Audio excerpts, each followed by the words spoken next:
Chapter 1273. The weather was clear and the sky was blue. The cloudless sky was as clear as jade.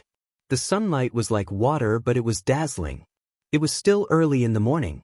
The thick chill brought by the dawn that had just left not long ago was still floating in the air, giving people the urge to turn around and crawl into their beds.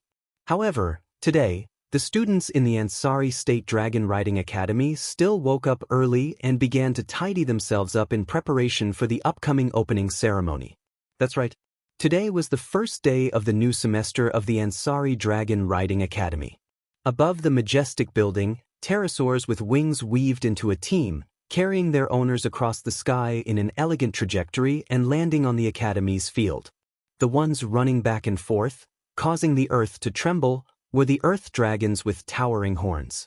In the entire academy, traces of humans and dragons could be seen almost everywhere. It was very dreamy. On this bustling morning of the new semester, one of the dormitories of the Ansari Dragon Riding Academy, the male dormitory of the Apollo dormitory, was in a commotion. Many students who had just woken up and were preparing to take care of themselves received some news. They came to the hallway with a doubtful expression. When they looked to the middle of the hallway, they were all stunned. Their faces were filled with astonishment. In the middle of the hallway, an extremely beautiful girl with a voluptuous body wearing the Ansari Dragon Riding Academy's uniform and long fiery red hair that reached her waist was walking forward with graceful steps. She maintained a smile on her face as she walked forward. Seeing the unnatural beauty of the girl, the male students of the Apollo dormitory were all dumbstruck. After they reacted, suddenly, a burst of cheers rang out from the entire dormitory. Isn't that President Lebecca? It's really the president. The president came to the male dormitory. Is this for real? As the president of the student council of the Ansari Dragon Riding Academy, as well as a holy sky dragon knight with a status comparable to nobles, Lebecca's reputation and popularity were unimaginable. Without any trace of politeness, Lebecca's reputation, popularity, and even power. It was not surprising to say that it was bigger than the mayor of Ansari, where the Ansari Dragon Riding Academy was located. In addition to Lebecca's undeniable beauty, in the Ansari Kingdom's Dragon Riding Academy, there was no one who could suppress her beauty. Without a doubt, he was the idol of all the students, regardless of whether they were boys or girls. The goddess of their dreams had actually come to the boys' dormitory. Just her action alone was enough to make the boys of Apollo's dormitory hold their heads in their hands, blissfully confused. Walking along the corridor, Lebecca looked around at the perverted looks of the surrounding boys as well as the cheers and shouts of support that shook the entire building. She maintained a smile on her face, but she was feeling a little impatient on the inside. Although Lebecca was more or less used to this kind of scene, after seeing the obvious contrast with Wu Yan's performance yesterday, the impatience that she had not felt for a long time surged into her heart without any warning. She quickened her steps and walked toward Wu Yan's room. As Lebecca was the one who arranged Wu Yan's room using her authority, she was naturally the most familiar with it. After quickly arriving, she pushed open the door without any trace of politeness and walked in. Then she quickly closed the door, leaving behind a group of stupefied boys looking at each other. President Lebecca actually entered a boy's room. This can't be real. Who? Can someone tell me who's in that room? I'm so envious. Could it be the president has already? No, this can't be real. I don't believe it. Thus, in the blink of an eye, another commotion occurred in Apollo's dormitory. He's wearing a light black shirt and a pair of trousers of the same color. He's also wearing a sleeveless white coat with a high collar and a yellow tie. Wu Yan stood there awkwardly while sizing himself up. For a moment, he couldn't come up with a good explanation for what he's doing. On the other hand, Lebecca, who just entered the room, gave Wu Yan a serious look. She praised Wu Yan and she gave him this evaluation. Not bad. Is that so? Wu Yan shrugged disapprovingly. I feel like a waiter in a restaurant. This uniform is a little uncomfortable. After saying that, Wu Yan turned around to look at Lebecca. His eyes lit up slightly. Lebecca's uniform was the same color as Wu Yan's, just that it was a woman's uniform. She was wearing a light black dress with an extremely short hem that only covered the area below her knees.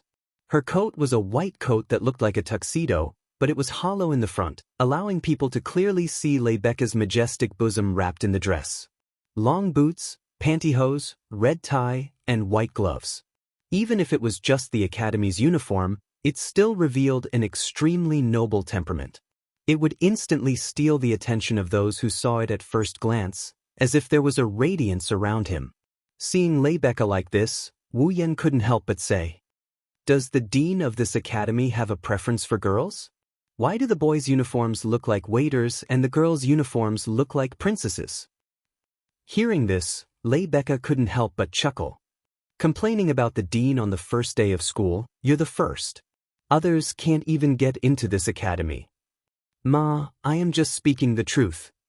Wu Yan sighed as he tugged at his uniform. He looked at Lebecca. But is this really okay? What? Let me in. Seeing Lebecca's confused expression, Wu Yan crossed his arms and smacked his lips. I heard that only by obediently finishing 3 years of basic classes and passing the exam can one be promoted to advanced classes. Lebecca, I seem to be in the first year of advanced classes, right? Is this okay? So you've already heard. Lebecca suddenly understood.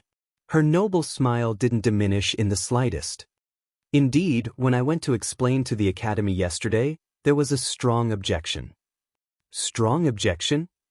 Wu Yan glanced at Lebecca's unchanging smile and said with a smile that wasn't a smile. Looking at you, I feel like we should be on good terms. Well, it was a good discussion. Lebecca winked mischievously. Because I told them that you are an excellent student who is at least at the level of Dragon Knight. Wu Yan was surprised. You're not joking, are you? Lebecca puffed out her chest. Do I look like I'm joking to you? You do. Very much so. You're joking. Wu Yan couldn't help but complain and sigh. If my fall isn't a divine dragon, then you'll be treated as a liar. That would be a huge mistake. Then tell me now. Lebecca walked up to Wu Yan and put her hands on her hips. She lowered her body and asked meaningfully, Is your fall the holy dragon? Wu Yan rolled his eyes in annoyance as he looked at the breathtaking face that was so close to him. He pressed a finger against Lebecca's forehead and pushed her away. You want to know? You'll know in the future. How heartless. Lebecca grumbled when she saw Wu Yan pushing her away. She had a bright smile on her face. She's in a good mood. The two of them had only met yesterday, but they spoke as if they had been good friends for many years. There was no sense of unfamiliarity. Lebecca found it unbelievable. However, she had to admit that she could feel relaxed talking to Wu Yan. This feeling lifted her mood. However, when she glanced at the back of Wu Yan's right hand, the scene that entered her eyes made her tense and surprised. That's star engraving? On the back of Wu Yan's right hand, there's a mark carved into it. It was the size of a palm. There was a dragon head on the inside and a white engraving with a ring on the outside. You're talking about this? Wu Yan raised his right hand and casually explained, This is just a smokescreen. After all, my star engraving is not suitable to appear in front of others. Lebecca finally revealed a relieved expression. However, she did not notice that a strange light flashed through Wu Yan's eyes. Chapter 1274. Ansari Dragon Riding Academy. In a first-year classroom of an advanced class, Wu Yan sighed in his heart under the heavy gazes of the people who were about to become his classmates. He introduced himself expressionlessly. Luoang? Randall, I will be learning with everyone in this classroom. Please give me your guidance. The opening words of his self-introduction gently fell, but it did not attract any applause from anyone. Instead, it caused the entire place to descend into an absurd heavy feeling. Numerous gazes that carried a strong sense of scrutiny and numerous whispers resounded in this space. That's him, right? Yes. Yes, yes. Rumor has it that the cheating student who didn't go through the basic course and got in through the back door. Luoang?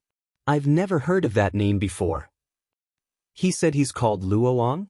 Randall, that Randall, could it be the Randall family? Eh, isn't that President Lebecca's family?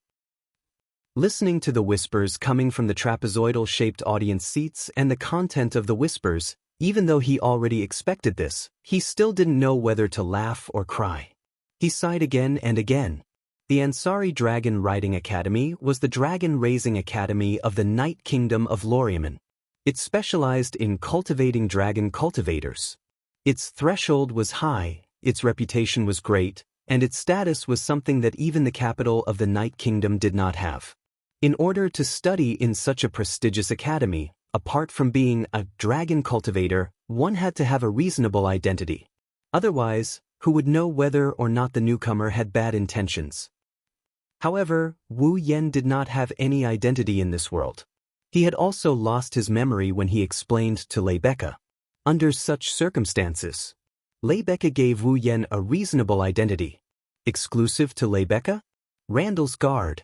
Therefore, Wu Yen was not only given the name Luoang by Lebecca, but also the surname of Lebecca's family. It was as if he was taken in or married into the family. This wasn't a big deal. After all, there were many nobles in this world. It was not strange for a noble disciple to have a guard. It was not enough for Wu Yen to attract so much attention.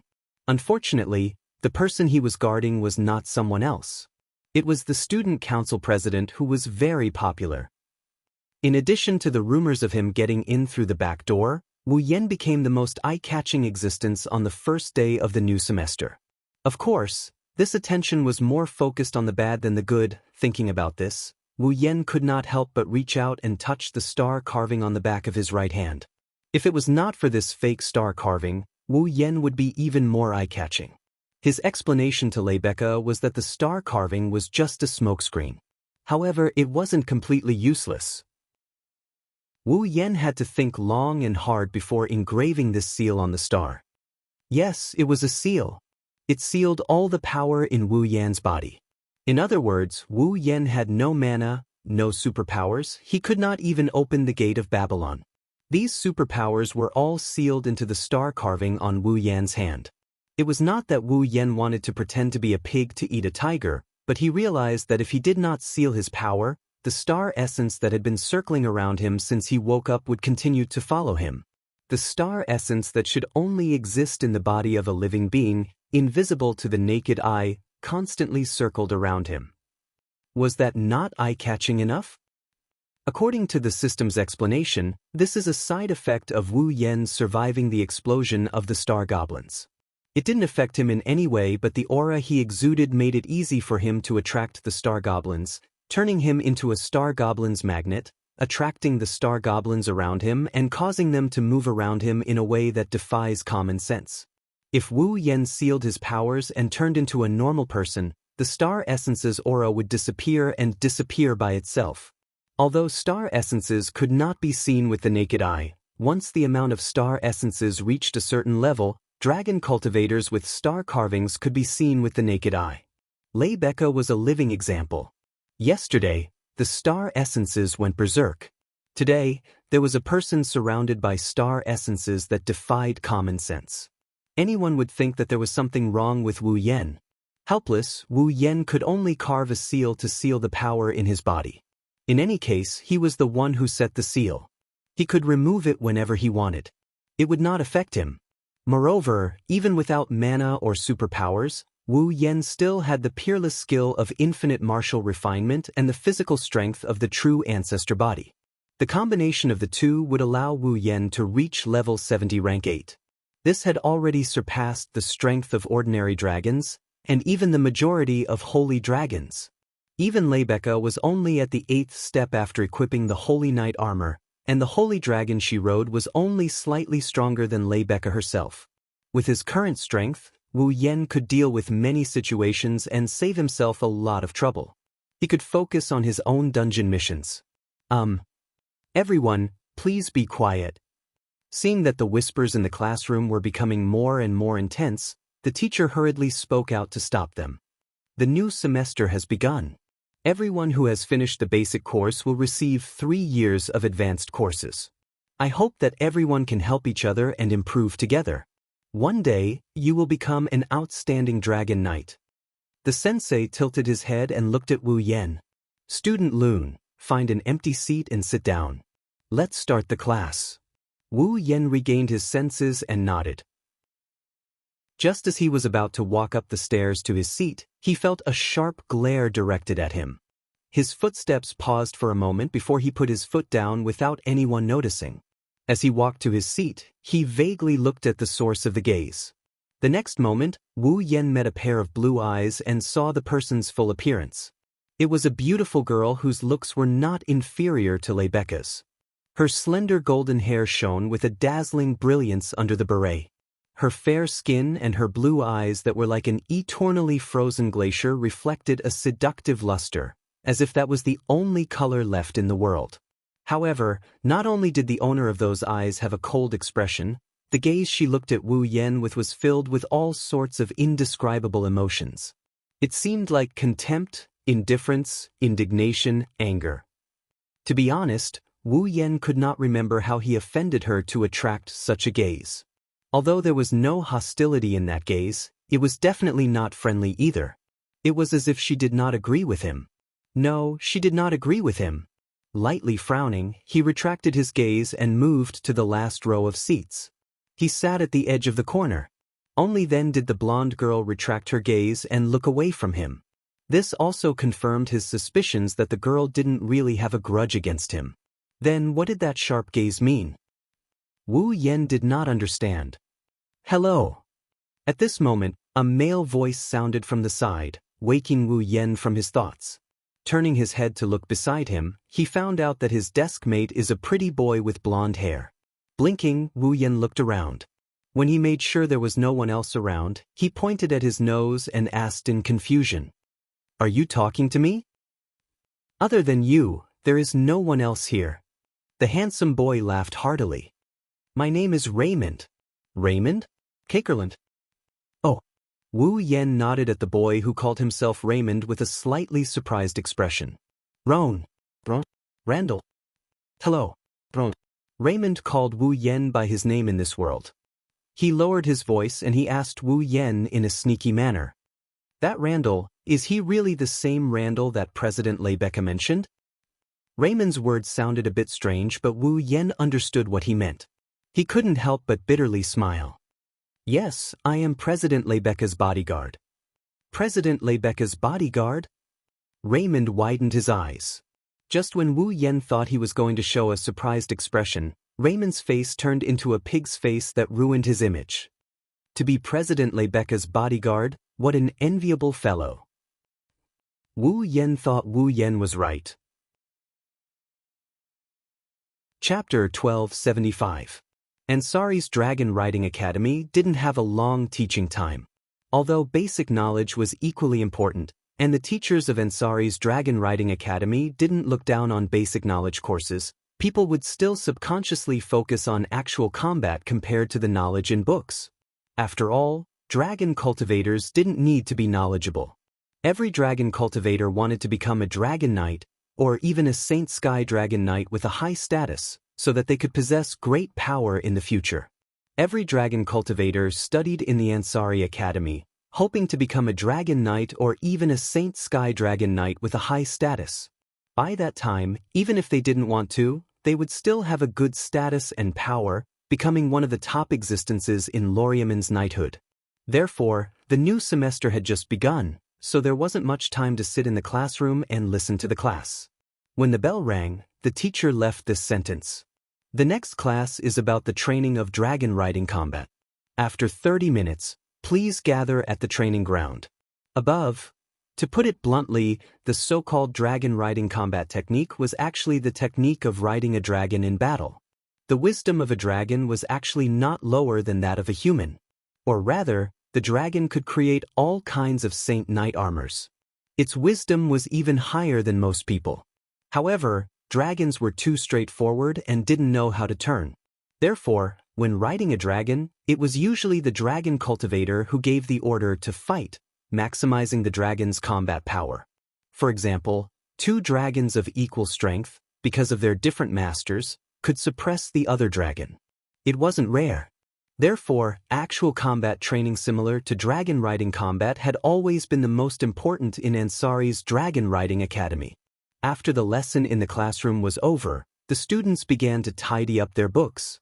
They gathered in groups of 2s and 3s, preparing to head to the changing room to change into their dragon riding attire.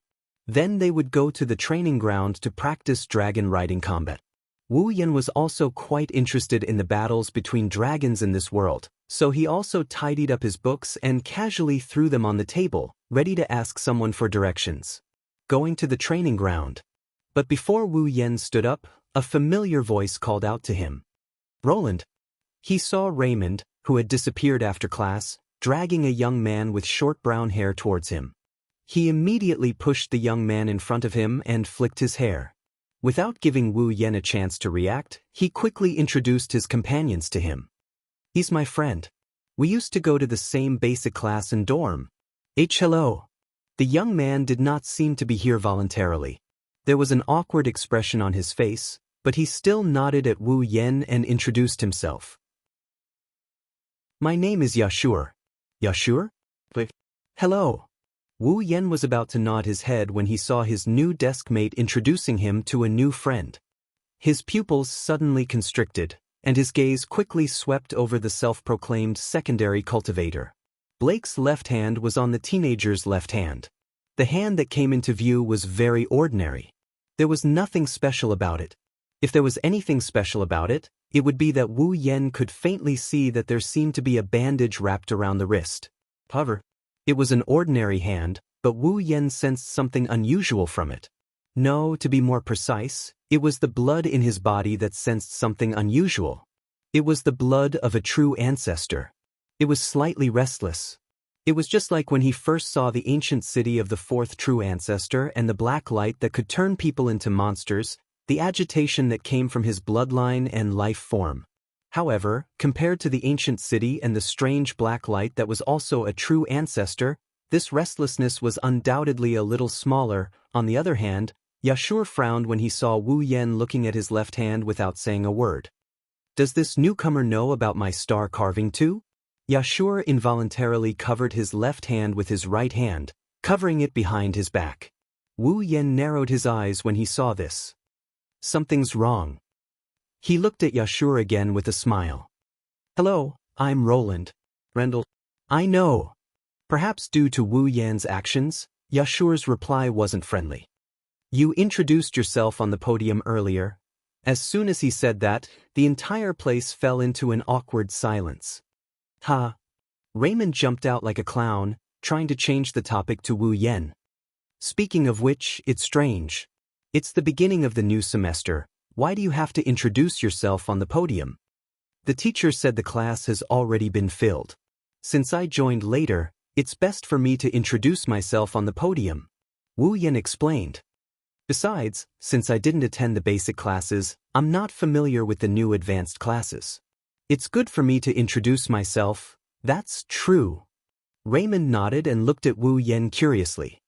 Speaking of which, how did you get in without attending the basic classes? I don't believe it's possible to get in through the back door. There must be a reason for the academy to agree. Yashio also looked at Wu Yan.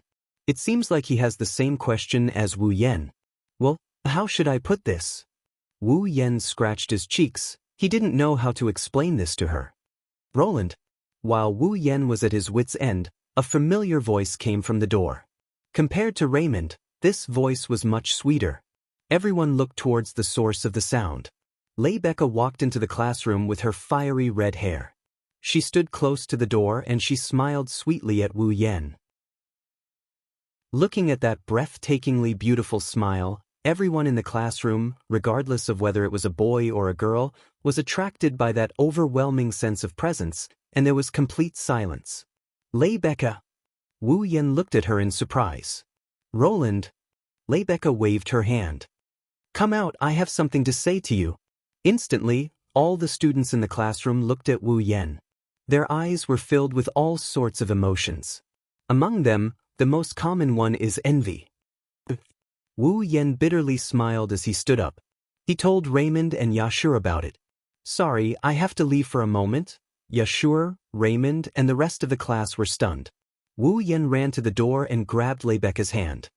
He ignored her shocked expression and slipped out of the room. He held President Rebecca's hand. All of the students present maintained a dull expression on their faces, as if they were broken puppets. Their mouths opened and closed, unable to react. Among them, Raymond even knelt on the ground in a dispirited posture, groaning out loud. Newbies.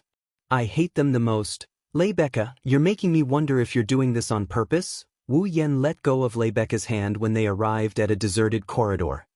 He crossed his arms and looked at her in annoyance. It's not like you don't know how popular you are. Why did you come to the classroom to call me? Do you want me to be drowned by a bunch of dragon cultivators? Rebecca stood in front of Wu Yen and stared blankly at her hand that was held by Wu Yen. She looked as if her soul had left her body. She didn't hear what Wu Yen said. Wu Yen raised an eyebrow. Say, Rebecca, did you hear what I said? Rebecca cried out as if she was frightened. She then saw Wu Yan's shocked expression. A blush of embarrassment appeared on Rebecca's face. She coughed, her expression unnatural. Well, what did you say?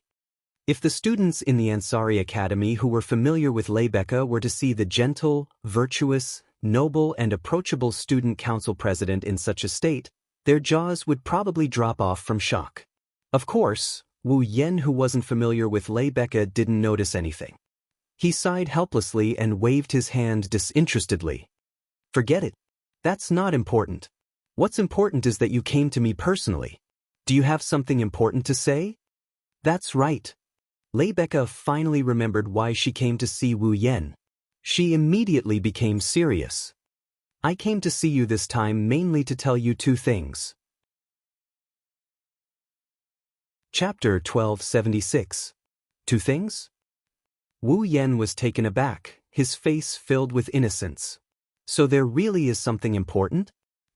Upon hearing this, Rebecca's serious expression collapsed and she also became annoyed. Do you think I'm making fun of you? Wu Yen chuckled and he mumbled to himself. Am I wrong? You. Rebecca was annoyed at first, but she soon smiled naturally. However, Wu Yen felt a sense of danger from that smile. Am I that kind of person in your heart? Seeing Rebecca's smile that contained a dangerous aura, Wu Yen couldn't help but turn his head away. He inwardly muttered, black-bellied. All right, I won't joke with you anymore. Let's get down to business. Rebecca smiled bitterly and followed Wu Yan's example.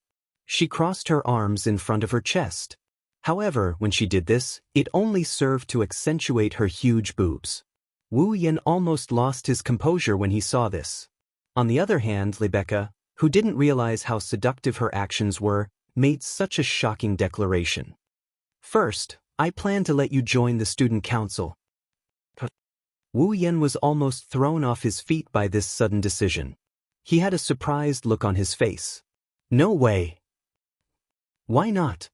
Compared to Wu Yan's stunned expression, Rebecca looked very calm. Rebecca looked very natural. Since I'm the president of the student council, then you, my bodyguard, will have to join the council as well. Wu Yan shrugged helplessly. He almost forgot about this. Well, I don't mind. As long as you're not afraid of being affected. Rumors of Wu Yan getting in through the back door had spread throughout the academy. It made Wu Yan the focus of the entire Ansari Dragon Riding Academy. Under such circumstances, a student who got in through the back door could still be accepted into the student council. There would be a lot of controversy. It might even affect the image of the student council in the academy and Rebecca's image. After all, the perfect president of the student council actually got her bodyguard in through the back door and was even accepted into the student council. People would more or less speculate about it. You don't have to worry about that. She seemed to know what Wu Yan meant. Rebecca nodded nonchalantly. Rumors are just rumors in the end. As long as you show the strength you should have. No one will dare to gossip then. That's why I want to ask you, where did you get the confidence that my strength will be recognized by everyone? Wu Yan rolled his eyes. You've never seen my strength. You've never even seen my fault before. Could it be that my strength is not ordinary just because there are some unusual phenomena around me? Well, if I have to say, it's just intuition. Leibecca smiled faintly and gave an answer that didn't match her shrewd appearance. Intuition. Wu Yen rubbed his forehead like he had a headache and sighed. Women. Without me, you'd be sleeping on the streets right now. Leibecca glanced at Wu Yen. Besides, we'll soon know if you're strong or not. Wu Yen flinched when he heard this. But that's the second thing I want to talk about. Leibecca sighed and looked straight at Wu Yen. Next, your class should be the actual combat of dragon riding combat technique, right? Is there a problem? A little. Leibecca frowned.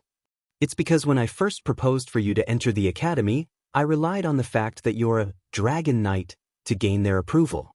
However, the teachers in the academy don't seem to believe it at all. Therefore, you may encounter some trouble in the dragon riding combat skill combat later. Trouble? Wu Yen rubbed the bridge of his nose and he shrugged. In other words, in order to test if I am a real dragon rider, there will be people who want to duel me in the dragon riding combat technique class later? You can't really call it a fight. Leibecca corrected him. However, the instructor will definitely let you show off your skills. By then, as soon as you summon your fall, they will know whether or not you are a real dragon knight. In order to obtain the title of dragon knight, a dragon cultivator had to let his fall grow into a holy dragon. In other words, if fall was a holy dragon, its master would be a dragon knight. At this point, Leibecca looked at Wu Yen in confusion. Speaking of which, where is your fall exactly? Aren't you going to summon it to the dragon house? The Ansari Dragon Riding Academy had a dragon house dedicated to taking care of students like Fall, and the conditions were excellent. Therefore, even if Fall grew into a holy dragon and could be summoned at any time through the star carving, many people would choose to leave their Fall in the dragon house. At the very least, 4 of the 5 holy dragons in the academy were like that. Leibecca was no exception. Of course, Leibecca didn't know that Wu Yan's dragon could be raised directly in his body and didn't need to be fed or taken care of. Wu Yan wouldn't tell her about such a bizarre thing, so he gave her a half-hearted smile. Girls who are too curious will get themselves into trouble. Oh? Is that so? Leibecca raised an eyebrow and said provocatively. Then I'm looking forward to it. In one of the training grounds of the Ansari Dragon Riding Academy, the first-year students of the advanced class who were preparing for the dragon riding combat course pulled the reins of their fall and stood in 2 rows on the field. At this moment, the group of students had all changed into dragon riding outfits that were similar to battle suits. They looked valiant and formidable. The girls added safety pants under their skirts, and the boys also put on a black coat that looked like a windbreaker.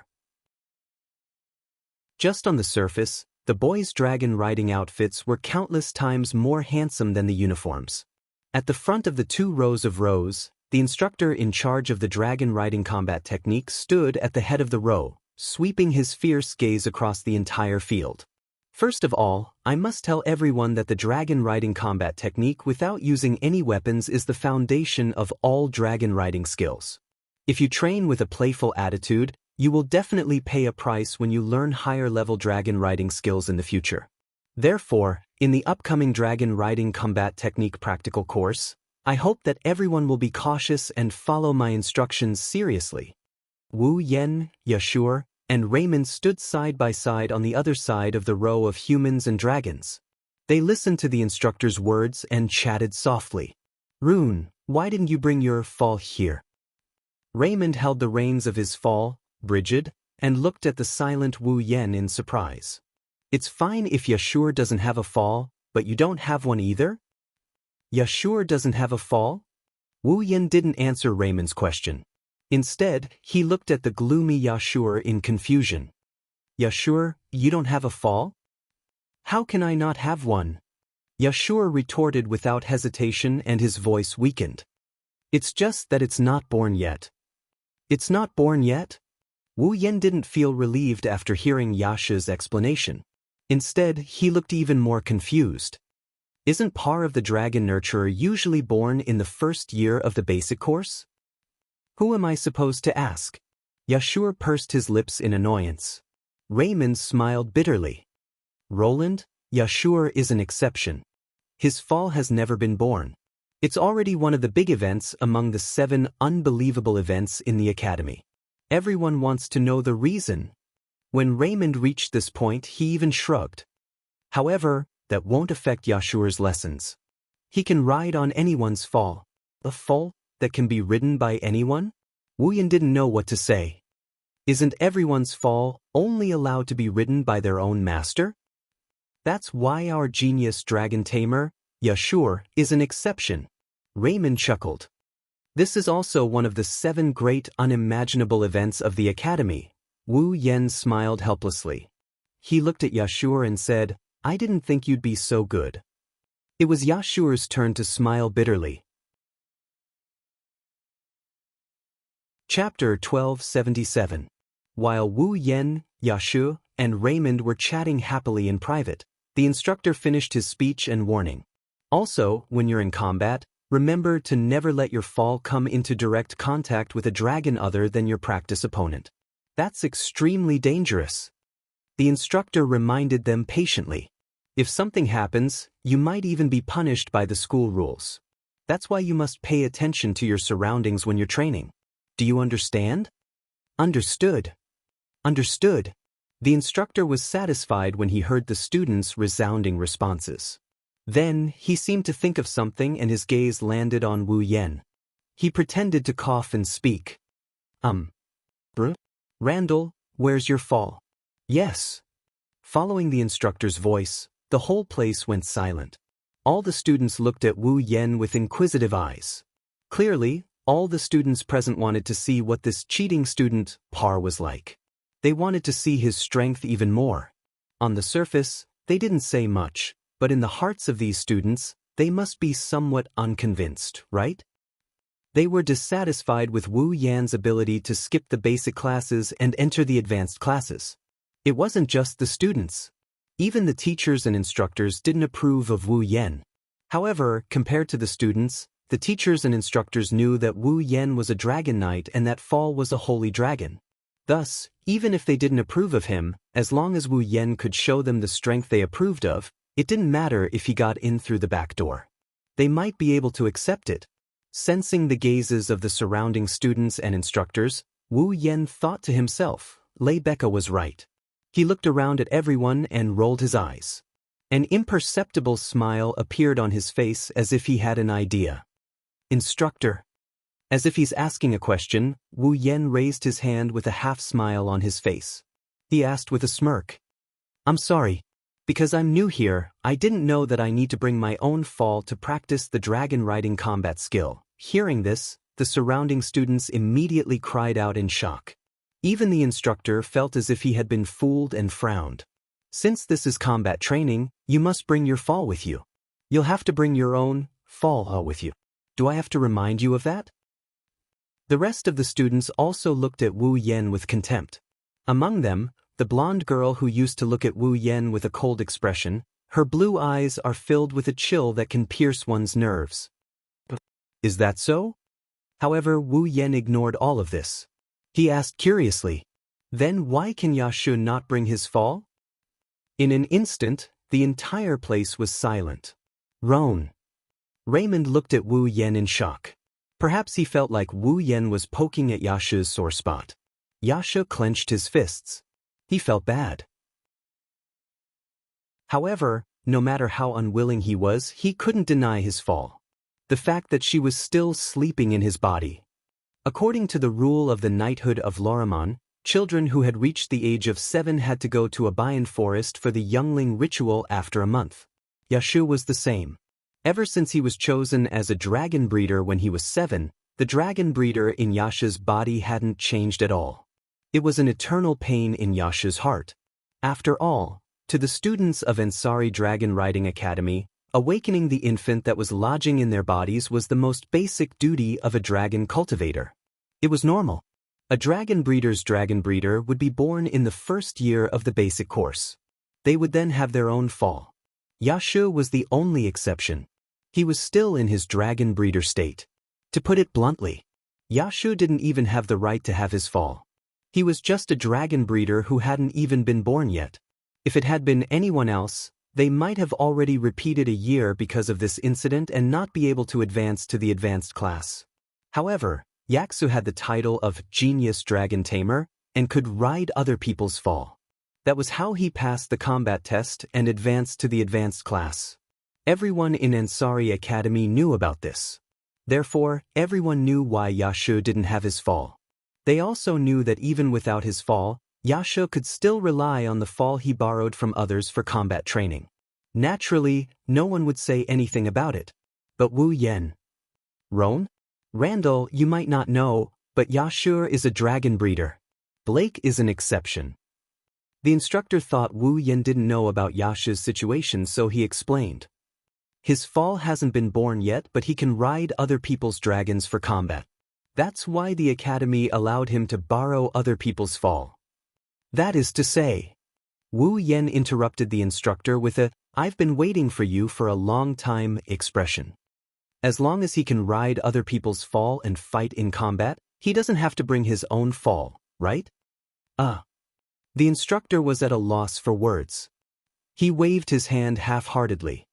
It's a little troublesome to explain, but it's fine if you want to understand it that way. That's good.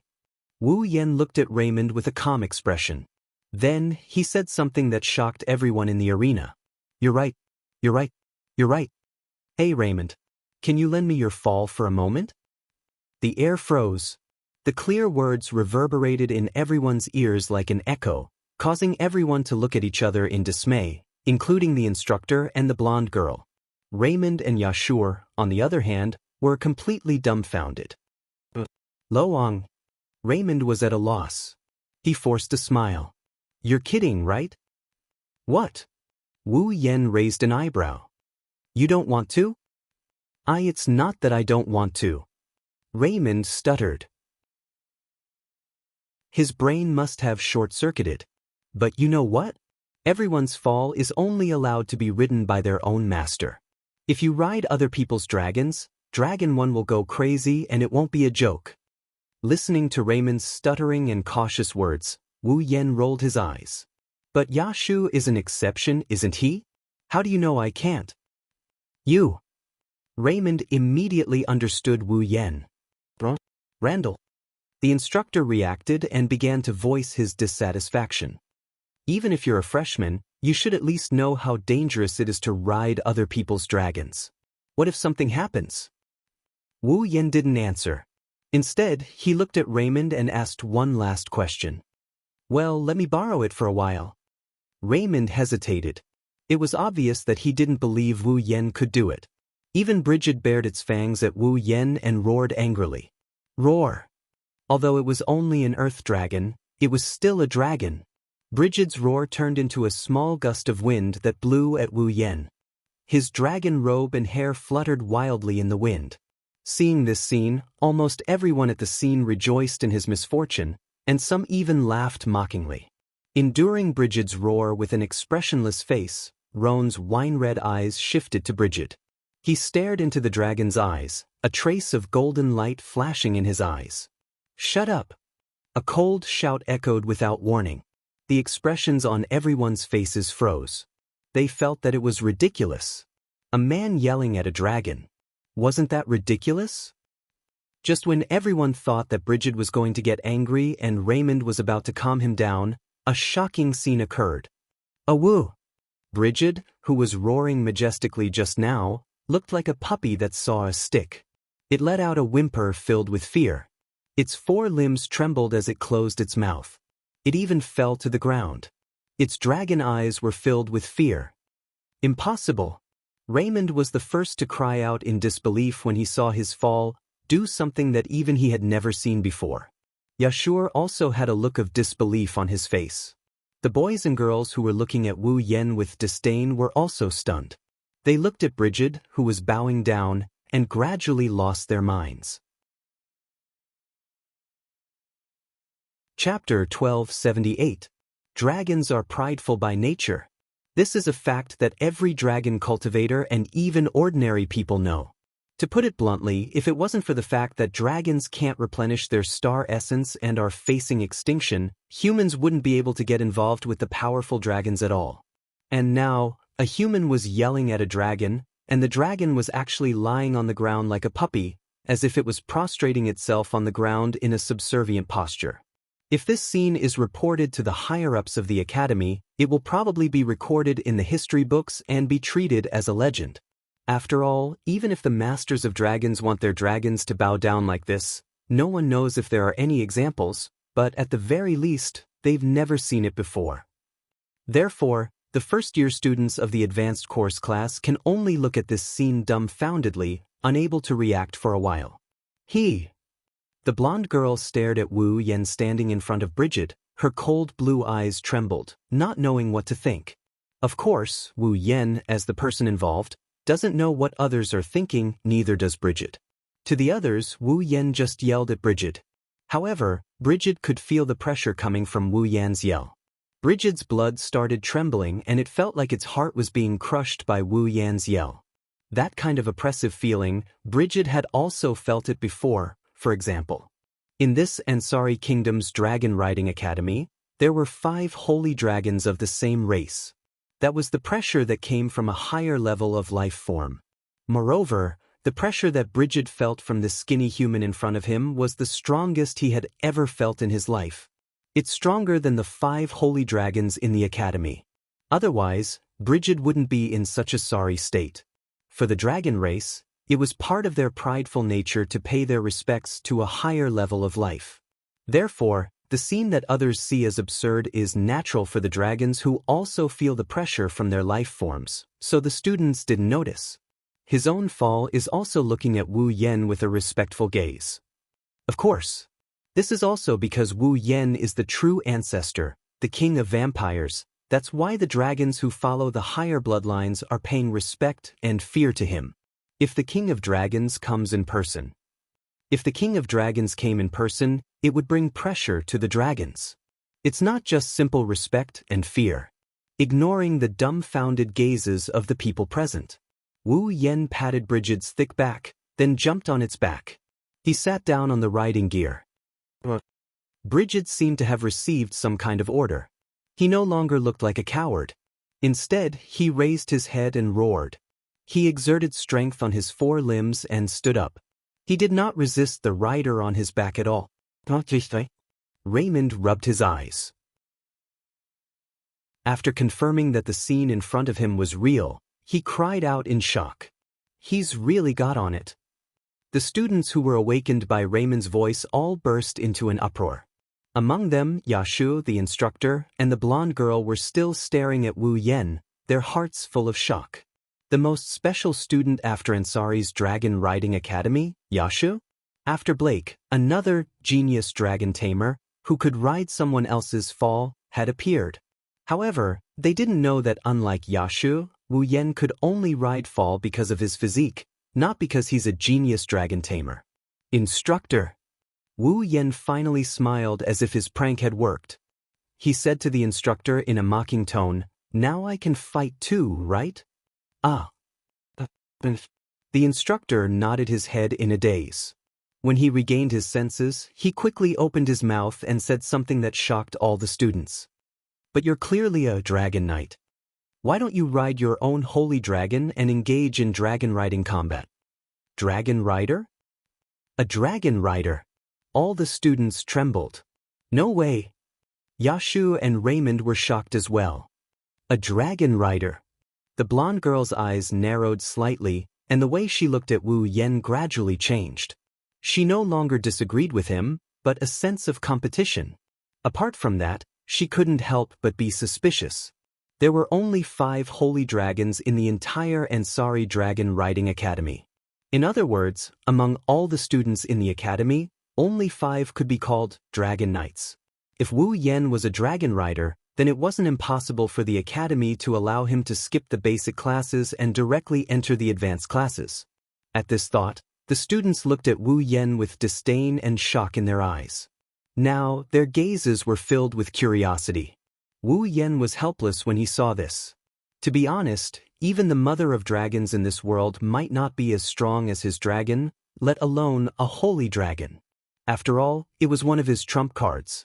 If he released it, all it would take was a full-powered attack to turn the entire Lorimon knighthood empire back to the Stone Age. Why would such an existence be released for actual combat training like dragon riding combat technique? It would be best if he didn't blow up the academy. Wu Yen pulled on Brigid's reins and said to the instructor, "Instructor, the higher the level of the dragon, the better the result of the battle. Although the dragon's strength is an important factor in the battle, the rider's ability is also a factor in the battle, isn't it?" The instructor was dumbfounded by Wu Yan's words. To put it bluntly, the so-called dragon riding skill was nothing more than a direct physical contact with the dragon, merging the rider's will with the dragon's will, and controlling the dragon one was riding to fight.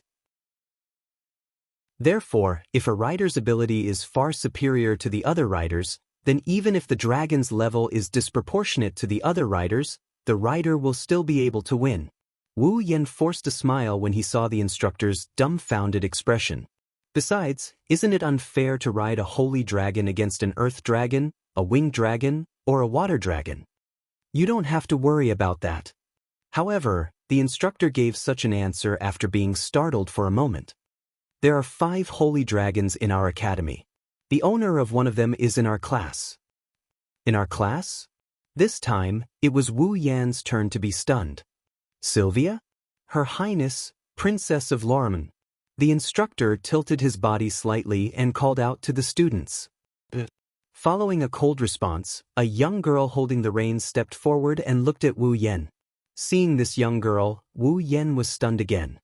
His eyes flashed with astonishment. It was all because of this so-called Sylvia, who had walked forward. Her Highness, Princess of Lorimon, is the golden-haired girl who looked at him with a sharp gaze. Her Highness? Wu Yen looked at the golden-haired girl in astonishment and asked with uncertainty, "Her Highness, is that what she means?" What other highness could there be? Yashio couldn't help but ridicule. Raymond also softly explained the situation to Yashio. She's the 4th daughter of the current Night King of Lorea Knighthood. She's also the 4th princess of Lorea Knighthood, Sylvia. Princess of Lorimon. Hearing this, Wu Yen was speechless. He didn't think that he would be able to meet the princess of this kingdom while attending school. Should he call himself lucky? Or dog shit luck? The master of the holy dragon mentioned by the instructor, could it be this princess? Sylvia? Her Highness Princess Lorea is one of the few dragon knights in our school. As expected, the instructor's words solved the doubts in Wu Yan's heart. Her Highness is also a dragon knight, Roland? Randall, if you don't mind, let Her Highness be your sparring partner for the dragon riding combat skill training this time. What do you think? As soon as he finished speaking, the entire place fell silent. Every student's eyes lit up with excitement. A sparring match between 2 dragon knights? I can't not watch this. I have no problem. Under everyone's expectant gazes, Sylvia expressionlessly opened her mouth. She glanced at Wu Yen with cold eyes. Did I offend you? Wu Yen pursed his lips and he helplessly voiced out his thoughts. I have no problem as well. Chapter 1279. The first time she heard about someone transferring to the advanced class was the night before the start of the new semester. That night, Sylvia learned about the matter from her maid who was in charge of taking care of her, and she was very surprised. Of course, Sylvia was not surprised that someone had transferred to the advanced class. Instead, she was surprised that her maid would mention such a trivial matter. After all, Sylvia was a princess. Although her maid was only a maid, she was still a princess maid. Why would she pay attention to the transfer of a student and even tell her about it? However, after some questioning, Sylvia finally understood why her maid would tell her about such a matter. It was because the person who was about to transfer to the advanced class was not a student with good grades in the academy, but a person who had jumped to the advanced class without going through the basic class. Entering the advanced class without going through the basic class? Wasn't that going through the back door? Therefore, on that night, Sylvia's impression of this unknown new student dropped to the lowest point. Other than having a special identity as the fourth princess of the Night Kingdom of Lorraine, Sylvia's meticulous, straightforward, and tough style was also one of the reasons why she was famous in the Ansari Dragon Riding Academy. In order to obtain results that matched her status and behave in a manner that matched her status, Sylvia's training in the academy was extremely strict. Thanks to her hard work, Sylvia had successfully grown her foal, Lancelot, into a holy dragon while she was still learning the basics. Such results were not bad at all. Unfortunately, Sylvia's words and actions were too unreasonable due to her meticulous personality, causing her to receive a lot of negative comments. Sylvia's results were good, her strength was strong, and she was a dragon knight. Her appearance was also second to none in the academy, but not a single student was willing to interact with her. It was also because of this that Sylvia, with her straightforward personality, had extreme feelings of rejection towards the students who came in through the back door. This was also the reason why Sylvia looked at Wu Yen with such a sharp and cold gaze. Originally, in today's dragon riding combat technique practical training, after learning that Wu Yen was a dragon knight, Sylvia's sense of disdain lessened significantly. However, the scene that appeared before Sylvia's eyes caused the fury in her heart to erupt. Looking at Wu Yen who was riding on Brigid, Sylvia suppressed the anger in her heart and spoke coldly. "Are you looking down on me?" Sylvia wasn't the only one who thought that way. That was what everyone thought. Knowing that his opponent was a dragon knight riding a holy dragon, he actually used an earth dragon that had yet to evolve to meet him. If this wasn't disdain, what else could it be? Listening to Sylvia's cold words and the whispers of the students around him, Wu Yen couldn't help but feel bitter inside. Should he release the black dragon or the white dragon for actual combat training? The power of a familiar was no laughing matter, not to mention the familiars of a primogenitor. Even the slightest ripple could wipe out the entire academy. How could Wu Yen do that? But he couldn't just tell her that. "My dragon is too strong, I'll pass." That would make him a laughingstock. It had to be said that sometimes, being too strong was also a sin. Not knowing whether to laugh or cry, Wu Yen shrugged. It's not necessarily the higher the level of the dragon, the more powerful the rider is. Didn't I just say that? Is that so? Not only did Sylvia not feel relieved, her expression became even colder. "You're saying that with your abilities, you can defeat me riding a holy dragon even if you're riding an earth dragon, right?" Wu Yen couldn't help but smile bitterly. "I also have my own reasons and difficulties, if you must think of it this way. If that's the case, I can't help it." Sylvia was silent for a moment before she looked up. The coldness on her face disappeared, replaced by an expressionless one. "I understand." With that said, Sylvia flipped over and jumped onto her fall. Lancelot immediately opened his eyes and soared into the sky. Roar, with a dragon's roar, the holy dragon Lancelot, covered in white fur and as large as an elephant, looked down at Wu Yen with disdain. It was like a tiger staring at its prey. On his body, a clear flow of mana fluctuated in the air and rose up. "Dua!" At the side, Raymond let out an exaggerated shout among the students who had completely fallen into the crowd of onlookers. "It seems that the Blue Ice Princess has been infuriated. My Brigid, don't let anything happen to you. Riding an earth dragon and fighting a holy dragon." Yashur stared at Wu Yen and muttered, "Can he really win?" Under the watchful eyes of all the students, Sylvia looked down at Wu Yen with the bearing of a king. Her cold voice reverberated in the air. "Don't think I'll go easy on you." With that, Sylvia swung her reins and her expression turned serious. "Lancelot." Lancelot's eyes flashed fiercely. He leaped into the air and opened his mouth. A blue magic formation that was 1/3 the size of his body rippled out and aimed downwards like a cannon. The next moment, countless beams of light pierced through the air and rained down on Wu Yen like meteors falling from the sky. They enveloped the top of his head and rained down on him without giving him a chance to explain himself. Sylvia didn't go easy on him. "Careful!" Yashio and Raymond couldn't help but shout out. The faces of all the students also became solemn, and their hearts also rose. Under everyone's gaze, Wu Yen raised his head and looked at the beams of light shooting towards him. He gently closed his eyes. Wah! The students widened their eyes in shock. Sylvia's eyes flashed fiercely. While the crowd was in an uproar because of Wu Yan's actions, Wu Yen connected his consciousness to Bridget's. The so-called dragon riding skill was to combine the rider's consciousness with the dragon's consciousness so that the dragon would follow the rider's consciousness and fight. It wasn't difficult for the rider and the dragon to merge their consciousness. Usually, as long as the dragon was willing to open its heart to the rider and accept the rider, it could be easily done. Once this was done, Wu Yen, who had infinite martial arts, would he need any other combat skills? The dragon provided power. The rider provided skill.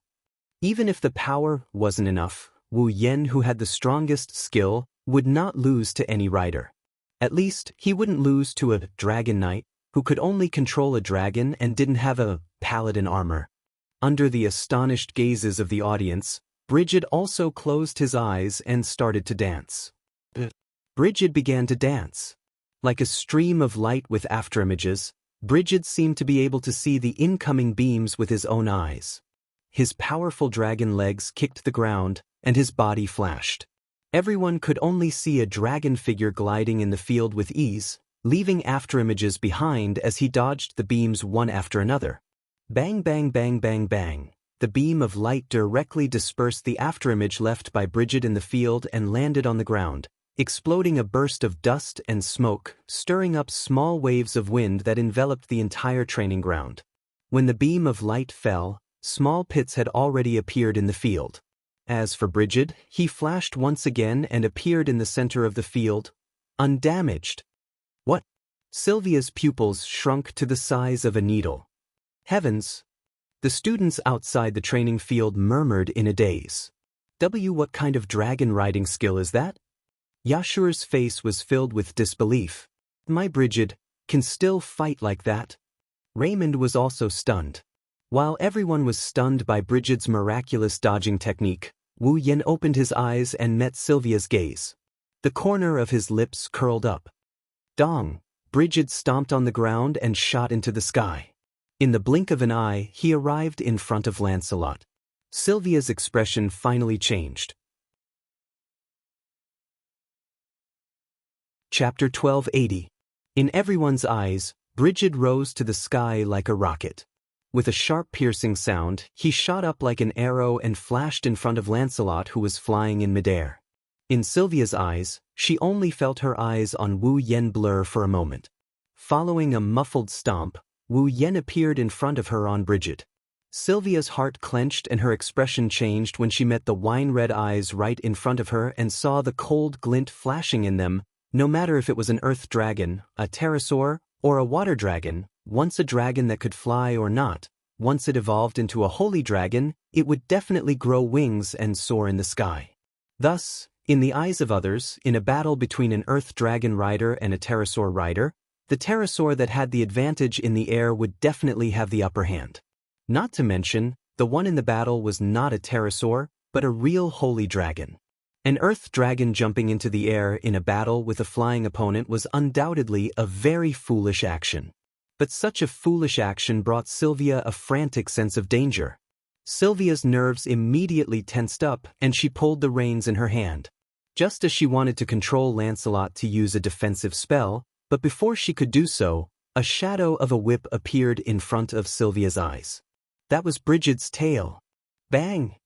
Accompanied by a sonic boom, the powerful shadow of the whip struck Lancelot's body. The ferocious force poured into Lancelot's dragon body that was definitely tougher than an earth dragon's. With a muffled sound, Lancelot howled and fell to the ground like a meteor. Bang!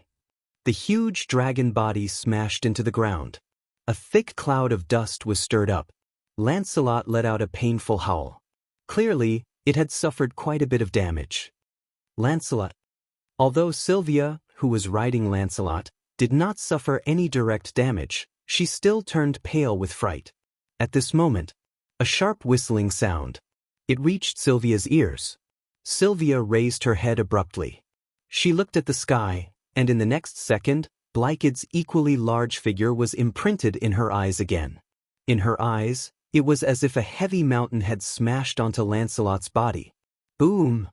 The violent impact caused Lancelot to howl in pain. His mind was in a mess, and he almost lost consciousness. Sylvia almost fell from the impact.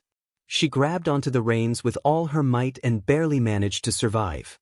However, the outcome had already been decided. Brigid stepped on Lancelot's body and aimed his mouth at Lancelot's head, his eyes flashing with a dangerous light. At this point, Sylvia and Lancelot understood, as long as Lancelot made the slightest suspicious movement, the other party would not hesitate to release the magic that they had been preparing and smash Lancelot's body. Looking at Wu Yen, who is riding on Brigid, and Brigid, who is stepping on Lancelot, the instructor regained his senses when he saw Sylvia's dazed expression. He quickly announced the order. The winner is Roland? Randall. The instructor's sentence finally caused the stupefied students to come back to their senses. They looked at each other in dismay before a commotion broke out. He won. He really won. That Roland, riding an earth dragon, won against Her Highness, riding a divine dragon. Too amazing, as expected of President Lebecca's guard. In the short span of half an hour, everyone's opinion of Wu Yen has changed from disdain at the start to support him at the present moment. Yeah, sure. Did you see that? Did you see that? Raymond excitedly hugged Yashur and jumped up and down. My Blykid actually won against a divine dragon, and Her Highness Lancelot at that. The winner isn't Blykid, it's Roland. Yashur rolled his eyes at Raymond before looking at Wu Yen with excitement in his eyes. If I have Roland's superb riding skills, I won't be looked down upon even if Baal isn't born yet, right? To be able to display such strength while riding someone else's dragon, this is a true genius dragon tamer. You've worked hard. Riding Brigid down from Lancelot, Wu Yen also jumped down from Brigid's back. He patted Brigid's neck and Brigid whined like a spoiled child. Then, Brigid raised its head and roared in excitement. For a dragon, to be able to rely on one's strength to defeat an existence of a higher level is a kind of glory, isn't it? Sylvia snapped out of her daze and looked at Wu Yen, who was about to leave the arena with Blykid. She jumped down from Lancelot and shouted at Wu Yen. Wait, I haven't lost yet. You've already lost. Wu Yen frowned, causing Sylvia to become even more excited. If that's the case, let's fight again. But Wu Yen said casually. Do we have a reason to fight again? Why not? How could there not be? Sylvia clenched her fists, her blue eyes filled with despair. I can't let Lancelot lose against an earth dragon. I won't allow it. I won't allow it. You won't allow it? Wu Yan's eyes turned cold. What do you mean? Are you implying that I can't win against you, Your Highness? No, that's not, that. Sylvia finally realized what she had said, and her pretty face turned pale. It's just. Tears welled up in her cold eyes, causing all the voices around her to disappear.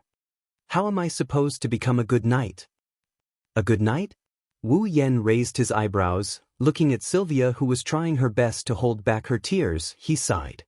Although I don't really understand what you're thinking, you're only concerned about me using an earth dragon to defeat your divine dragon, right?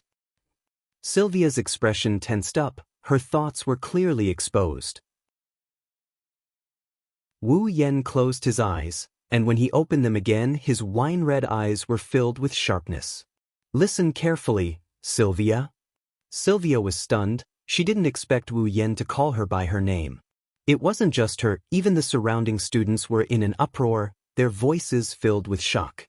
However, Wu Yen ignored all of this, looking straight into Sylvia's eyes. He spoke as if he was making a declaration. I can win against you, not because Lancelot is too weak, nor is it because you're too weak, but because I'm stronger than you. You're stronger than me? Sylvia's body trembled. Yes, it's that simple. Wu Yen let go of Brigid's reins and walked in front of Sylvia, the breeze blowing his dragon-riding robe, causing his body to emit an oppressive aura, instantly suppressing Sylvia's aura.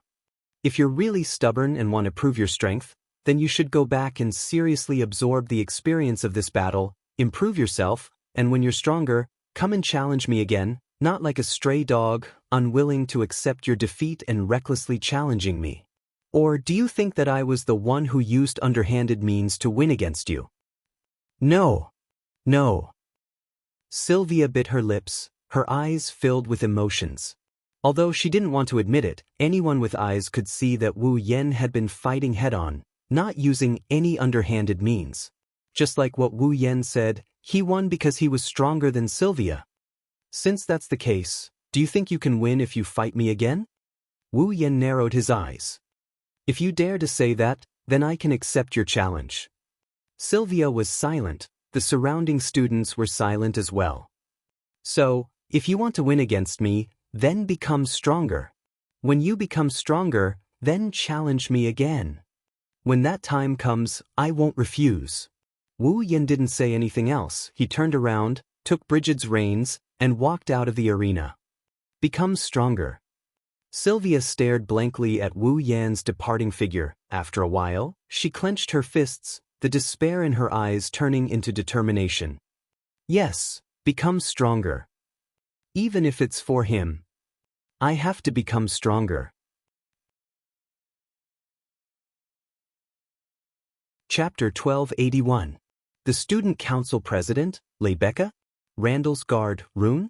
Randall, the cheating student who entered the academy through the back door, was not only a dragon knight, but he also used his excellent dragon riding skills to defeat a dragon knight who rode a holy dragon in actual combat training. The fourth princess of the Night Kingdom of Lorimon, Sylvia Randall, was also a dragon knight. Loria's knighthood. In less than half a day, such a rumor had swept through the entire Ansari State Dragon Riding Academy. Why was it that when the students heard such a rumor, their first reaction was to half believe it?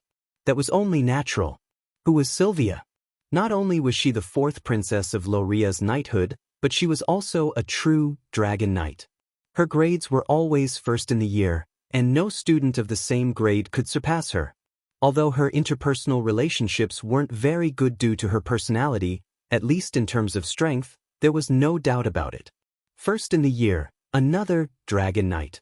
How could such an existence be defeated by an unknown guard using an earth dragon? If it wasn't for the advanced classes, Princess Sylvia and Rune, the students in Randall's class repeatedly guaranteed that it was true, that they saw it with their own eyes. Almost the entire class said so. Then the students of Ansari Academy didn't just half believe it, they didn't believe it at all.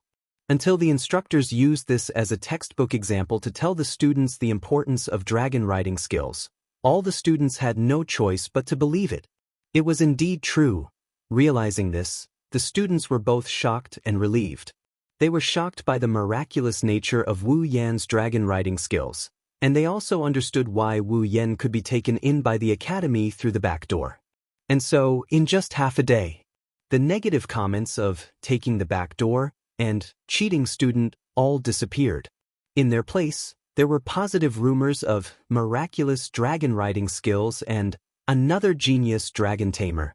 To the students, the fact that Wu Yan had the ability to ride someone else's fall wasn't as shocking as the fact that he rode an earth dragon and defeated Sylvia, who was a dragon knight.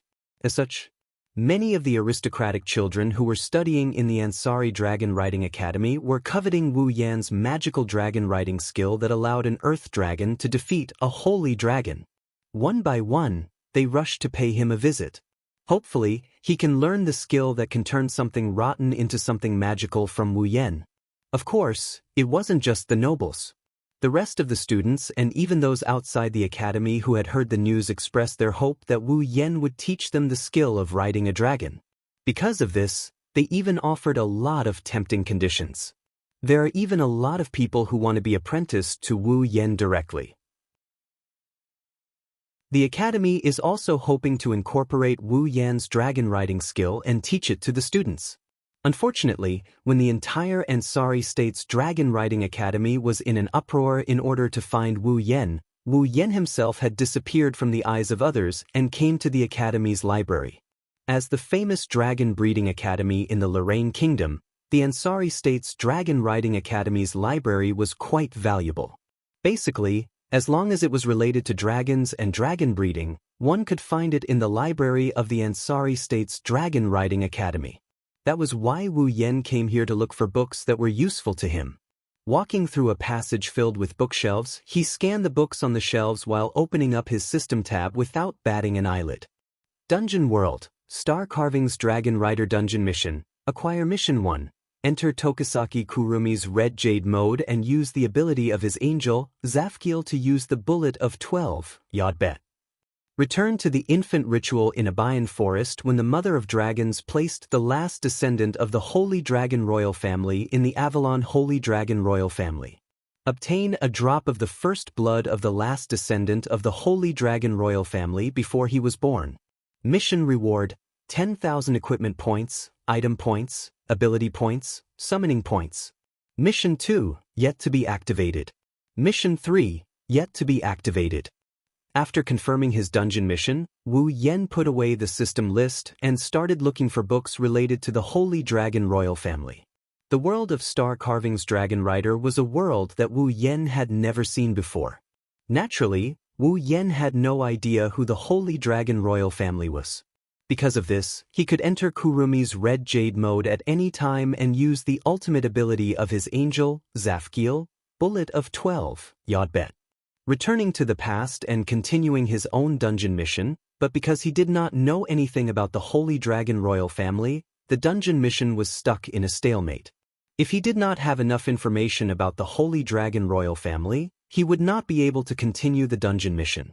Wu Yen didn't know when the last descendant of Avalon's Holy Dragon Royal Family was entrusted to someone else. He also didn't know who the last descendant was entrusted to by the Dragon Matriarch. Even if he wanted to use the Bullet of 12, Yod Bet, he did not know how many years he would have to go back. In addition, using the Bullet of 12, Yod Bet, would require a lot of time. Not only does it require a lot of time, it also requires a lot of spiritual power. With Kurumi's Red Jade mode's spiritual power, it's hard to say if Wu Yen can return to the time when the last of the Elvalin's Holy Dragon Royal Family was sent out. Even if he could, the amount of time he could stay in the past would depend on the amount of time he spent using the Bullet of 12, Yod Bet. It's not realistic for Wu Yen to stay in the past for a long period of time. Therefore, Wu Yen needs to have a good grasp of information so that he can complete Quest 1 in the shortest amount of time possible. He had no choice but to come to the library to search for information. Wandering around the bookshelves, Wu Yan's wine-red eyes scanned the books on the shelves in an attempt to find the words Avalon or Holy Dragon Royal Family. After 30 minutes, Wu Yen still did not find anything. This made Wu Yen vexed. Why is there not a single book related to this? Wu Yen frowned as he touched the thick covers of the books around him. Is there a secret behind this? Another voice came from behind Wu Yen without warning and echoed in his ears. What secret? The sudden voice woke Wu Yen from his thoughts. He turned around and saw Lebecca's breathtaking face 10 centimeters away from him. What? Seeing that pretty face so close to him, Wu Yen jumped in fright. He quickly jumped a distance away with a vigilant look on his face. What a hurtful reaction. Lebecca pretended to be sad and put on a tearful expression. Am I that scary?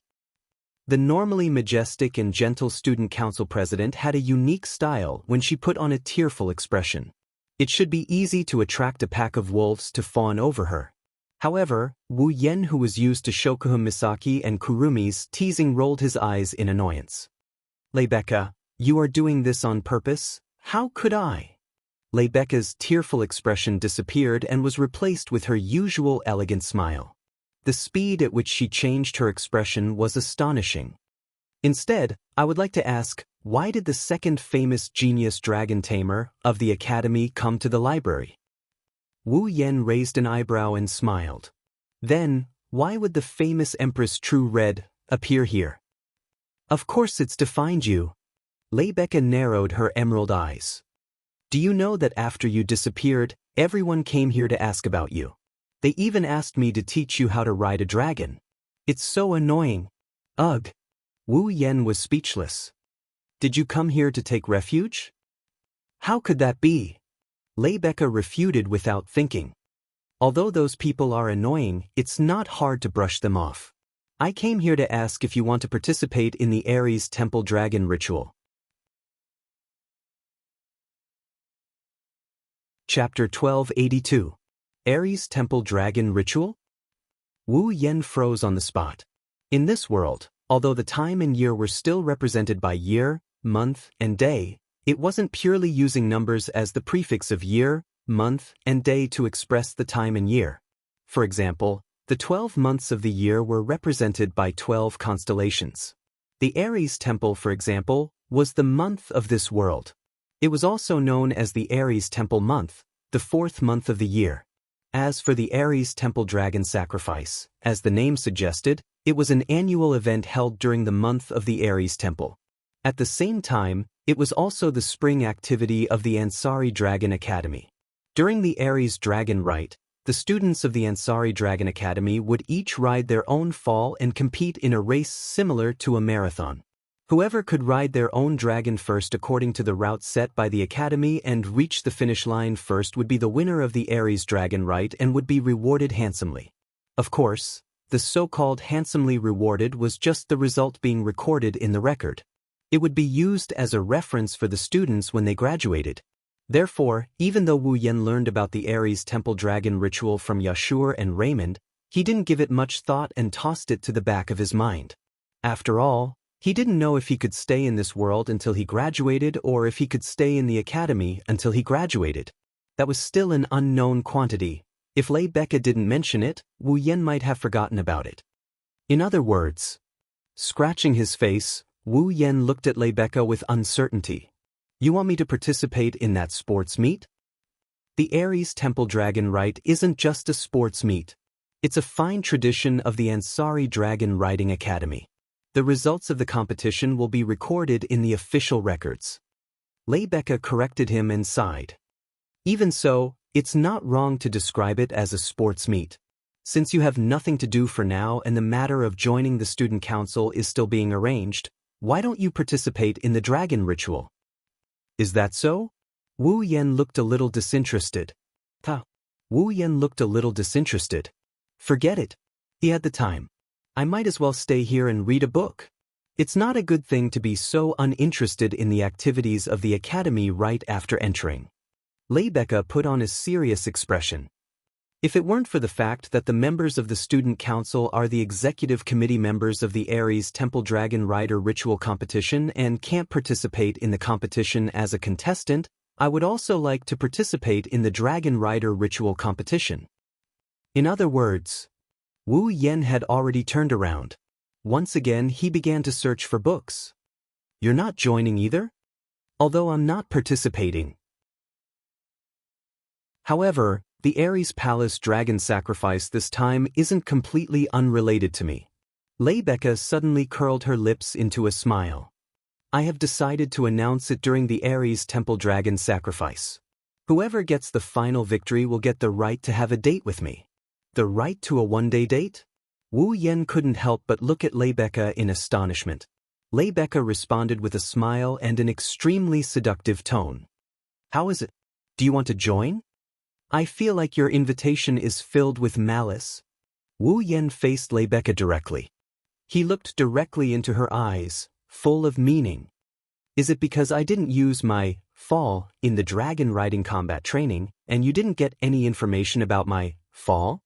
Is that why you want me to participate in the dragon riding ritual and show off your fall? The smile on Rebecca's face froze. I knew it. Wu Yen slapped his forehead as if he had a headache and laughed bitterly. Although I know most girls are curious, isn't your curiosity a bit too strong? Oh? Is that so? Lei Becca recovered her smile and closed her eyes. She crossed her arms in front of her chest. When she opened her eyes again, they were filled with a strange light. I can't help it. There are too many mysteries surrounding you. If I ask you personally, you'll definitely use the excuse of memory loss to brush me off. I can only find out myself. Excuse? Wu Yen froze. When he saw the seriousness hidden under her perfect smile, he smiled helplessly. I see. I can't hide it from you, huh? No, you just didn't want to hide it. Lei Becca shook her head and looked at Wu Yen. If you really wanted to hide something, you wouldn't have acted so conspicuously. Well, let's just treat it that way. Wu Yan shrugged. Rebecca clearly didn't want to stop the topic. She stared at Wu Yan. So you admit that you didn't lose your memory? Yes, I admit it. It's like you said, I didn't want to hide it. I just thought it would be more convenient. Wu Yan didn't hide anything. So, if you want to ask me something, you'll have to think about it carefully. There are some things I don't want to reveal. How direct? Rebecca turned her head away. Then, she turned back with a smile on her face. Since that's the case, you'll have to endure my excessive curiosity. I don't have a problem with that. Wu Yan chuckled when he saw the provocative smile on Rebecca's face. If you can really obtain a certain position in my heart, then I will definitely not hide anything from you. In the end, the things that I hide are not that shameful. It's just that it's very hard to believe. I think so too. Rebecca nodded when she recalled the Star Essence's rampage. She seemed to have thought of something and looked at Wu Yan. You said you won't hide anything from me if I gain a certain position in your heart? Rebecca suddenly moved in front of Wu Yan with an indescribable smile. Her beautiful face slowly moved towards his face. Her emerald-like eyes began to glow with an alluring luster. Don't tell me I still don't have a place in your heart? If I have to say it, I'm your benefactor. However, Wu Yan remained calm in the face of Rebecca's actions. He didn't avoid her beautiful eyes that were getting closer and closer. After all, not only did you save me, you even arranged for me to enter this academy and gain a temporary foothold. I can't thank you enough. Rebecca stopped when she saw Wu Yan's unmoved appearance. She stared at Wu Yan for a while. After a long while, she sighed. You're making me doubt my own charm. I'm also starting to doubt if you're treating me as an innocent little boy. Wu Yan rolled his eyes at her. He turned around and continued searching for books on the shelves. Don't tell me you think you can gain a certain position in my heart by giving me some benefits? That's not what I was thinking. I just think your reaction is boring. Rebecca shrugged. And then? Are you going to participate in the Aries Dragon Festival? I'm not really interested, but it's not like I don't want to participate. Wu Yan replied without turning his head. It's just that my fall isn't suitable for that kind of occasion. If you can lend me your fall, I don't mind participating. What did you say? Rebecca was stunned. She looked at Wu Yan in shock. You want to borrow my fall? Such a big reaction? Wu Yan glanced at her. Is there a problem? There's a huge problem. Rebecca frowned. Do you know who my fall is? Well, I've more or less heard of it. Wu Yan pursed his lips and smiled. The strongest holy dragon in the academy. Then do you think my fall is as easy to ride as that earth dragon? Rebecca's expression turned serious when she saw Wu Yan smiling instead of backing down. My fall's temper isn't as good as those little dragons. It won't let you ride it as you please. Even if I'm present, it'll be dangerous if something goes wrong. Of course it'll be dangerous. After all, the opponent is a dragon. But how do you know if you don't try? Wu Yan waved his hand. It just depends on whether you're willing to lend it to me. Rebecca's frown deepened when she saw Wu Yan's nonchalant attitude. She shook her head. Looks like you won't give up. Fine, I'll let you try. Chapter 1283. In the Ansari Dragon Riding Academy, there was a special place for students to settle their own fall, Dragon House. In the Ansari Academy's Dragon House, not only were there dragon servants in charge of taking care of the dragons, even the treatment of the dragons far exceeded that of commoners. It was comparable to that of nobles. Even the treatment of the dragons was not as good as that of the Ansari Academy's Dragon House. Therefore, the Ansari Academy's Dragon House was almost filled with dragons. However, in the Dragon House filled with dragons, there was one dragon house that was an exception. It was much larger than normal dragon houses. Even the building itself was much more grand and luxurious than other dragon houses. In terms of appearance, it even gave people the feeling of a villa where nobles lived. But in this dragon house, there were only 5 dragons living there. 5 holy dragons. The 7th dragon house. That was a facility for holy dragons in the academy. It was just a place for dragons to live, but the seventh dragon house was like a villa. The place where nobles lived their holy dragons probably wasn't as luxurious as the seventh dragon house. This also indirectly proved how rare and precious holy dragons were in people's hearts. At this moment, in one of the rooms in the seventh dragon house, Sylvia was looking at the listless Lancelot lying on the ground. Her icy blue eyes were filled with sadness. "I'm sorry, Lancelot." She stroked Lancelot's beautiful white fur. Her eyes were filled with emotions. Sylvia's voice was very depressed. "It's all because I'm too weak, that's why you lost to an earth dragon." You. Lancelot turned his head and let out a comforting whimper, but his voice was also filled with depression. Clearly, the fact that he lost to an earth dragon made Lancelot feel rather bad. Dragons were all prideful by nature. As a holy dragon, losing to an earth dragon was indeed a huge blow to the dragon race. So much so that, even though Sylvia brought Lancelot's favorite food, Lancelot didn't eat anything. Strangely, Lancelot didn't eat even a little bit. This was the first time something like this had happened. However, compared to Lancelot, Sylvia seemed to have suffered a heavier blow. "You clearly tried so hard to respond to me. It had grown into a holy dragon when it was still a baby dragon. In the end, it was me, a useless master, who dragged you down." Sylvia lowered her head. She bit her lip. "Is it really because I don't have the talent of a dragon nurturer?" If these words were heard by the students of the academy, their jaws would drop to the ground in shock. He was always first in the school year. Furthermore, she was one of the only 5 dragon knights in the academy. Who would believe that Sylvia did not have the talent to be a dragon nurturer? Besides, without the talent of being a dragon breeder, the mother of dragons wouldn't have entrusted her babies to Sylvia. At that time, Sylvia wasn't even a dragon breeder. However, Sylvia's words didn't sound like she was mocking herself at all. Instead, they sounded very real, which was really confusing. Sylvia could not help but reach out her hand and touch the star carving that was slightly above her chest through her clothes. She mumbled as if she was asking for help. "Big brother, what should I do? How can I become stronger?" Right at this moment, the door to the dragon house was suddenly opened, giving Sylvia a huge fright. Even Lancelot almost revealed an alarmed expression as he looked towards the door. The next moment, both man and dragon were stunned. "It's here?" Standing next to Rebecca at the entrance, Wu Yen smacked his lips as he looked around the ridiculously luxurious dragon house. They made a dragon house look like a luxurious villa. "This Ansari Academy sure is rich, that's why you better not provoke it later." Rebecca kept sighing as if she wasn't optimistic about Wu Yan's chances. "If we cause a ruckus here, the reconstruction will require a lot of money. It wasn't easy for me to get the Academy's approval. They really approved it?" Wu Yen pursed his lips. "Looks like the teachers in the Academy want to see if I can tame the strongest holy dragon in the Academy. Tame the strongest holy dragon in the Academy?" Just as Wu Yen finished speaking, a shocked voice resounded from within the dragon house. It clearly entered Wu Yen and Rebecca's ears. Only then did they notice that there was another person present.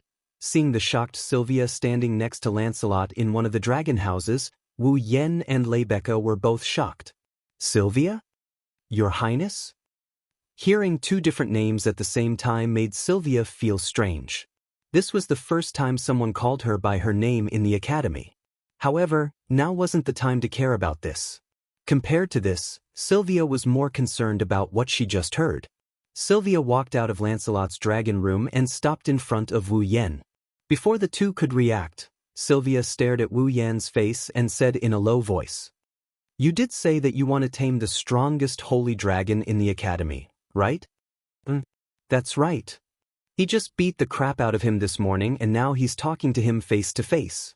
Wu Yen felt a bit uncomfortable but he quickly recovered. "I did say that. In other words..." Sylvia sucked in a breath of cold air.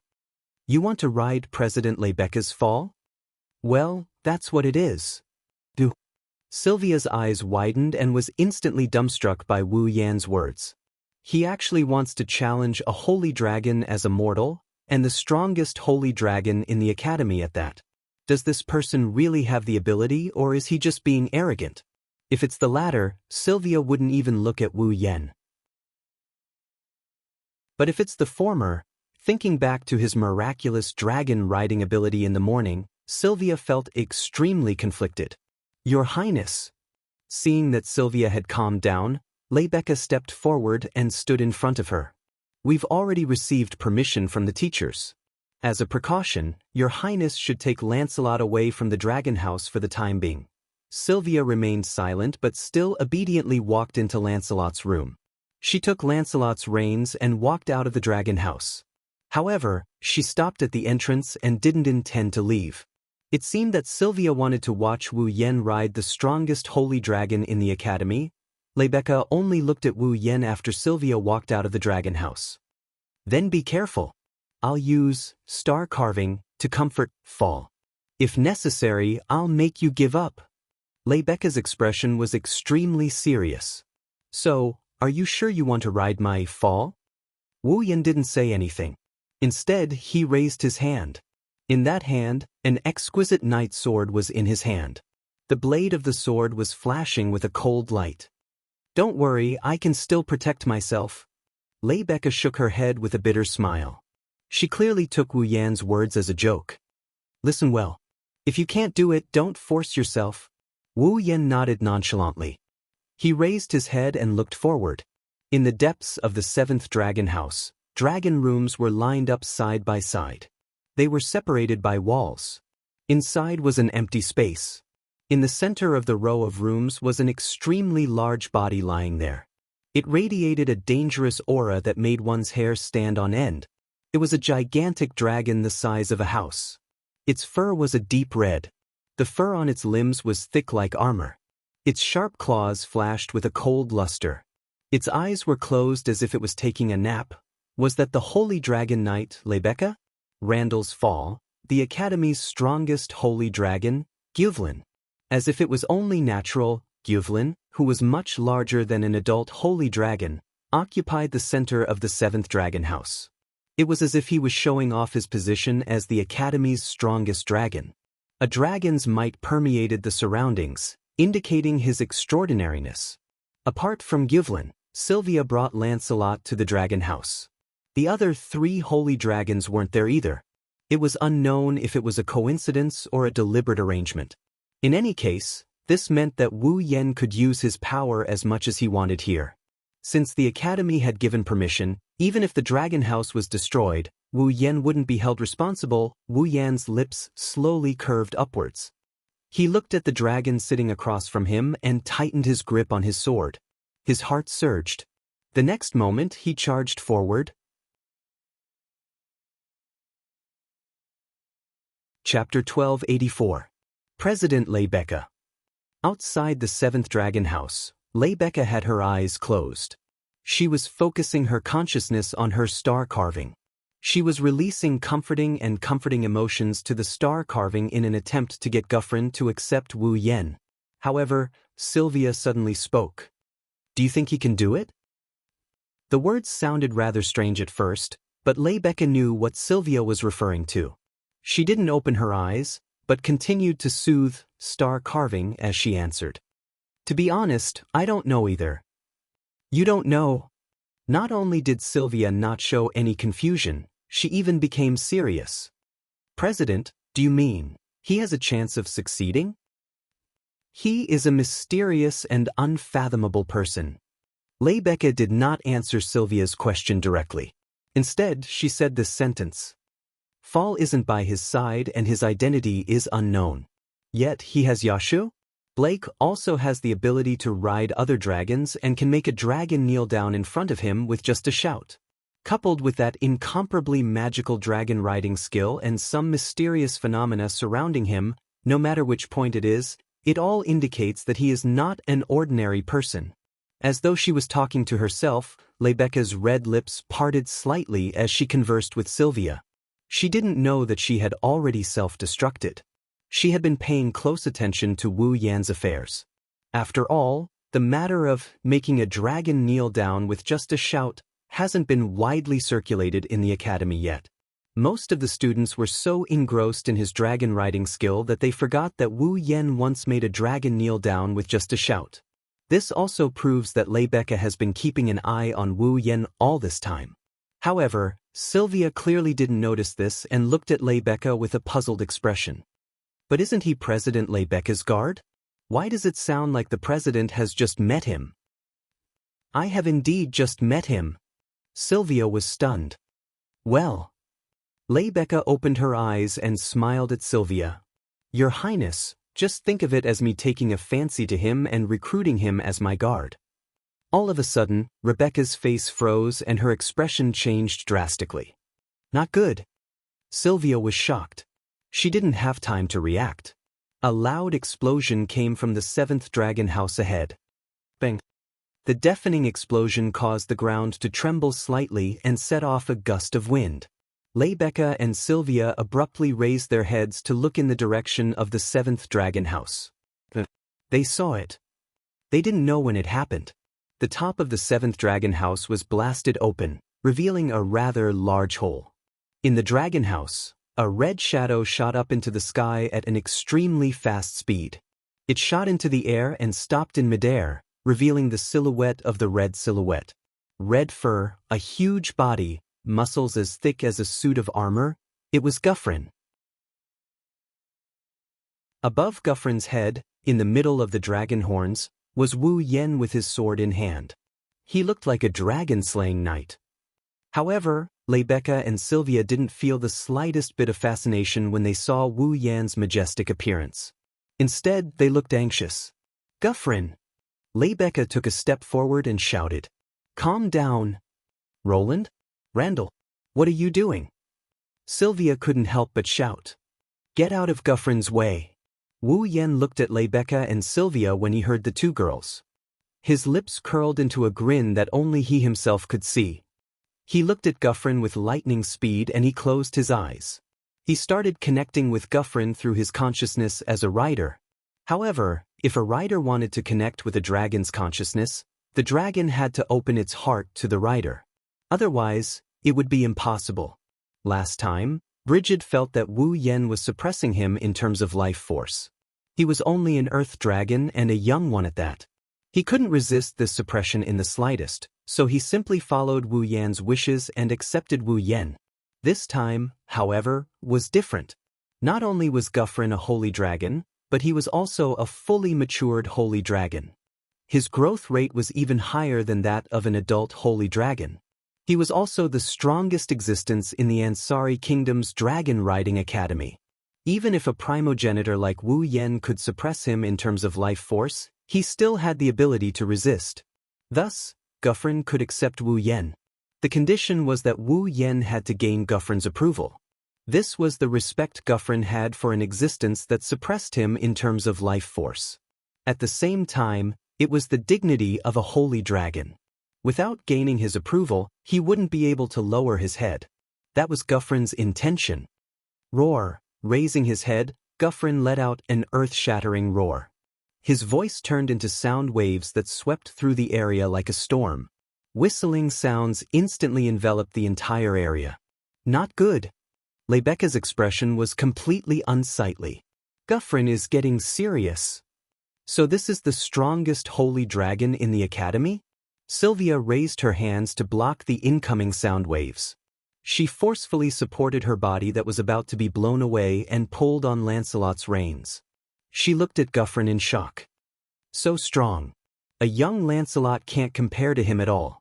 Sylvia looked at Wu Yen, who was still standing on Guffrin's head. His dragon robes fluttered in the wind, but his posture remained upright. She couldn't help but feel a bit nervous. Can he tame Guffrin? Roar! With another roar, Guffrin moved. The mountain-like body soared into the sky, accompanied by a loud sonic boom. It turned into a flash of red lightning, flashing back and forth in the sky, moving up and down and pacing back and forth. Whoosh! His extreme speed caused a sharp sound that reverberated through the air. On the ground, Rebecca and Sylvia couldn't even see Guffrin's true body. Their expressions changed again and again. Flying at such a terrifying speed, even if another dragon was holding on to him, he would still be flung away. However, the two of them didn't see Wu Yen being flung away by Guffrin. Instead, they saw him standing steadily on Guffrin's head, completely unaffected. This shocked both Rebecca and Sylvia greatly.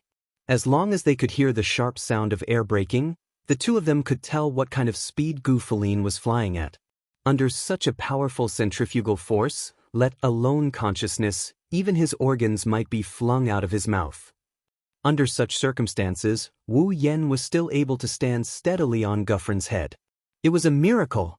On the other side, Wu Yen, who is riding on top of Guffrin's head, bitterly laughed as he listened to the incessant howling of the wind, looking at the scene in front of him that has turned into a sea of white. You bastard, you're actually this serious. If it wasn't me, which human would be able to endure your torment? Roar! Roar! Guffrin roared in response. His roar carried a faint ripple of mana. Clearly, it was using its own magic power to strengthen its speed. Wu Yen could even feel a powerful repulsive force from Guffrin's body. He couldn't help but tighten his grip on Guffrin's horn. Even breathing became difficult. Guffrin could only roar, but Wu Yen understood what it meant. He would definitely not show any mercy. This meant that Guffrin was already going all out. When Guffrin went all out, he was already at the 8th rank. Coupled with the fact that he was a dragon with a noble bloodline, Guffrin's strength was already close to the 8th rank. He was only a hair's breadth away from reaching that rank. Wu Yen, who had sealed all his power, only had the boundless martial refinement and the physical abilities of a true ancestor. He was also at the 8th rank. They were evenly matched. Haha. Sensing Guffrin's intentions, Wu Yen laughed heartily. I understand. Since that's the case, I'll go all out as well. Don't die, Guffrin. His voice reverberated throughout the battlefield, reaching Rebecca and Sylvia's ears. In the next moment, Wu Yen raised the knight's sword in his hand. Above it, a dense air current began to sweep up. The whistling air covered the blade of the knight's sword, condensing into a shining halo. Then, Wu Yen slashed downwards. Chaotic returned to Horizon Dance. A dazzling saber light flashed and cut through the air. It was as if a saber had descended from the sky and landed on Gu Feline's body. Boom! A blinding light exploded in the sky.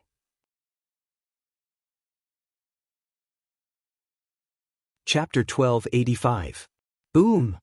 The dazzling saber light slowly bloomed as if it had cut the entire sky into two halves. The space seemed to have been cut in half. The dazzling light carried the aurora-like saber halo and expanded in this part of the world. It then gradually reverberated, stirring up a gust of wind that swept in all directions. What? What is that? It's a lie, right? Rebecca and Sylvia's expressions constantly changed as they witnessed this scene. In the end, they were stunned as waves of shock surged through their hearts. However, they were quickly drowned out by the fierce winds. They raised their hands in front of themselves and closed their eyes to block the dazzling blade light in the sky. It wasn't until about a minute later that the wind and waves weakened, and the strong light gradually dimmed. The two beautiful girls on the scene opened their eyes and looked up. Then, a huge body fell from the sky at the same time, smashing heavily on the ground. Bang!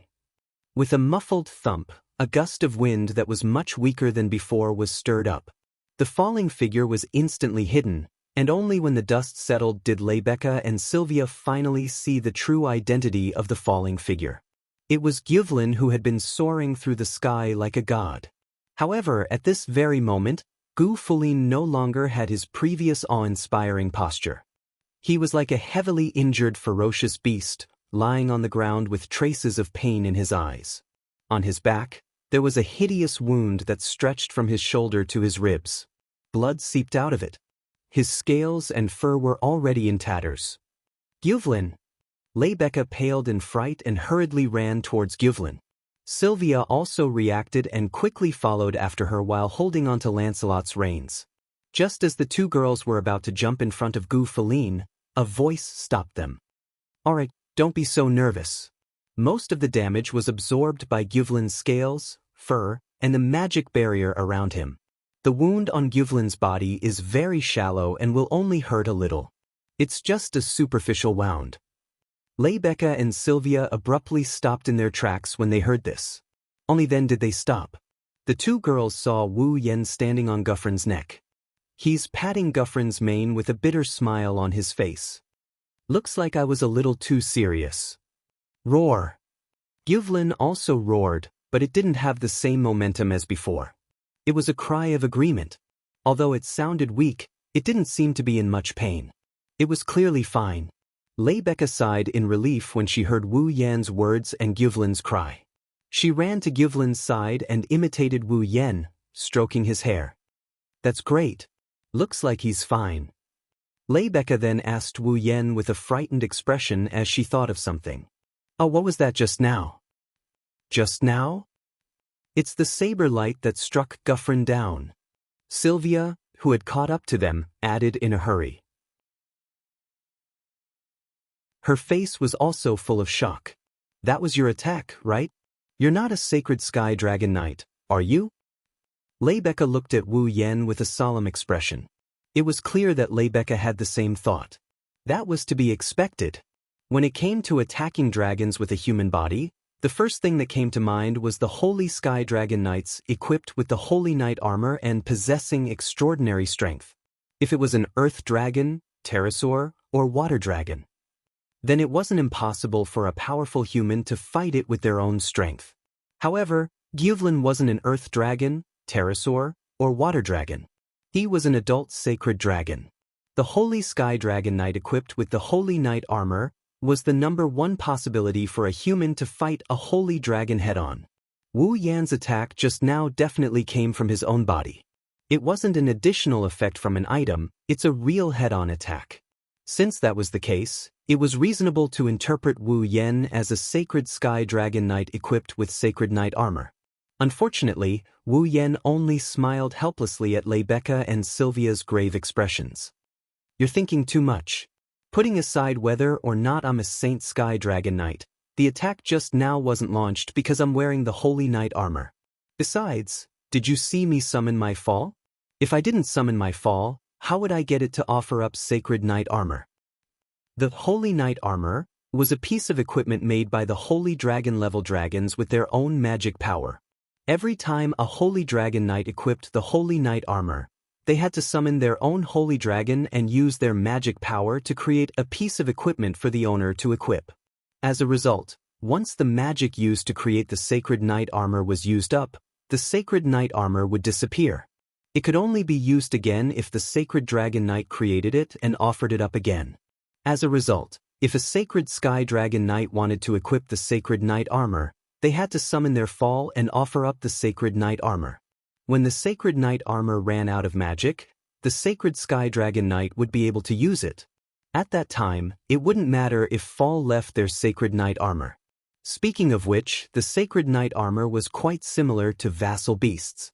Both were created from pure magic and had all sorts of unique effects. Vassal beasts had the ability to transform into anything, while sacred knight armor was dazzling 100 blossoms built-in magic device. Once it ran out of magic, it would disappear. The difference was that familiars existed in the blood of vampires and were released by the vampires with mana. The Holy Knight armor, on the other hand, existed in Fall's body. If one wanted to equip it, Fall would have to pay mana to construct it before they could successfully equip it. However, if a sacred knight armor wanted to equip it, he had to summon Fall first. This was something that couldn't be changed. He didn't equip the sacred knight armor? Rebecca was bewildered. If he didn't equip the sacred knight armor, then what was that attack just now? That was just a sword skill. Sword skill? Rebecca and Sylvia were stunned. Vibrate the sword at a certain frequency and cause the surrounding air to vibrate. Then, use the vibrating air to form a shockwave and compress it into a slash. That's how it works. As he spoke, Wu Yan shook the sword in his hand. Instantly, strands of dense air swirled around the sword and enveloped it, forming a halo around it that made the sword shine brightly. It's called Chaotic Return to Horizon Dance. It's a pure sword skill that focuses on destructive and offensive power. Wu Yen looked at the stunned Rebecca and Sylvia and laughed.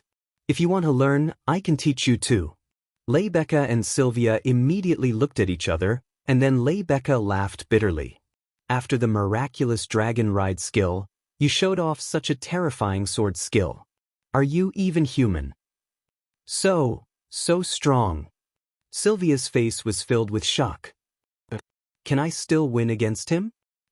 Ma, let's put that aside for now. Wu Yen felt like he overdid it when he saw the two girls' expressions.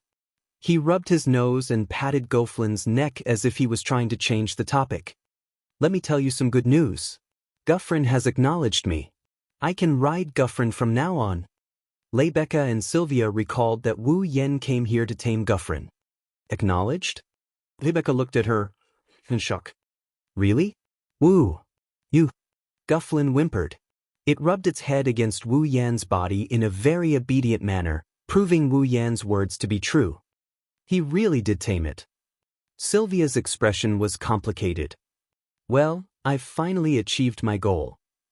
Wu Yen looked at Rebecca, Sylvia, Guffrin, and Lancelot with a smile. Thank you for accompanying me. How about this? I'll cook a meal for everyone. Rebecca and Sylvia were stunned again.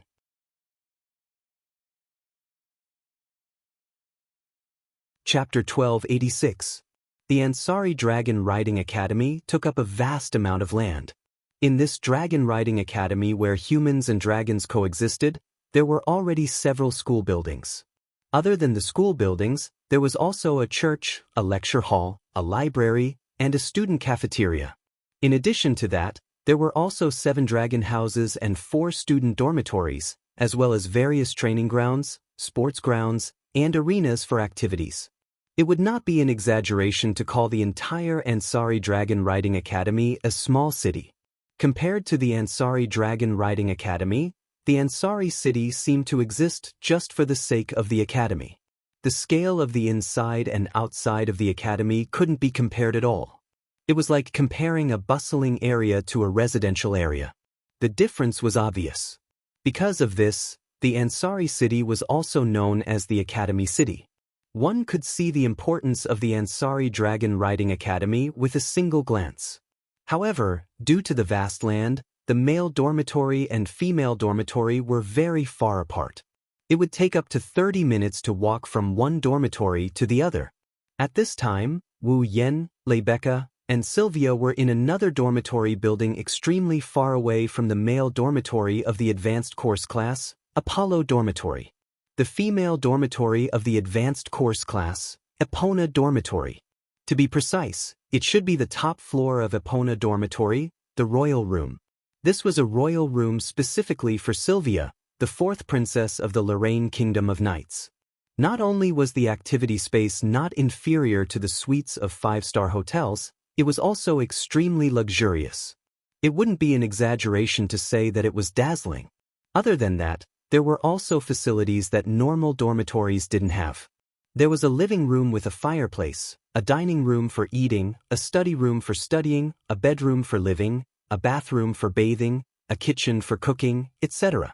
There were all sorts of room facilities. It couldn't be compared to the dormitories of normal students. It was more like a high-class dormitory. It didn't have the feel of a dormitory at all. Wu Yen didn't know if the room of the principal of the Ansari Dragon Riding Academy was as luxurious as this, but this was the first time he saw a dormitory that could be called wasteful. Even the girls' dormitories of Tokuwadai Middle School weren't as luxurious as this. Of course, Wu Yen wouldn't be surprised if it was just the luxurious room. After all, Sylvia was still a princess. Living in a better place wasn't a big deal. Most importantly, the moment Wu Yen entered the room, he saw something truly luxurious. She was wearing a dark blue pleated dress with lace, and a white scarf-like floral ornament started from her shoulders and went through her chest. It was pulled all the way down to her abdomen and wrapped around it like an apron. Paired with the blue dress, it was monotonous yet irresistible. There was also a headdress on her head, and the color was also monotonous white. It was a maid outfit. And the one wearing the maid's uniform. It was a young girl with short purple hair and purple pupils. She was extremely cute and playful. Wu Yen blinked and looked at the cute little maid standing in front of him with a smile on her face. Then, he turned his head and looked at Sylvia. She's not your maid, is she? She's a maid, not a maid. Sylvia frowned. She glared at Wu Yen. Is there something you're not happy about? No, no, no, of course not. Wu Yen shook his head. He looked at the little maid who was standing there like a doll and he laughed. She's not like you, she's quite cute. What did you say? Sylvia's eyes widened. She couldn't believe Wu Yen would say something like that.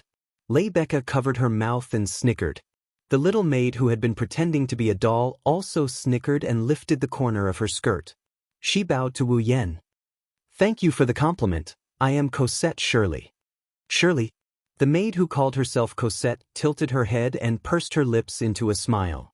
You must be Lord Loon, right? I've heard so much about you. My name. Wu Yen stroked his chin and glanced at Sylvia. Don't tell me you got this name because I defeated your mistress and she badmouthed me in front of you? I'm not that despicable. Sylvia was furious. Also, Cosette isn't my maid, she's my maid.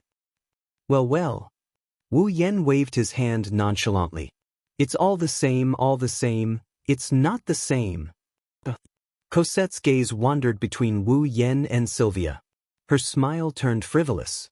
Lord Loon and Her Highness are showing off their affection? Showing off their affection? Wu Yen was dumbfounded. And of course not. Sylvia's face turned red, she looked flustered and exasperated. Wu Yen was even more surprised. It can't be? So you're shy too? This time, not only did Sylvia's face turn red, even her ears turned red. Cosette, who was just joking, showed a surprised expression and smiled meaningfully. It seems like something happened between the two of you that I don't know about. I'm very curious. Nothing happened. Sylvia's rebuttal was so weak that even Rebecca was too embarrassed to continue watching. She stepped forward with a smile. Loon, Cosette isn't an ordinary maid. You'll slowly understand. Not an ordinary maid? Wu Yen couldn't help but look at Cosette. Cosette smiled modestly and he couldn't help but laugh. Well, I'll wait and see. Wu Yen walked past Sylvia and entered her room.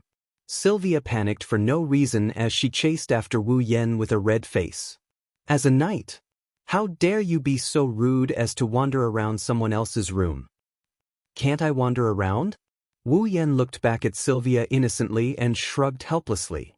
Then Cosette, please take me to the kitchen. Kitchen? Cosette was confused. She didn't understand why Wu Yen went to the kitchen, but she quickly put on a smile. Understood, Lord Loon. This way, please. Thank you, Cosette. You're welcome. Don't order other people's maids around. Sylvia shouted. Also, Cosette, don't be so obedient. Unfortunately, not only did Wu Yen ignore Sylvia's words, her maid also ignored her. She stood there in a daze and looked at Wu Yen and Cosette, who were talking and laughing as they walked into the kitchen. She lowered her head and the background was dark. I'm just a princess with no dignity. Not only can I not order my guards around, even my own maids don't listen to me. This? Rebecca saw this scene with her own eyes and her impression of Sylvia changed drastically. I didn't expect Princess Sylvia to be so innocent. She doesn't even know that she's being bullied. That's right, Wu Yen and Cosette have been bullying Sylvia since the start of the fight. In the kitchen, Wu Yen glanced at the luxurious scene and his heart twitched. Should I say, as expected of the princess's kitchen? Lord Loon, do you really want to use the kitchen? Cosette looked at Wu Yen in disbelief. I thought you only wanted to bully Her Highness. I didn't expect Sylvia to have such a side to her, so I played around a little. Wu Yen smiled awkwardly at Cosette's incredulous expression. In any case, lend me the kitchen for a while. Do you want to cook? Cosette smiled kindly. If that's the case, let me do it. Well, it's a thank you gift, so I can't let you do it. Wu Yen said without turning his head. He walked into the kitchen and picked up a kitchen knife. He skillfully twirled it around the handle. Don't look at me like this. I haven't met anyone who can match me in cooking yet. That's so? Cosette maintained a smile on his face, but his eyes were filled with distrust. Wu Yen shrugged when he saw this. Anyway, just wait and see. Wu Yan's lips curled up. Cosette suddenly had a feeling when she saw that smile. The boy in front of her seemed different from the ones she met before.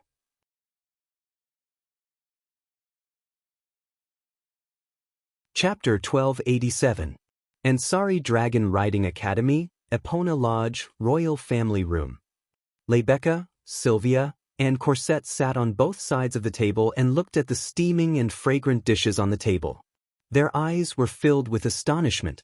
Sylvia swallowed her saliva with difficulty as she looked at the dishes on the table that looked like works of art. She looked at Wu Yan, who was standing at the side with plates of food in his hands, and asked with uncertainty, "You made all of this yourself?" "This?" Rebecca was also surprised. "Isn't this a little too beautiful?" "That's right. Beautiful." The dishes on the table were all cut into inconceivable shapes by some kind of extreme knife skill. Then, they were arranged into exquisite patterns. It wouldn't be an exaggeration to say that they were works of art. In terms of appearance alone, they were more exquisite than ordinary works of art or famous paintings. If these works of art were dishes, then Rebecca and Sylvia wouldn't be willing to eat them, even if they almost lost their composure and salivated profusely. "President, Your Highness, these were indeed made by Lord Rohan." Cosette, who stood behind Sylvia, explained to the two girls with an admiring tone. "I've been watching Lord Rohan from the side. There's no mistake." After saying that, Cosette looked at Wu Yan with curiosity. Even though Cosette hasn't met Wu Yan before, just like when she introduced him, she's been looking forward to meeting him for a long time. In fact, it was Cosette who told Sylvia that Wu Yan entered the advanced course through the back door. She originally thought that Wu Yan was just a special person. However, Cosette's impression of Wu Yan had changed from special to special now. The mysterious dragon riding skill. The unknown dragon rider. The genius dragon tamer. In the short span of a day, this student who only received a negative evaluation had suddenly changed. He had countless halos on him. Now, he even made a dish that even Cosette praised. Just the surface alone made her admit that she was inferior. Of course, these weren't the most important things for Cosette. These were the characteristics mentioned above. Apart from being able to make good dishes, none of them could deepen her impression of Wu Yan. The most important thing was this special boy. He directly called her master by her name. Cosette, who was familiar with Sylvia, naturally knew that this was the first time Sylvia had met someone who directly called her by her name since she came to the academy. Furthermore, it seemed that Sylvia had removed her cold mask and revealed her true personality. Cosette couldn't help but take note of this. Cosette, who knew that Sylvia never had any friends, felt that this boy who suddenly barged into the academy might change Sylvia's life. Who knows? Wu Yan, who didn't know that Cosette was thinking so deeply, placed the last dish on the table with a disapproving expression. He clapped his hands and walked into the kitchen while speaking. "No matter how beautiful the dishes are, they are all for eating. Don't be shy, eat as much as you want. I'll go make Guffrin and Lancelot's portions first." After saying that, Wu Yan disappeared from the scene. Rebecca and Sylvia looked at each other and picked up their knives and forks in tacit understanding. They picked up a piece of meat and put it into their mouths. In the next moment, they felt an electrifying pleasure in their mouths, causing the two girls to widen their eyes and be stunned on the spot. "President? Your Highness?" Cosette faintly felt that something was wrong when she saw the two girls doing something that was completely different from before. It didn't fit their image. "Pardon my rudeness." Cosette picked up the cutlery and forked the meat that Rebecca and Sylvia had just eaten.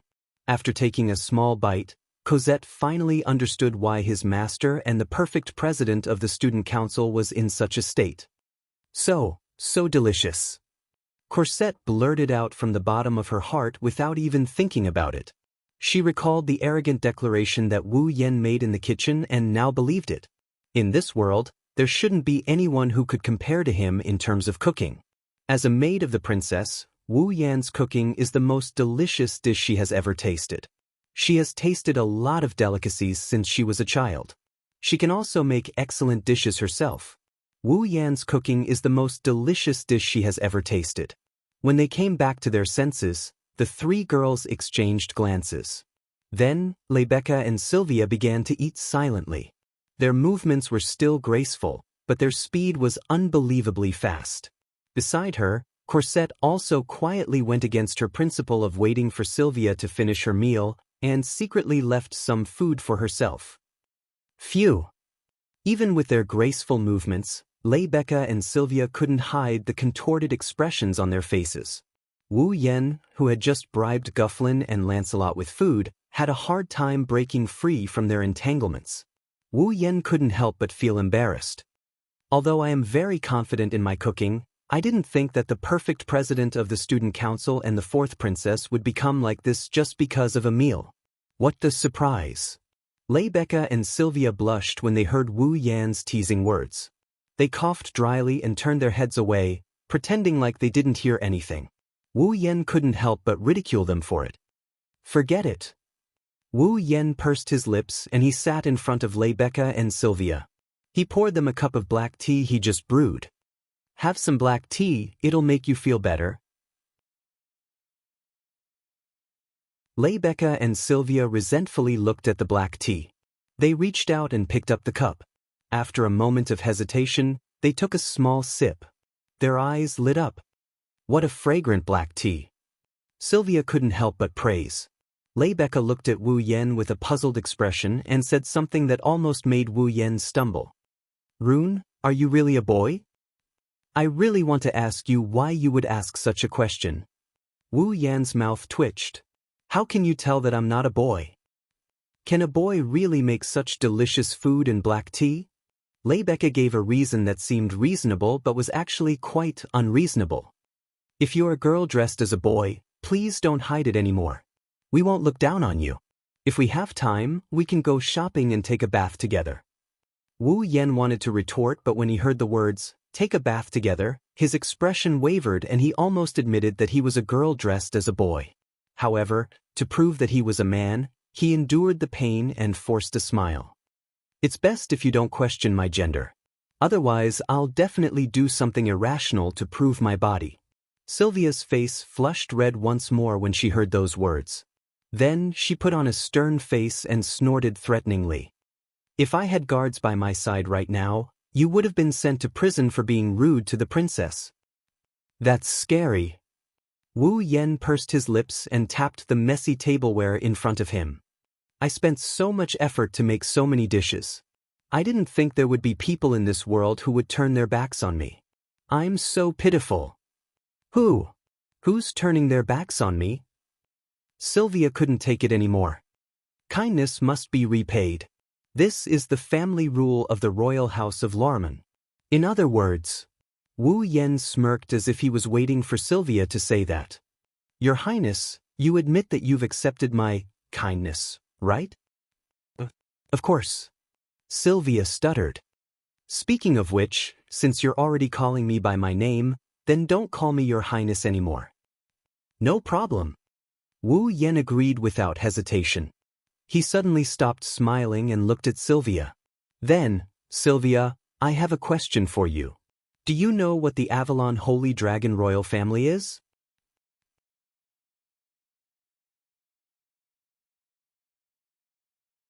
Chapter 1288. Avalon's Divine Dragon Royal Family? Other than Wu Yan, everyone else was startled for a moment before a doubtful expression appeared on their faces. Avalon's Divine Dragon Royal Family. Sylvia frowned. I've never heard of such a family name before. Where is it from? No, they shouldn't be a human family. Wu Yan shook his head and he mused for a bit before replying.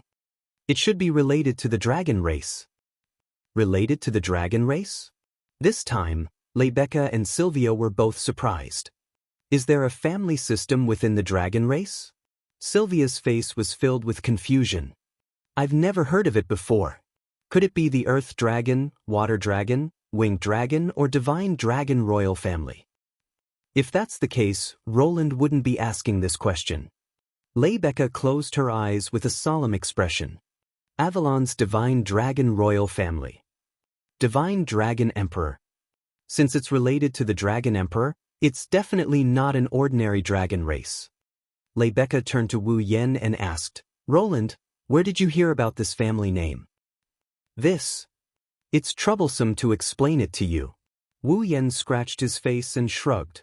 To put it simply, I'm currently looking for information related to the Avalon's divine dragon royal family. I've searched the Academy's library but I couldn't find anything. Although the Academy's library contains many books related to the Dragon Clan and the Dragon Cultivators, the truly confidential parts will not be open to the public. Rebecca crossed her arms and shook her head. Furthermore, if it's something that can be found in the Academy's library, Princess Sylvia and I would definitely know about it. Therefore, I can be sure that the Academy's library doesn't have any records of this. Then, does the Loriaman's royal family and the Randall family have any records of this? Wu Yen stared at the two girls in front of him. The Randall family is a noble family with a fief. They should have some secrets that aren't on the surface, right? As for the Loriaman's royal family, I'm sorry. Although I don't know if the Loria monarch family has any records of this, the Randall family doesn't have any. Rebecca said calmly. If I don't know about it, then even if I go to the Randall family to ask, no one in the family will know about it. When she said this, her tone was firm. As a Saint Dragon Knight, Rebecca was equivalent to a nobleman without a title. Although the Randall family was a famous family, there weren't many Holy Sky Dragon Knights in the history of the family. Thus, it was easy to imagine Rebecca's status in the family. Naturally, she had access to all the secrets of the Randall family. Therefore, Rebecca could say with absolute certainty that this was the case. As long as she didn't know, then no one in the Randall family would know. As for me, I don't have much confidence either. Sylvia, on the other hand, was a little uncertain. Her attitude was a little hesitant. Since it's a secret, there aren't many people in King Loriaman's family who have the right to read it. After all, it's related to the country.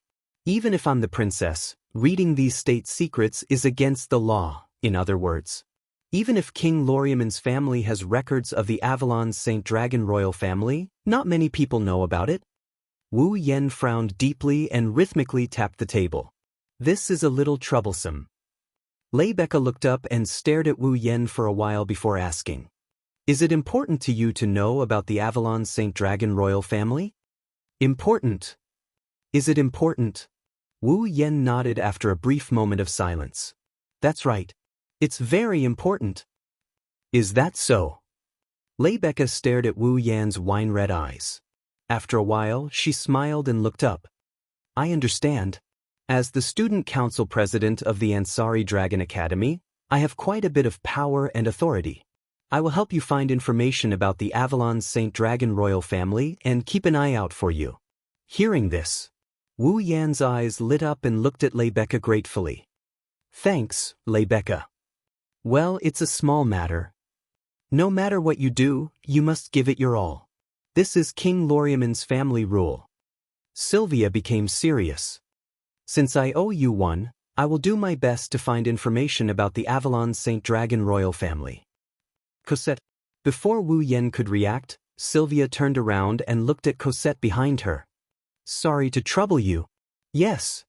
Cosette lifted the corner of her skirt and bowed slightly, revealing a witty and shrewd smile. As long as it's within my ability, I will give it my all. That's good. Sylvia's serious expression relaxed a lot. Rebecca also gave Cosette a reassuring look. Wu Yen was slightly surprised and looked at Cosette. Didn't I just say? Cosette is not an ordinary maid. Seeing Wu Yen staring at Cosette, Rebecca shook her head with a smile. Cosette belongs to the Shirley family. They have been known for their combat skills and espionage skills since ancient times. They have served the Loriaman's king family for generations and are specialized in assisting the Wang family. They are the indispensable left and right hands of the Wang family. Rebecca glanced at Cosette and explained in amazement. Cosette is one of the few elites in the Shirley family. It is not an exaggeration to say that she is the most outstanding member of the Shirley family. With her help, this matter will most likely succeed. That's strong. Wu Yen smiled wryly as he stared blankly at the adorable corset who had a harmless smile on her face. So that's how it is. A wise man doesn't show his true colors. You're the real boss. I've made a fool of myself. Cosette held her cheeks with both hands and fidgeted as if she was shy. However, there was a sly smile hidden in her eyes. Wu Yen, who saw this scene, clearly felt a chill in his heart. This cute maid is definitely not as naive and romantic as she looks. She might even be more two-faced than Rebecca. Era. Just as this thought rose in Wu Yan's heart, Cosette looked at Wu Yen with a smile and muttered to herself, "Why do I feel like Lord Rune is thinking of something rude?" You're thinking too much." Wu Yan's heart clenched as he put on a fake smile. I'm just thinking about the Aries dragon ritual tomorrow. I'm not thinking of anything rude." Aries dragon ritual? Rebecca blinked her eyes. Right, now that you can control Guffrin, you should be participating in the Aries dragon ritual, right? Controlling Guffrin to participate in the Aries dragon ritual? Before Wu Yen could react, Sylvia was startled. She turned to Wu Yen in shock. "You want to control Guffrin to participate in the Aries dragon ritual?" Wu Yen raised an eyebrow at Sylvia's shocked expression. "Judging from your reaction, are you also participating in the Aries dragon ritual tomorrow?" "Also means that you admit to it?" Sylvia's mind was starting to wander. "Guffrin is my opponent." Oh, you're wavering," Wu Yen said with a half smile. "Sylvia, are you afraid of losing to me?" Who's afraid of losing to you?" Sylvia raised an eyebrow. "You have to give it your all no matter what the competition is. That's the Loriman Wang family's motto." "This is interesting." Wu Yan's eyes lit up as he looked at Sylvia with a meaningful look. "Since that's the case, do you dare to make a bet with me?" "Bet?" Sylvia was stunned. "If I win tomorrow's Aries dragon ritual, you have to agree to one of my conditions." At this moment, Wu Yan's expression is like a big bad wolf looking at a cute little bunny jumping into its mouth. Sylvia shuddered and instantly became alert. "What if I win?" "If you win, I'll teach you the dragon riding technique and the chaotic return to horizon dance that defeated you.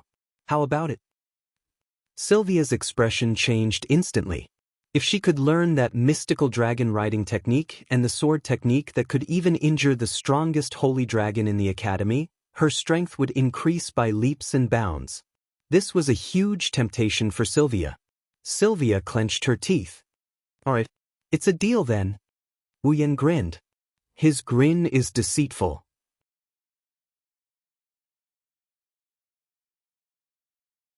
Chapter 1289. Boom, the sound of fireworks exploding reverberated throughout the academy. Oh, cheers shook the entire place. Today was a rare sunny day. In terms of organizing the competition, it was undoubtedly a very suitable day. Early in the morning, many students wearing dragon riding uniforms had gathered on the sports field of the Ansari State Dragon Riding Academy. They held the reins in their hands and lined up neatly on the field with their dragons. Oh, on both sides of the sports field, there were fences that looked like spectator seats. The fences were filled with students who did not intend to participate in the Aries dragon ritual and only wanted to watch the fun. Waves of cheers were heard, causing the surrounding air to vibrate slightly. One could imagine just how high the mood of the students was at this moment. The Aries Palace's Dragon Rider ritual was a spring celebration. Although many students did not intend to participate, their enthusiasm for the Dragon Rider ritual was even higher than those who intended to participate. Amidst the endless cheers, the students who were holding fall lined up neatly and looked forward. Over there was a temporarily built high platform that served as the main venue for the announcement of the Aries Palace's dragon sacrifice. Instructors stood on both sides of the stage. They were in charge of supervising the entire tournament. They maintained the basic rules of the tournament and didn't allow anyone to cause trouble. Backstage, Wu Yen, Sylvia, and Rebecca stood there in their dragon riding uniforms. Compared to the grinning Rebecca and the serious Sylvia, Wu Yan's expression is one of helplessness. Why do I have to go on stage and give a speech? Sylvia is the representative, isn't she? The representative has always been chosen to be the top student of the year in the past. It wasn't Leibecca who answered Wu Yan, but Sylvia. Glancing at Wu Yan, Sylvia calmly continued. But, you used an earth dragon to defeat me yesterday. You should be the representative of this declaration. I should be the one who is acting strange. Why do I get the chance to give a speech? Your Highness is overthinking things. Leibecca smiled calmly. She replied slowly. Even if someone defeated Your Highness's position as the top student of the year is still unshakable. Combat isn't the only factor that determines results. What about me? Wu Yan raised his voice as if he was trying to make his presence known. Logically speaking, I'm not just a student who got in through the back door. I'm also a newbie who entered the academy less than 2 days ago. You're letting me go on stage just like that? I'm afraid eggs will be thrown at me. Don't belittle yourself. Your reputation in the academy is no less than Her Highness Princess Sylvia's. Leibecca said calmly with a hint of a smile on her face. Although it was my idea to let you be the representative. So it was you. It's about time. She ignored Wu Yan's resistance. Leibecca slowly walked to the center of the stage. President Leibecca. Madam Leibecca. As Leibecca walked onto the platform, the students became more and more excited. Their cheers reverberated throughout the entire stadium, drowning out all the other noises. For a moment, the entire stadium was filled with crazed cheers from fans. Good morning, everyone. Like an unperturbed king, Leibecca appeared at the center of the stage, full of heroic spirit. Her voice wasn't very loud, but it pierced through the entire stadium, instantly silencing the noisy stadium. However, the students still looked at her with fanaticism in their eyes. After all, the person standing on the stage was the undefeatable idol of the entire academy. Seeing this, Leibecca revealed a satisfied expression. Her voice gradually reverberated through the air, reaching the ears of everyone present. Today, it's the day of the long-awaited Ares Palace Dragon Sacrifice of the Ansari Dragon Riding Academy. As an activity initiated by the Student Union, as the president of the Student Union, I feel honored to be able to stand on the stage and give a speech. After her speech, Leibecca looked around the stadium. Dear students, the dragon riding ritual is not just a simple sports meeting, but a fine tradition of the Ansari Dragon Riding Academy and even the entire Ansari city. The results of the competition will be officially recorded and become the glory of the winner. Therefore, since you have chosen to participate in the competition, of course, I hope that your goal is to stand on this high platform and receive the award personally from me. At this point, Leibecca suddenly closed her eyes with a helpless smile on her lips. That may be the case, but I know very well that this level is not enough to stimulate everyone's will to win. Therefore, I will give a special reward to the winner this time. Special reward. The students who had been in a frenzy earlier were all stunned by this sudden speech. Seeing this, a trace of craftiness appeared in Leibecca's eyes as she spoke in a clear voice. I will give the winner of the Ares Palace Dragon Sacrifice the right to date for a day as a reward. The person of the date will naturally be me, Leibecca Randall. I'll be Leibecca Randall. The stadium suddenly fell silent. All the students stared dumbfoundedly at Leibecca, who was exuding a noble aura, as if they couldn't believe their ears. They looked at each other in dismay, as if they were suppressing something, and their faces swelled. In the next second, cheers louder than ever before filled every corner of the stadium and almost caused a riot. Silence. Leibecca's smile didn't diminish as she spoke again. The stadium returned to its original silence. Her popularity and influence made even Wu Yan sigh in admiration. Next, the representative will give a speech. Year 1 of the advanced course class, Sylvia Lamia. Her Highness Princess Loriaman. Sylvia's figure appeared at the bottom of the platform as soon as she finished speaking. She slowly walked to the center of the platform with clear footsteps. Below the stage, Wu Yan frowned. When Sylvia went up to the stage, Wu Yen clearly felt. Unlike the previous high-spirited atmosphere, there was a strange heaviness in the air. However, Sylvia seemed to have not noticed at all. She looked straight ahead with a taut face, and her cold voice shook the atmosphere as it gradually reverberated in the field. You must give it your all in any competition. This is the family rule of the Loriaman family. Above. After saying that, Sylvia walked off the stage by herself. Her aggressive aura brought about a sense of nervousness. Below the stage, all the students fell silent. Not long after, there was a burst of whispers. What? She seems so amazing. Yeah, the truly outstanding one is Lancelot, not her. Is everyone from the Wang family so arrogant? I can't bear to watch this. Wu Yan's frown deepened as he looked at Sylvia, who was walking towards him. Looking at the other party's frosty face, his wine-red eyes wavered slightly. Next, let's welcome the most famous newcomer in the academy, Roland Randall. Randall. Hearing Rebecca's words, Wu Yan took a deep breath and walked up to the stage. When he passed by Sylvia, Wu Yan abruptly opened his mouth and said this. I don't like the current you at all. Sylvia's footsteps paused. Her cold face, which hadn't changed since the beginning, crumbled and turned into a complex expression. Standing at the center of the stage, Wu Yan first glanced at the smiling Rebecca, then at the contestants below before sweeping his gaze across the crowd. I won't waste any more words. Everyone. Wu Yan's lips curled up as he spoke. Come and try chasing me. If you can catch me, I'll agree to any request you make. But don't expect me to go easy on you. Hearing that, the crowd fell into a deathly silence once more. However, in the next instant, a stifling wave of enthusiasm accompanied by deafening cheers reverberated throughout the arena. Although those words sounded extremely arrogant, it was exactly what many people wanted. After all, they were still thinking about Wu Yan's miraculous dragon-riding ability. Rebecca held her forehead as if she had a headache, but the corners of her lips also curled up slightly. Sylvia stared blankly at Wu Yan, who was receiving everyone's cheers. His words echoed in her mind. She was speechless for a long time.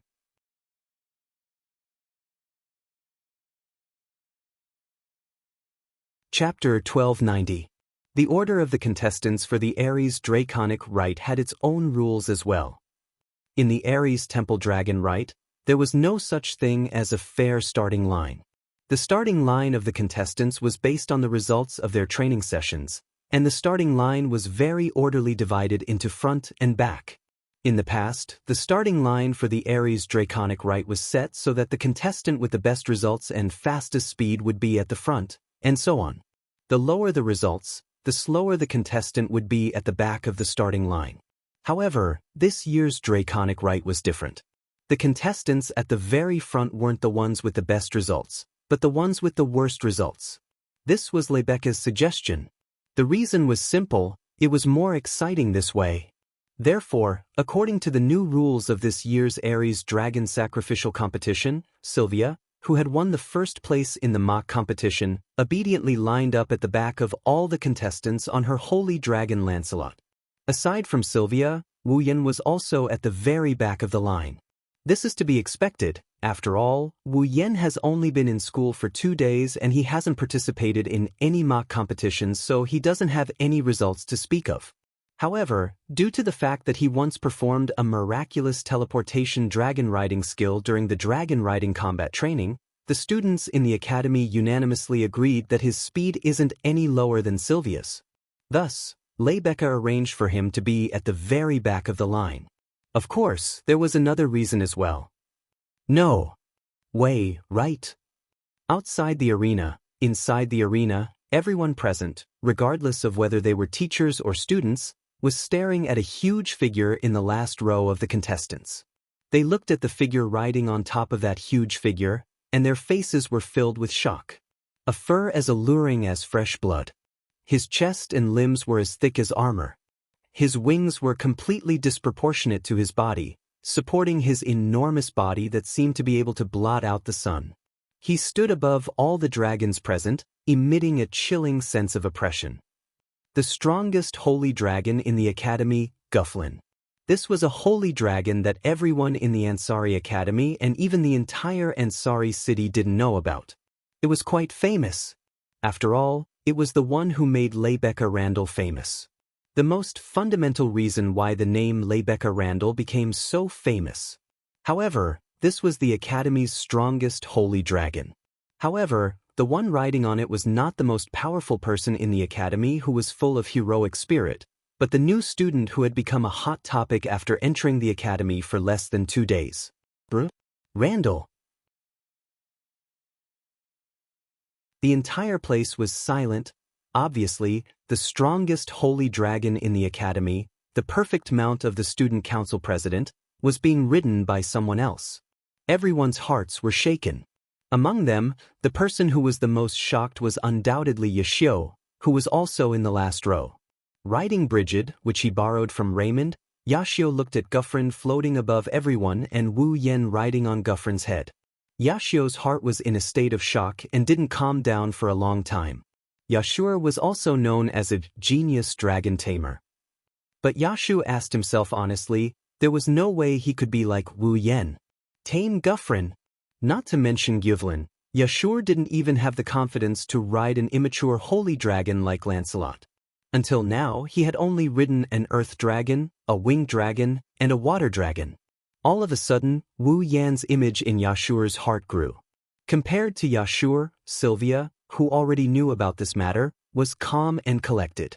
She restrained her emotions and slowly suppressed the complicated emotions in her heart.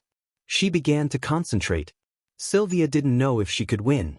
But in order to prove herself and fulfill her promise with Wu Yen, Sylvia would give it her all. Contestants in position. Rebecca's voice came from the stage, waking up the audience from their stupor. She held the short gun in her hand and raised it high into the sky. The audience began to hold their breaths. A strange tension pervaded the air. A suffocating silence enveloped the entire place. Only the agitation of the hearts and the breathing of the dragons could be heard. The surroundings were silent. Ready? Rebecca wore a calm smile and closed her eyes. Then she abruptly opened them. Bang! A dazzling flash lit up the sky and a dull gunshot echoed. Charge! In the next moment, every contestant's expression froze and they began to run at the same time. Bringing with them a thick cloud of dust and a bugle horn, they charged forward. The earth dragons roared and charged forward. The ground shook under their stomps. The pterosaurs flapped their wings and flew into the sky. Walala! One by one, the water dragons rushed into the waterway not far away, raising waves of water as they disappeared from everyone's sight. The sight of nearly 100 dragons fighting to be the first to enter the arena shook the hearts of everyone present. Oh! Amidst the loud cheers, every dragon passed through the gates of the Ansari Dragon Riding Academy and entered the city center of Ansari. Due to the differences in the dragon race, the earth dragons, pterosaurs, and water dragons had different runways. The student council made a very detailed rule about the runways. Otherwise, the pterosaurs, who had the advantage of flying, would have a much better chance of victory than the earth dragons that could only run on the ground and the water dragons that could only swim in the waterways. Thus, for the sake of balance, the pterosaurs, earth dragons, and water dragons had different runways. They would only overlap when they reached a certain path or a section of the path before the final destination. However, the conditions were not unfair. Thus, every contestant's conditions were basically the same. It was just that it depended on their individual circumstances. In this Ares dragon sacrifice, the only 2 holy dragons were naturally on the pterosaurs' runways. The most basic ability of holy dragons was flight. No matter if they were pterosaurs, earth dragons, or water dragons before they evolved, they would all have wings and could fly after evolving into holy dragons. However, compared to the pterosaurs that could also fly, Gyuvlin and Lancelot's speed was undoubtedly astonishing. Not only were they fast and powerful, even their stamina was superior to other dragons. If there was something unfair about this Ares dragon sacrifice, it would be these 2 holy dragons that were out of the norm. Or rather, Gyuvlin, who far surpassed Lancelot in size, growth and combat strength, was the real cheat. Moreover, the one riding it was Wu Yan. In the blink of an eye, Gyuvlin overtook all the other contestants. They could only stare blankly at Gyuvlin, who had turned into a streak of red lightning and was speeding along the runways. Lancelot was the only one who could barely keep up. Roar. Perhaps it was because he hadn't participated in this kind of competition for a long time, Gyuvlin let out an excited roar. His speed once again increased by a few notches, and he fiercely left Lancelot, who was following behind him, in the dust. Wu Yan bitterly laughed when he saw this. "You're this excited just by participating in a competition? How did Leibeka torture you?" Roar. Roar. Gyuvlin let out another roar, but the meaning was unclear. However, its speed increased again. It was clearly fully immersed in the competition. "Well, go ahead and do your best." Wu Yan patted Gyuvlin's dragon horn and turned to look behind him.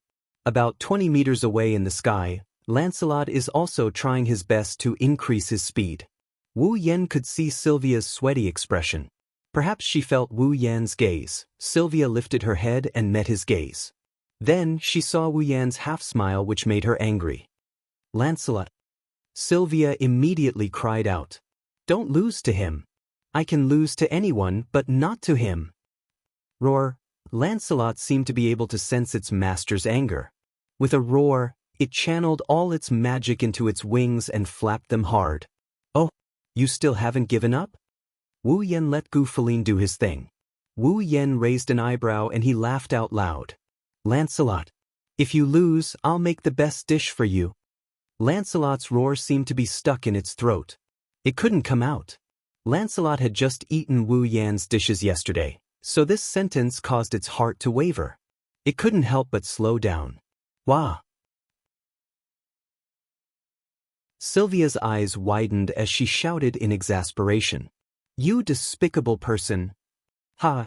In the sky, a man and a woman, one large and one small, two holy dragons streaked across the sky like meteors, bringing with them Wu Yan's laughter and Sylvia's angry roar as they flew towards the finish line.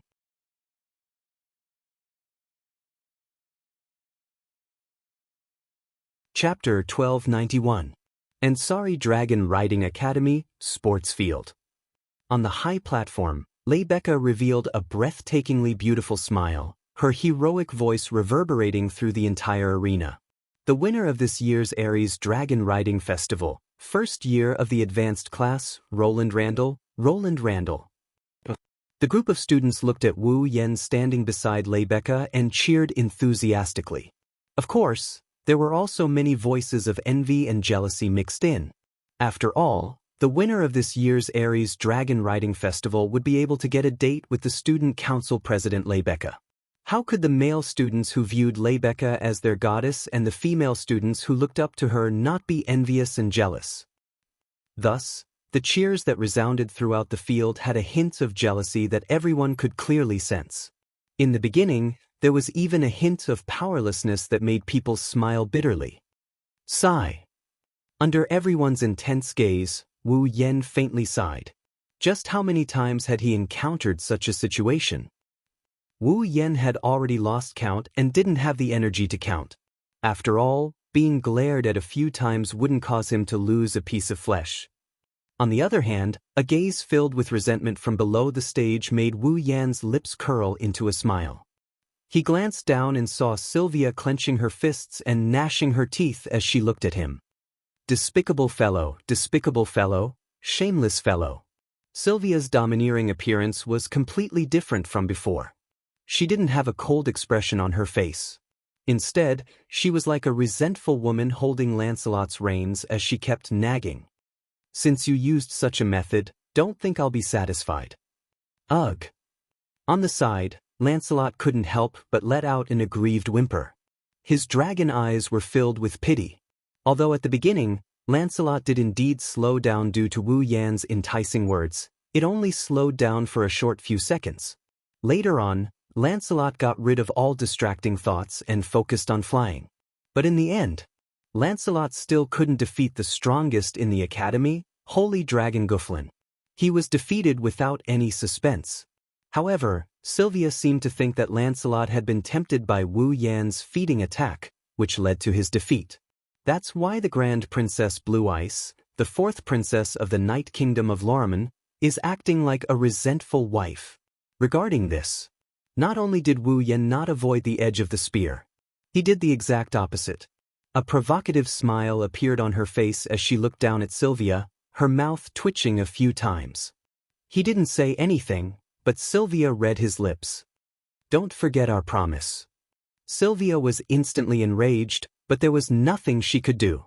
She could only glare hatefully at Wu Yan, who was smiling proudly on the high platform. She closed her eyes and turned her head away. Out of sight, out of mind. You're angry just like that?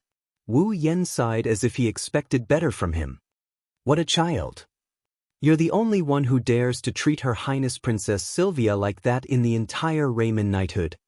Rebecca rolled her eyes and said in annoyance, if Her Highness Princess Sylvia really wants to cause trouble for you, you're in big trouble.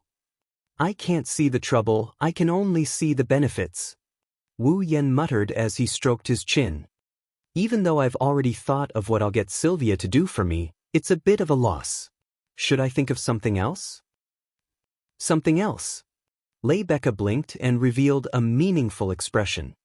Sylvia isn't the only one who can benefit from winning the competition. Wu Yan was stunned.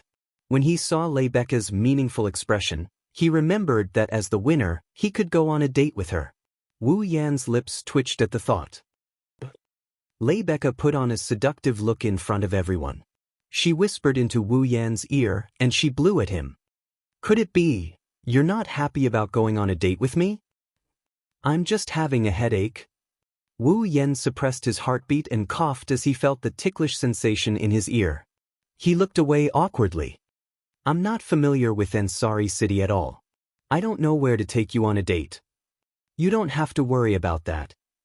Rebecca's eyes revealed a hint of a smile. I like to take the initiative, so let me guide you. Initiative? Which aspect? This time, Wu Yan was no longer trying to suppress his heartbeat. Instead, his imagination was running wild. At this moment, Rebecca. Below the high platform, an instructor panted heavily as he ran over while shouting with an anxious expression on his face. There's one more participant who hasn't returned. There's one more participant who hasn't returned?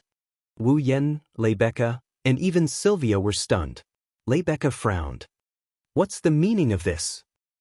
It's been an hour since the end of the competition, but there's still one participant who hasn't returned. The instructor panted and said, in the forest, a security officer found the contestant's Earth Dragon, but the rider was not there. It's very likely that an accident happened. Rebecca's expression changed slightly as she spoke. Form a rescue team and head to the forest immediately. Sir. He was clearly an instructor, but at this moment he was following the orders of his student, Rebecca. It was very strange. I'll go too. Rebecca turned her gaze to the instructor. What's the name of the missing rider? It's the problematic student who rode someone else's fall in the competition. His name is Yashur Blake. It's Yashur Blake. It's him. Rebecca and Sylvia were shocked. Yashur? Wu Yan's expression froze before darkening. Yashur had only been in the academy for 2 days, but he was the only person in Wu Yan's class other than Sylvia and Raymond. He could be considered half a friend. Wu Yan was also concerned about Yashur's belongings. He didn't want anything to happen to Yashur.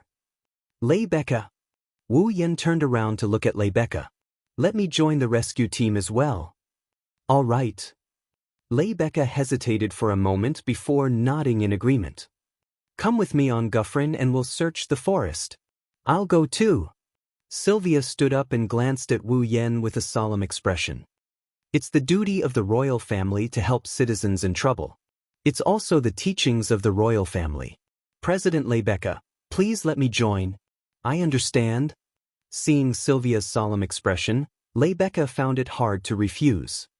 Then, Your Highness, please ride Lancelot. We'll split up and search the forest. Sylvia nodded solemnly. Above Fianna Forest. Kneeling on one knee above Gufflin's head, Wu Yen and Leibecca held the dragon horn in one hand and his hair in the other. Gufflin used a magic formation as a foothold for them to stand on as they soared above the forest. Sylvia rode Lancelot to the other side of the forest while Wu Yen and Rebecca searched the other side of the forest. They searched the entire Fianna Forest with the other rescue teams. How is it? Rebecca didn't shy away from Wu Yen. She asked Wu Yen, "Did you find anything?" No. Wu Yen shook his head. He tried to divert his attention away from Leibecca's soft body and the sweet scent wafting into his nose. I didn't find anything. This is troublesome. Leibecca frowned. You sure? Blake, did something happen to him? I don't know. I don't know. Wu Yen smiled bitterly. Even if something happened, we have to find him. If he's alive, we have to see him. If he's dead, we have to see his corpse. That's true. Leibecca smiled bitterly as well. Gufflin. Wu Yen lowered his head and he shouted at Gufflin. Did you find anything? Roar. Wu Yen just wanted to give it a try. Who knew that Gu Feline would suddenly stop in midair? He turned around and flew forward as if he was being pulled by some kind of force. Seeing this, Rebecca was surprised. Looks like Gufflin found something. Wu Yen didn't answer. Instead, he looked in the direction Gufflin flew with a glint in his eyes. He could feel that there was a very strange power that was sprouting there.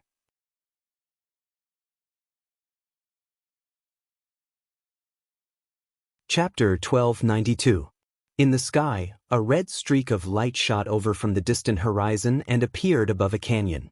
Leibecca stood on the magic formation above Gufflin's head and slowly opened her eyes.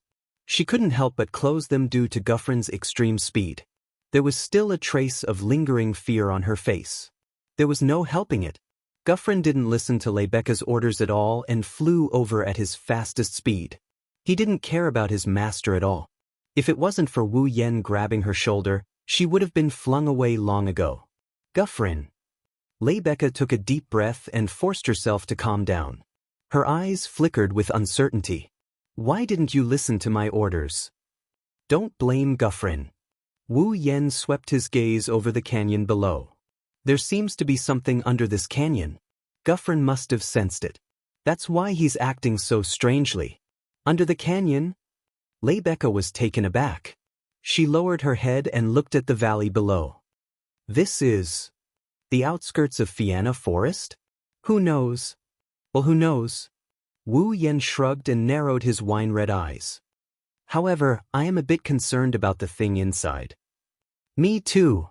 Leibecca nodded solemnly. This is the first time Gufflin didn't listen to my orders. There must be something else under the canyon. Finished. Leibecca turned her gaze to Wu Yen. When their eyes met, Wu Yen immediately nodded. Let's go down and take a look. Leibecca hesitated for a moment. She seemed a bit apprehensive about going alone. However, in the end, she couldn't bear to return empty-handed. She clenched her teeth and agreed. Gufflin. Roar. Gufflin let out a small dragon's roar. He flapped his wings and descended into the canyon below. The canyon wasn't very wide, and with Gufflin's huge body, it could barely fit inside. He was barely able to squeeze in. Under Rebecca's careful instructions, Madame Guvelin slowly descended along the cliff in the middle of the canyon, almost touching the sharp rocks on his body. His body was wrapped in a layer of mana, so his movements were extremely slow. Fortunately, the deeper they went into the canyon, the more space there was, the larger the space inside. In the end, the space here was enough for Gu Feline to land with ease. Leibecca hurriedly had Gufflin speed up. It continued to descend. Just as Wu Yen, Leibecca, and Guvelin were about to reach the ground, a sweet female voice that they had never heard before rang out from the bottom of the canyon. The voice turned into an echo that clearly reached their ears. I am your owner. As this voice rang out, the entire canyon fell into a deathly silence. Not long after, a voice filled with astonishment rang out. Huh! Hearing the astonished voice, Wu Yen and Leibecca's eyes lit up. It's Yashio, Wu Yen affirmed. This is Yashure's voice. Is it really Yashure? Blake's voice.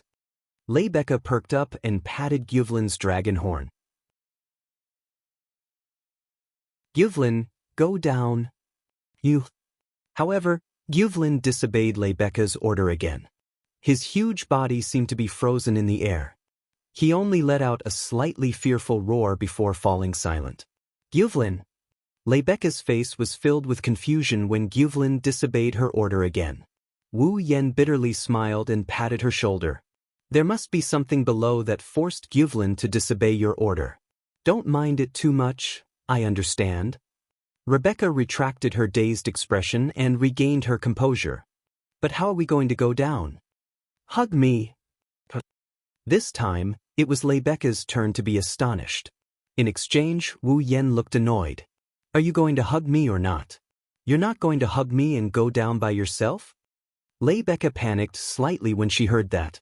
She extended her hands out of reflex and hugged the body that was inches away from her. Only when she felt the scorching heat from his body did Leibecca realize what she had done. Her face actually blushed, which was a rare sight for her. Wu Yen focused his attention on the bottom of the canyon. He casually grabbed Leibecca's slender waist and jumped down. The whistling wind blew past her ears, and only then did Leibecca realize what kind of situation she was in. Wu Yen actually jumped down the canyon. Leibecca couldn't help but close her eyes. Her arms around Wu Yan's waist tightened subconsciously. She only opened her eyes when the wind disappeared. Leibecca was a little surprised when she finally felt her feet on solid ground. She looked around her and took in the scenery around her. Finally, she cast her gaze to the front. But when she did, she froze on the spot. Let alone Leibecca, even Wu Yen was stunned. In front of the two of them, a man and a woman were standing there as if they were confronting each other, staring at each other as if they did not notice that someone was approaching. The man was the missing Yaksu. As for the woman, she was a petite girl. She was about 14 or 15 years old. Her face was as delicate as a doll's and she was only about 1.5 meters tall. Her breasts were only slightly bulging. The girl had long pink hair that resembled cherry blossoms. It emitted a gentle glow under the canyon. Her white and smooth skin also flickered with a pearl-like luster. She was astonishingly white. Of course, this wasn't the most shocking part. What was truly shocking and what stunned Wu Yen and Leibecca was that the girl was completely naked. She was completely naked. Luong, President Leibecca. Only now did Yaksu notice Wu Yen and Leibecca's arrival. A trace of joy appeared on his face and he called out happily, waking up Wu Yen and Leibecca from their daze. Wow! Leibecca let out a small cry of surprise. Then, a smile appeared on her face as if she was watching a play. Others have been painstakingly searching for you outside, worried that something might have happened to you. Who would have thought that you would be hiding in a place like this, alone with a naked girl? It seems that I have to re-evaluate my impression of you. Yashio. Wu Yen looked at Yashio with an expressionless face. His tone was devoid of emotion. I'm sorry to disturb you. With that, Wu Yen grabbed Leibecca's hand, turned around, and pretended to leave. This made Yaksu pale with fright. Wait. This is a misunderstanding. This is a misunderstanding. She's my fall. She was just born. Fall? Wu Yen suddenly stopped. Leibecca frowned and looked at Yaksu with distrust. She pointed at the girl. You're saying that she's your fall? Yes. Yes. Yaksu nodded. I know it's hard to believe, but it's true. She just came out of my body and became independent. There's no mistake about it. Hey, what do you mean by born from your body? Wu Yen and Leibecca didn't react to Yaksu's words. The girl glared at Yaksu and she yelled at him in a very shrewd manner. I'm just borrowing your body. Don't get carried away. After being yelled at by the girl, Yashu's neck shrunk and he muttered, What's wrong with being a little proud? What did you say? The girl's gaze turned fierce and she tilted her head slightly. When the girl raised her head, Wu Yen and Leibecca saw 2 round protrusions on the sides of the girl's head. The protrusions gave off a soft glow like ivory. That's... Leibecca's face was filled with shock. The horns of a young dragon? Isn't it? Isn't it? Everyone says she's a dragon. Seeing that Rebecca finally understood him, Yaksu beamed with joy. He glanced at the girl and hurriedly looked away, blushing. In any case, President Rebecca, please let her put on some clothes first. Huh? Why do I have to put on clothes? Unfortunately, not only did the girl not appreciate his kindness, she even puffed out her chest without concealing anything. Clothes are just something created by humans to hide their ugly nature. The honorable dragon race doesn't need that kind of thing. I don't care if you need them or not. Just let me put them on. Rebecca smiled as she watched Yaksu and the girl confront each other again. She felt a headache coming on. Wu Yen, who didn't say anything, stared at the girl who was punching and kicking Yaksu and frowned.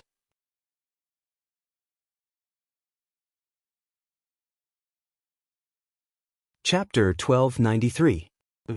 I'm so tired. I'm going to sleep. Wait. That bed is mine. What? You're fighting over a bed with your owner? Since when did you become my owner? Besides, if I give you the bed, where am I going to sleep? Aren't you a pet? A pet should sleep on the floor and watch the door. Go lie down there. Who's a pet? You're so noisy. I'm going to stomp you flat. Even if you say that? What? Don't suddenly take off your clothes. I told you that a noble dragon doesn't need clothes. So shut your mouth. Woo! The demonic noise seeped through the walls and ravaged his ears. Lying on the bed, Wu Yen clutched his head in pain. He almost went hysterical. It was only now that Wu Yen realized Yasha's room was right next to his. Why am I so unlucky? Wu Yen wanted to cry but had no tears. He pulled the blanket over his head and tried to reduce the noise. Unfortunately, neither Yashu nor his humanoid, Fall, were louder than normal people. His efforts were futile. If this continued, he wouldn't even have a moment of peace, let alone sleep. He rudely kicked away the blanket covering his body. He resisted the urge to go next door and throw the guy and the girl out of the dormitory. He gnashed his teeth and spat out a resentful voice. I'm starting to hate this academy's board of directors. Although it was just a matter of today, the most troublesome problem student in the Ansari Dragon Riding Academy was Yashur. Blake had met with an accident during the Ares Dragon ritual, but it was a blessing in disguise. The news of the birth of Fall in his body quickly spread throughout the entire academy. It was natural. Everyone also knew that Yash's Fall, who had refused to be born for so long, was now born as a young girl in this world. The entire Ansari Dragon Riding Academy was in an uproar. Let's not talk about what the students of the academy thought about this matter, but the higher-ups of the academy almost quarreled over this matter. The reason was naturally the problem of how to deal with Yaksabur. After all, Yahu's Fall wasn't just a dragon. Moreover, she was a young girl. Should he let her live in a dormitory like an ordinary young girl and live a human life, or should he let her be sent to the dragon house and be managed like the other dragons? This problem was truly a headache. The entire staff of the Ansari Dragon Riding Academy was divided into two factions during the meeting. They argued for an entire day, and in the end, the Academy Council made the decision to temporarily allow Pulav Yashur to live in the dormitory like a normal person. Ashur himself had to take care of her. Because of this, Yashur's Fall moved into Apollo's abode and lived in the same room as Yashur. At the same time, Wu Yan's nightmare began. Looking at the ceiling, Wu Yan's eyes were lifeless. After a long time, he sighed faintly. It's rare for a nocturnal creature like me to feel sleepy tonight. Now, it's impossible for me to sleep. In that case, why don't you have a chat with me, Lord Rune? As soon as Wu Yan finished, a voice suddenly rang out from Wu Yan's room. It startled Wu Yan. He quickly looked for the source of the voice, and his brows twitched. Lord Rune, he saw. On the ceiling of the room, a cute maid with short purple hair wearing a not-so-plain-made uniform was hanging upside down like a ninja. She had a polite smile on her face. When Wu Yan looked at her, she jumped down from the ceiling, patted her skirt, and bowed. Her movements were extremely elegant. Good evening. No matter how I look at it, no one would think that I'm having a good evening, right? The corner of Wu Yan's mouth twitched a few times, And he said weakly, "Compared to that, I'm more curious about when you arrived, Corset. I just arrived." Corset raised a finger and winked playfully. "So, Lord Rune, you don't have to worry about me finding out that you're doing something shameful in bed. Compared to me, you're doing something shameful, aren't you?" Wu Yan put on a fake smile. "Breaking into the boys' dormitory in the middle of the night and being alone with a man like me, aren't you afraid of being taken advantage of?" Corset's eyes widened when she heard Wu Yan's words. She seemed to be surprised. "I'm just a maid, why would Lord Rune fall for me?" "It seems that you're unaware of your charm." Wu Yan was a little speechless. Putting aside her status, Corset was indeed a very cute person. Although she wasn't as perfect as Rebecca or as elegant as Sylvia, no one would think that she was weaker than Rebecca or Sylvia in terms of appearance. However, judging from Corset's behavior just now, she probably didn't even notice it herself. Forget it.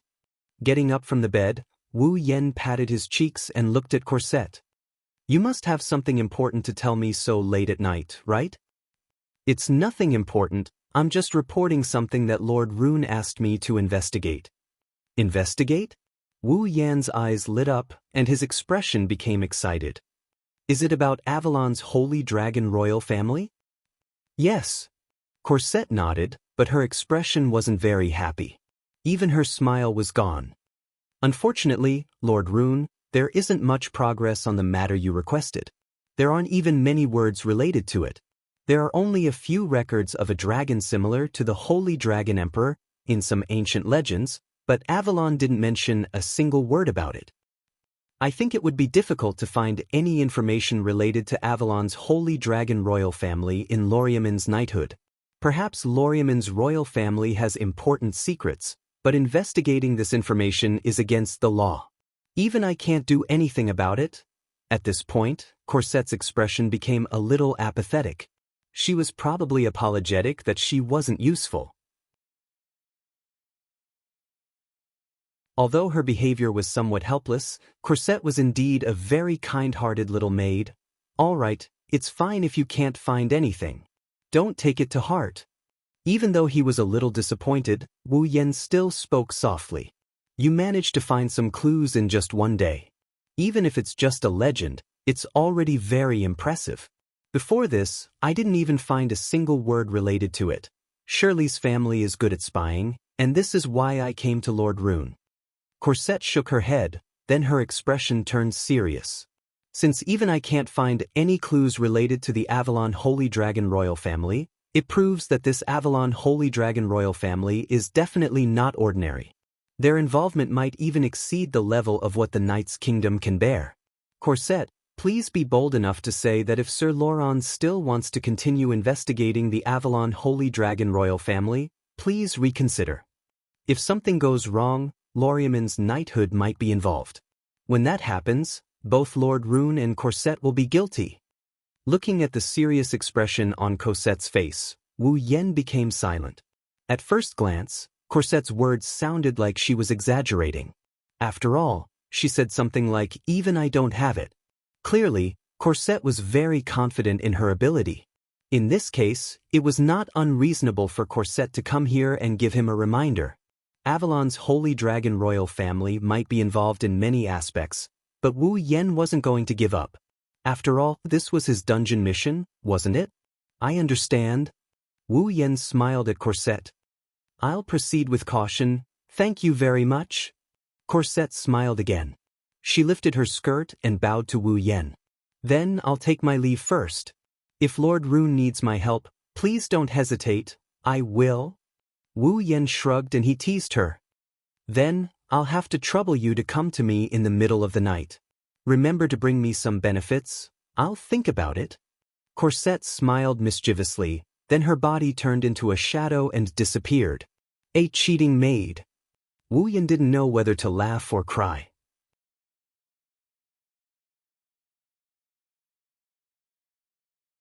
Chapter 1294. In the following days, Wu Yan began to live a leisurely and busy life. The end of the Ares dragon sacrificial rite caused the academy life of the Ansari State Dragon Riding Academy to start moving forward.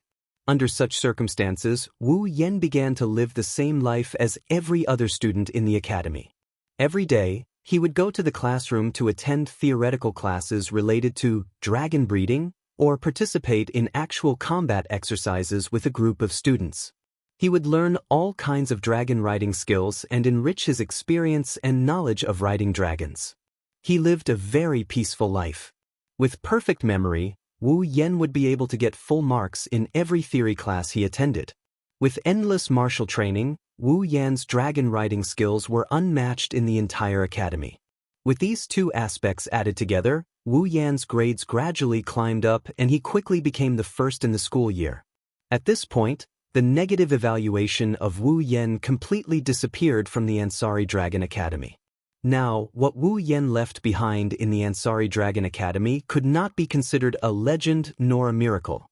However, his reputation was no longer below the famous True Red Empress Leibeka and Blue Ice Princess Sylvia.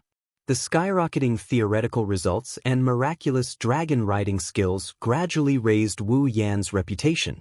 In the Ansari Dragon Academy, he was basically the same as Leibeka and Sylvia, no one didn't mention him. Furthermore, he was far superior to the genius dragon tamer, Yashu, who was known as the problematic student. Above Blake. Now, even the people in the Ansari city had more or less heard of Wu Yan's deeds.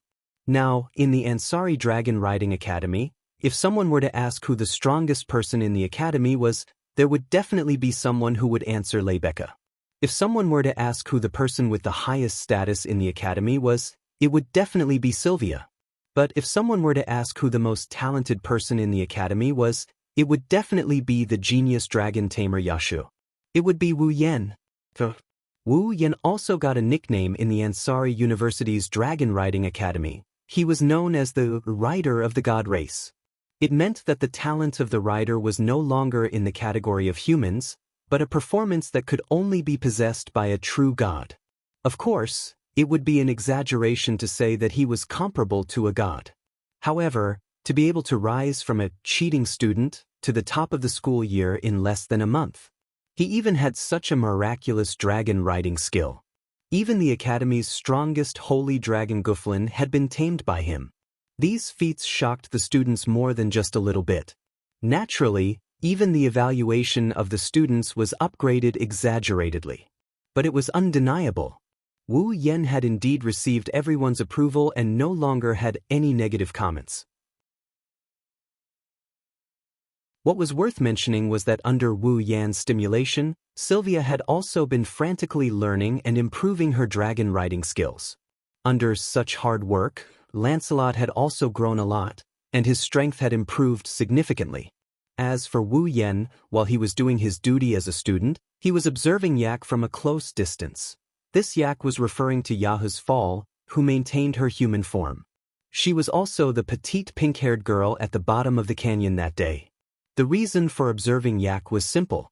Because Wu Yen suspected that this dragon girl who defied common sense and maintained her human form was very likely related to the holy dragon imperial family of Avalon that he was looking for.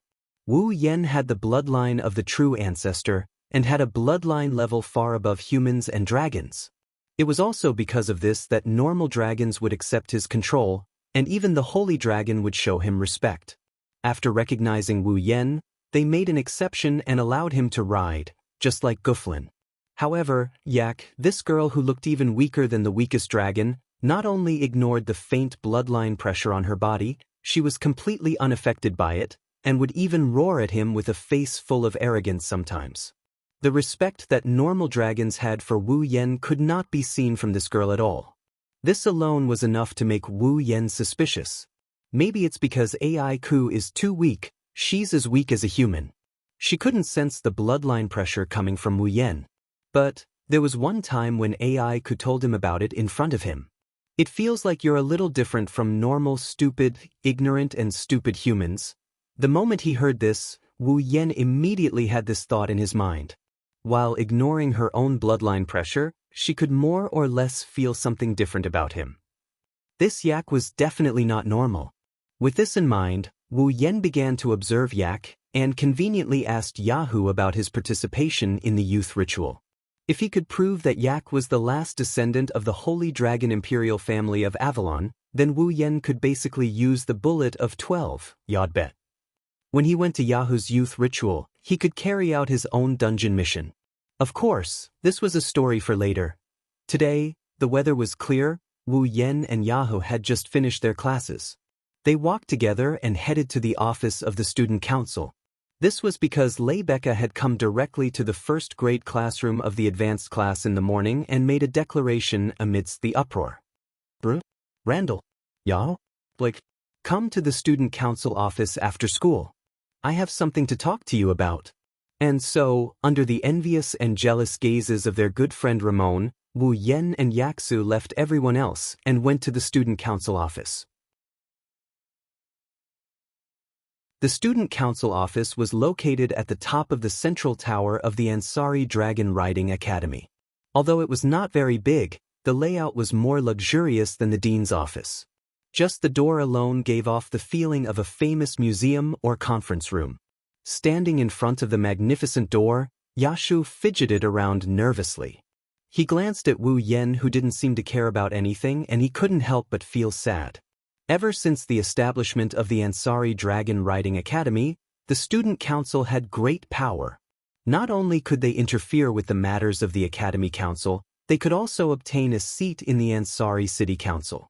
The authority of the student council president was above the mayor. Moreover, the student council president was the famous Empress Zhen Hong. To a commoner like Yahu, it was natural for him to feel restrained. At this moment, Yahu was surprised by Wu Yan's casual attitude. After all, Randall was Leibecca? Everyone in the academy knew about Randall's guard. Didn't he need to be more respectful? You're already here? Then come in. While Yashio was still thinking about this, an extremely elegant and beautiful voice reverberated in his ears from within the door, causing Yashio to be completely startled. Even his body trembled. Seeing Yahu's reaction, Wu Yen shook his head with a smile. Be more casual. Don't look at Leibecca. She's very friendly. If you're too restrained, she'll be unhappy. After speaking, Wu Yen opened the door and walked into the student council office. Yahu was stunned and quickly followed. Walking into the office, the first thing Wu Yen and Yahu saw was the owner of this place. Leibecca stood in the center of the office with her hands crossed in front of her ample chest. She looked at the two people who walked in with a smile on her face. Her beauty and fiery red hair complemented each other, creating a terrifying aura. Her voluptuous body was full of curves, emitting an unconcealable temptation. Even if it wasn't the first time Yahu saw this breathtaking beauty, he still felt his heart tighten. Leibecca was a legend. Not only did she have extraordinary beauty, she was also a famous holy sky dragon knight. She was a powerhouse respected by everyone in the entire Ansari state. Her fame spread throughout every territory of the Night Kingdom of Loria. Even the most famous and honorable Lorraine Kingdom's Sacred Sky Dragon Knights only had 10% of their members who were Sacred Sky Dragon Knights. Leibecca was able to achieve such fame at such a young age. One could imagine what kind of position she had in the hearts of ordinary students. Yahu was definitely not an ordinary student. His title of Genius Dragon Tamer was spread to every corner of the academy. However, he was only a commoner. Even if he had the title of Genius Dragon Tamer, he was only an ordinary student. In front of Leibecca, he couldn't help but feel uncomfortable. Noticing this, Leibecca chuckled and lowered her voice. You're welcome. Take a seat, yes? Yashu hesitated for a bit before walking over. Wu Yen couldn't help but bitterly chuckle. He's even more bashful than a girl.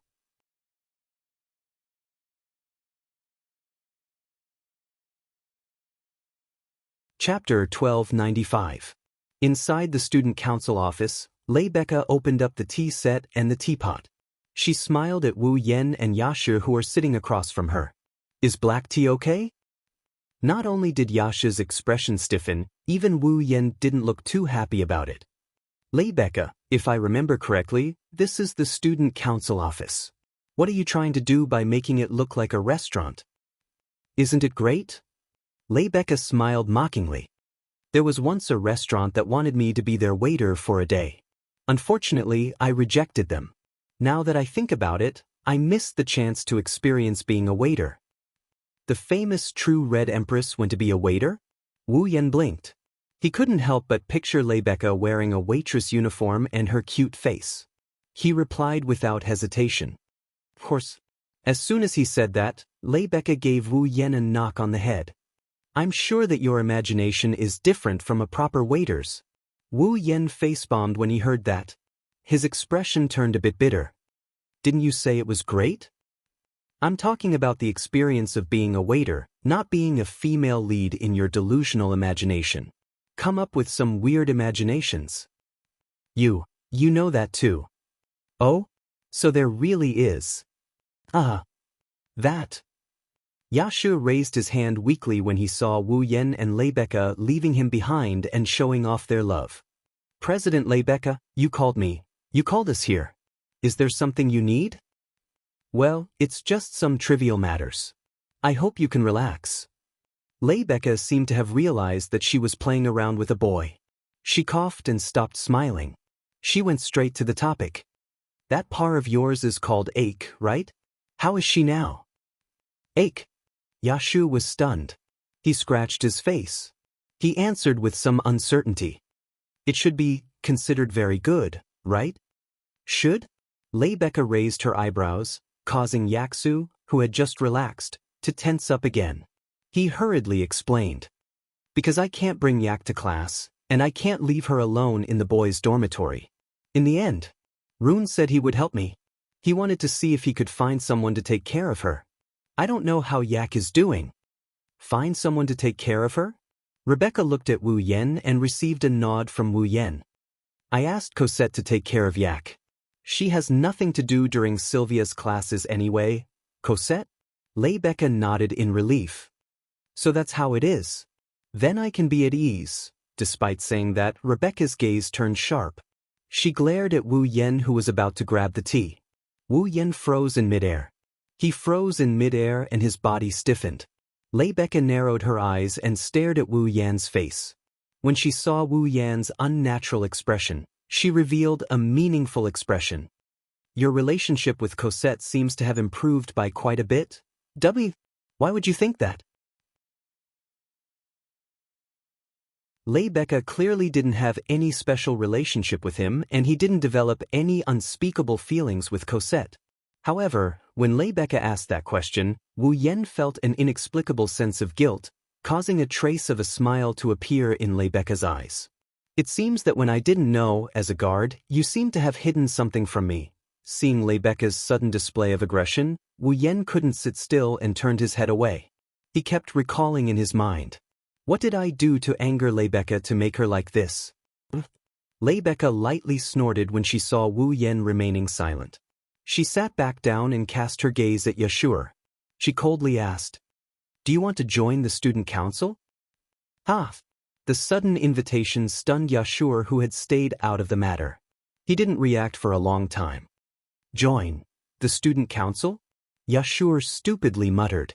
When Rebecca nodded in confirmation, Yashur panicked. As president, you're not joking, right? No. Rebecca's emerald eyes rippled with seriousness. I'm very serious. But. Yashur was completely flustered. My theoretical results aren't that good.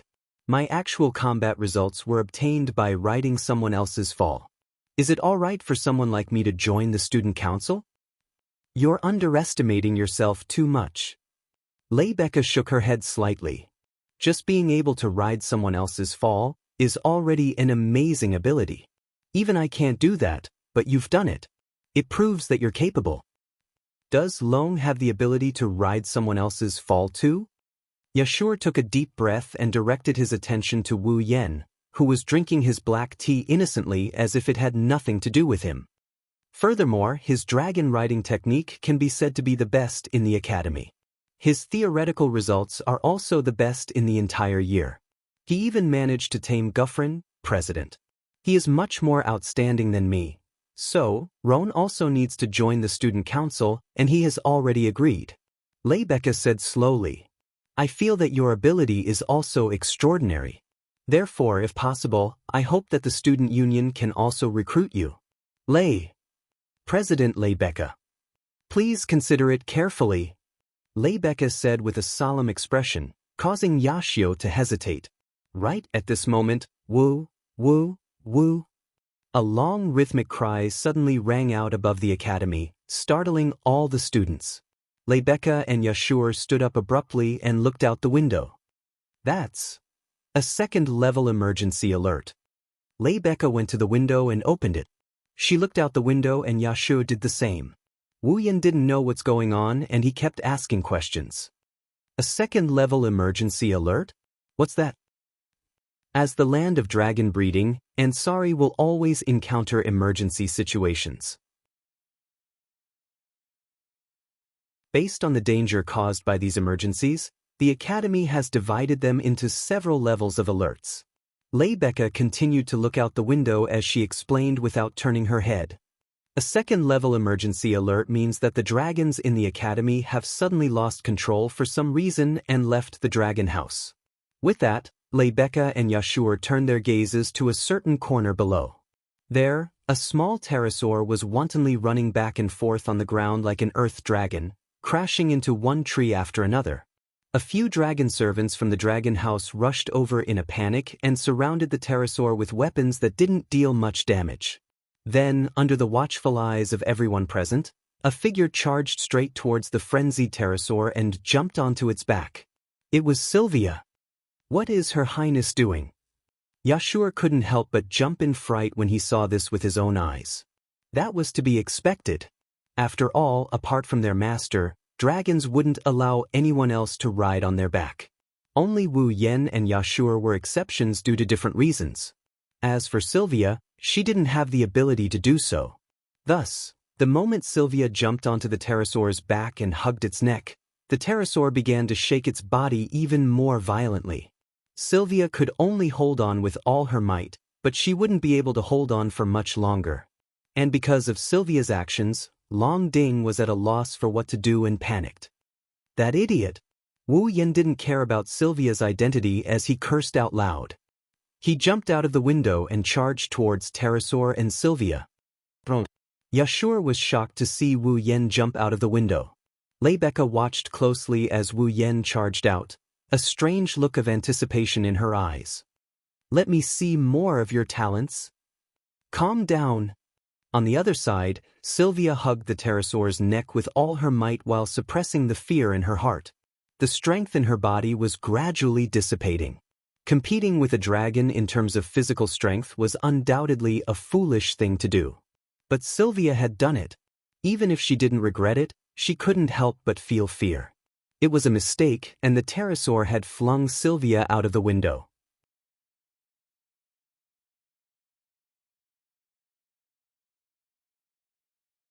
Chapter 1296.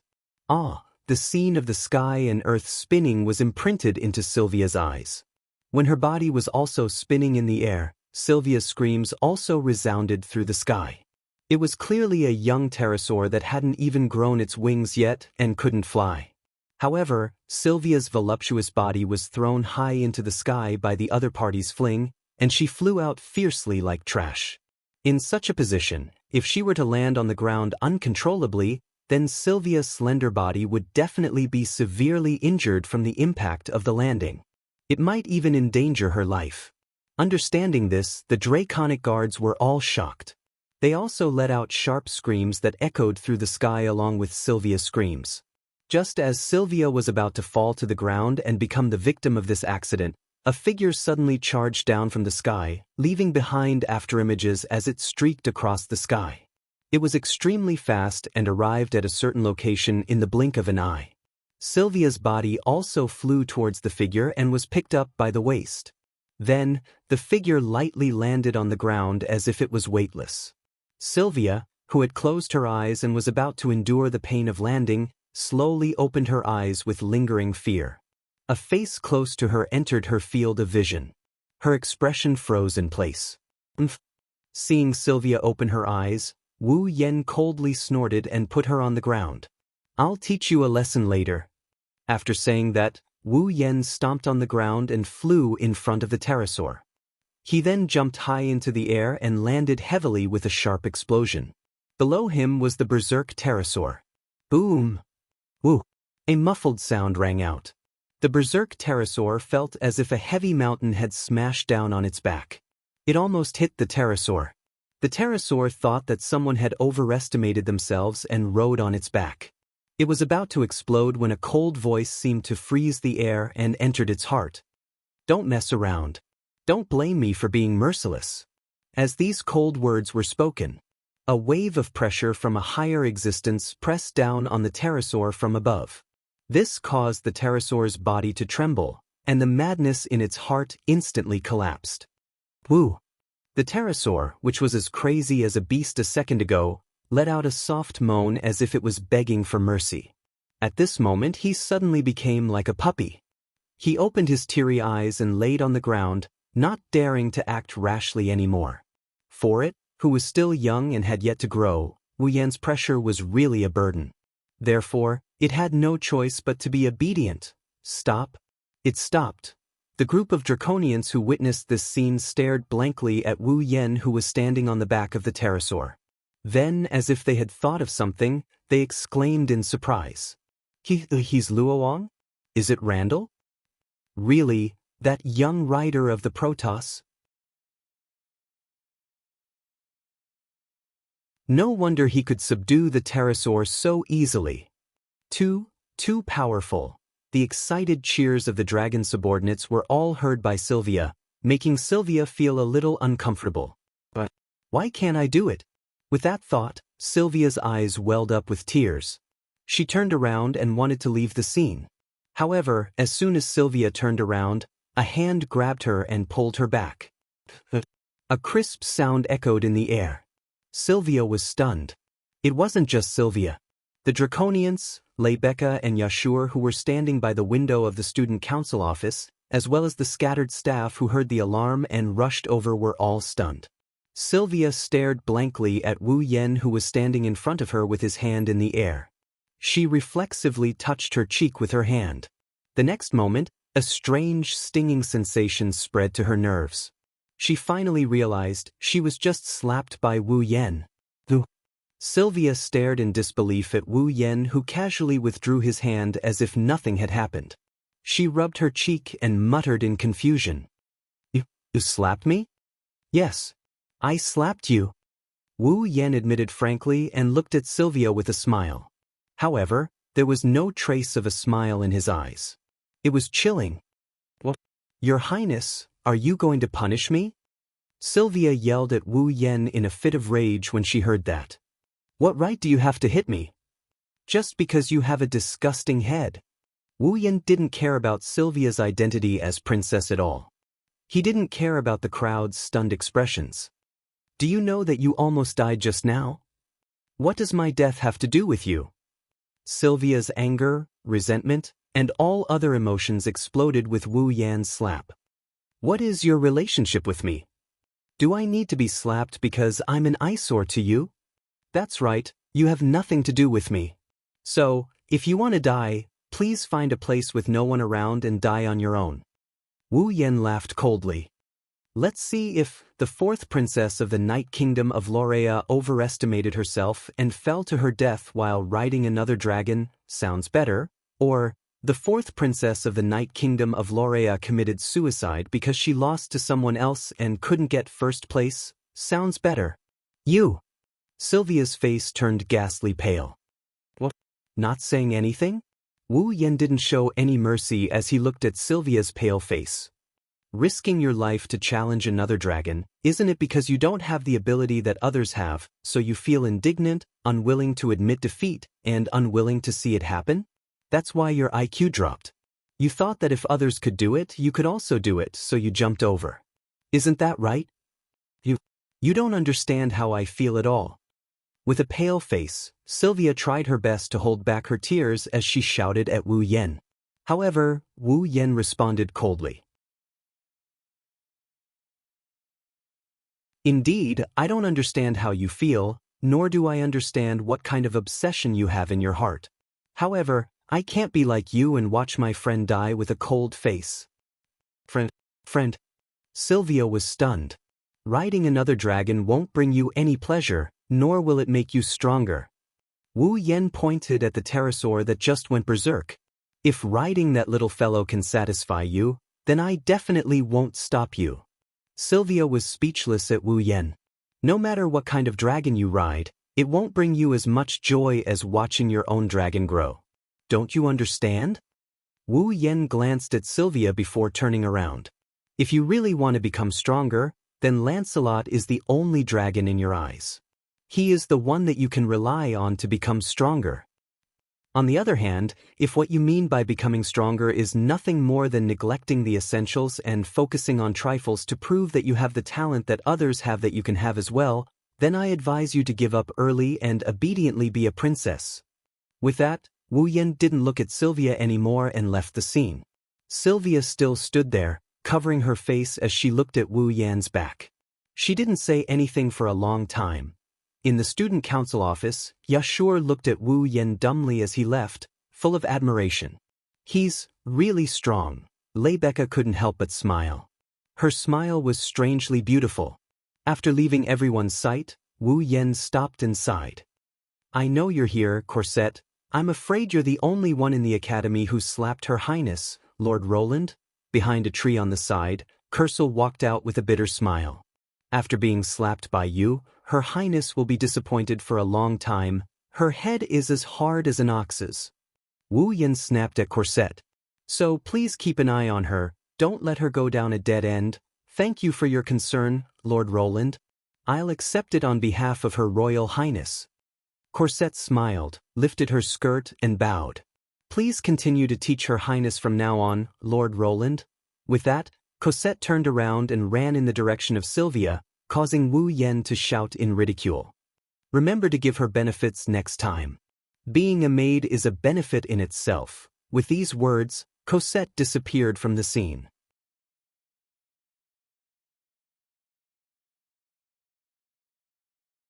Chapter 1297.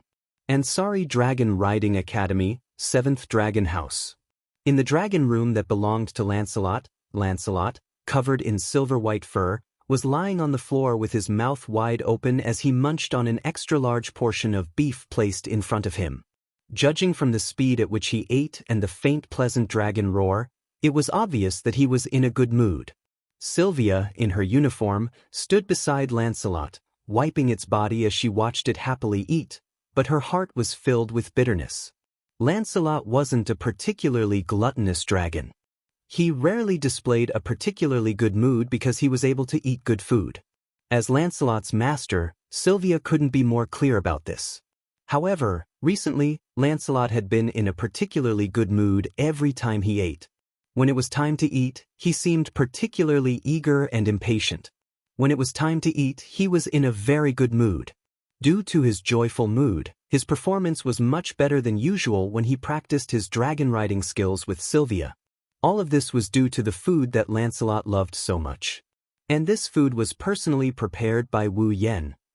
Ever since he tasted Wu Yan's food, Lancelot completely fell in love with Wu Yan's cooking and displayed an unprecedented desire to pursue it. Now, Lancelot would leave the 7th Dragon's house almost every day when it was time to eat. When he returned, there would be an extra portion of delicious food in his mouth. After returning to his own dragon room, he would happily eat.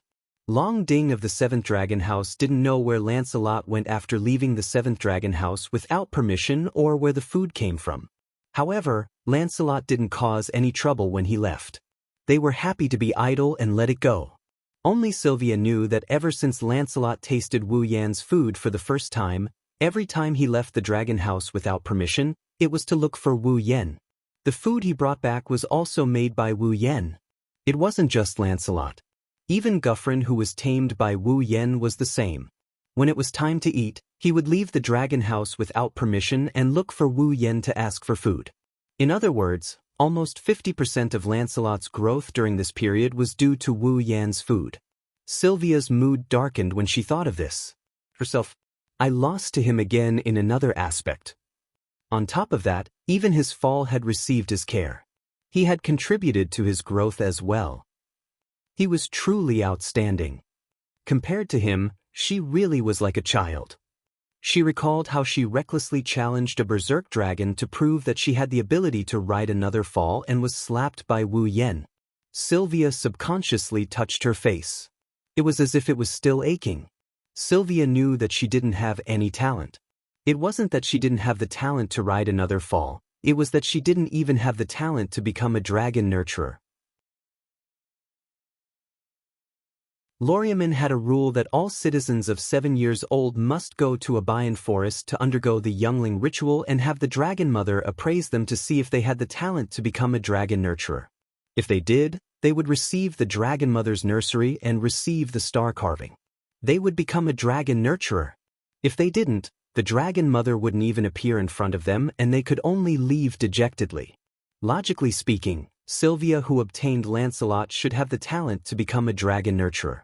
However, only Sylvia knew that during the youngling ritual when she was 7 years old, she didn't get the chance to become a dragon nurturer. In fact, she didn't get chosen.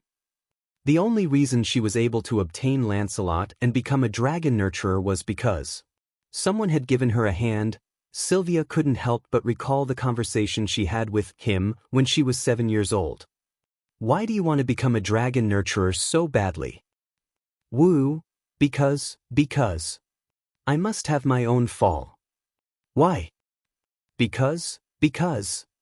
I want to become a great knight. Knight? But I didn't get chosen. The dragon mother didn't give me her nursery.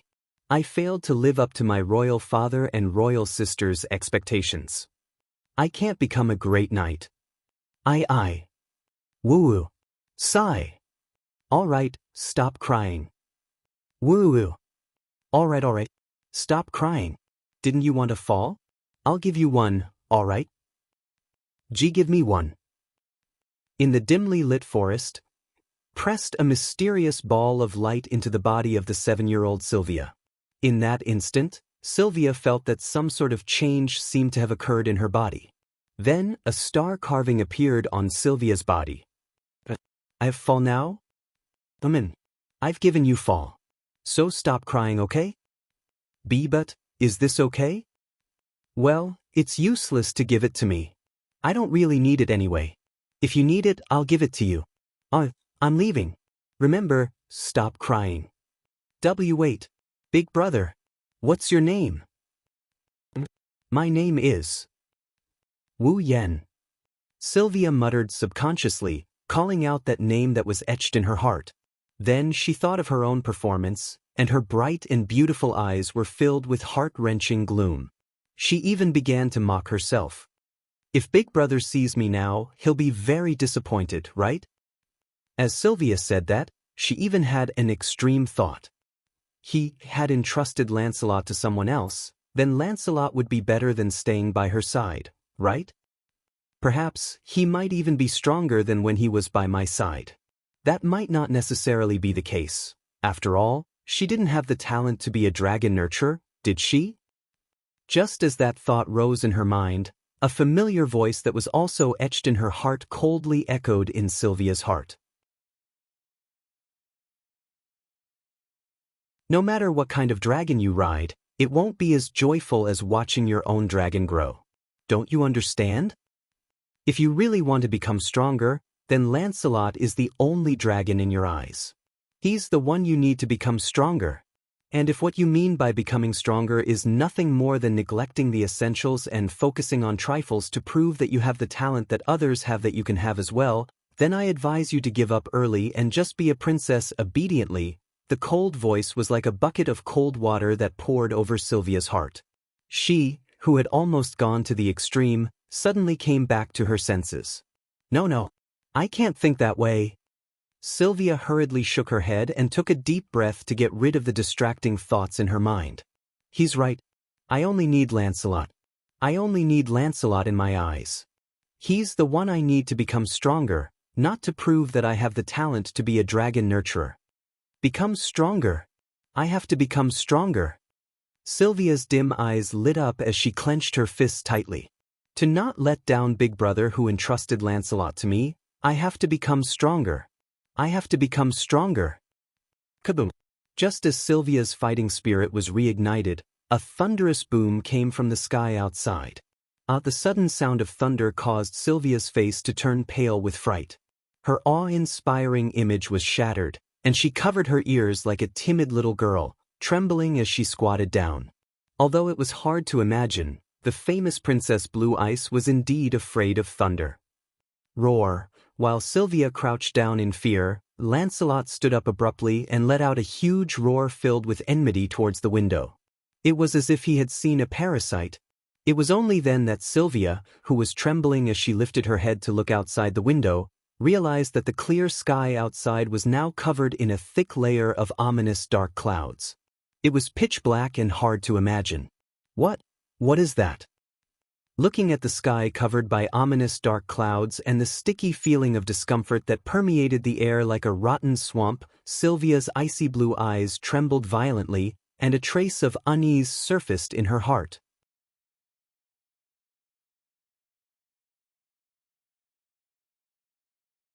Chapter 1298. The originally clear sky was instantly covered by a thick layer of dark clouds like a lake that had been filled with dirty water. The dark clouds stirred into a black whirlpool that slowly rotated. Inside, traces of red lightning surged back and forth, bringing with them frequent rumbles of thunder. In Apollo's abode, Wu Yen was reading a few scattered legends about dragons similar to the sacred dragon emperor that Cosette brought him. His hand that was flipping through the book suddenly paused and he looked out the window. Looking at the whirlpool of dark clouds and flashing red lightning, Wu Yan's frown deepened and he stood up from his bed. Something's not right. Wu Yan wasn't the only one with such thoughts. The strongest student council president of the Ansari Academy also had the same thought. The proof was Guffrin's enormous body suddenly soared into the sky under Wu Yan's gaze and stopped above the academy. Leibecca in her uniform was standing on a rotating magic formation. Her emerald eyes first glanced at the ominous clouds in the sky before looking in Wu Yan's direction. Roland. Leibecca raised her voice and shouted at Wu Yan as if she already knew that he would be standing by the window in his room. You feel it too? Leibecca. Wu Yan narrowed his eyes, he nodded and he replied. That's definitely not natural. Someone is messing with us. I think so too. Leibecca raised her head, her beautiful face suddenly becoming serious. She closed her eyes. Leibecca opened her red lips and slowly spoke. Her solemn voice echoed in the sky. In Leibecca's name? I command in the name of Randall. Present the holy knight armor you forged to me.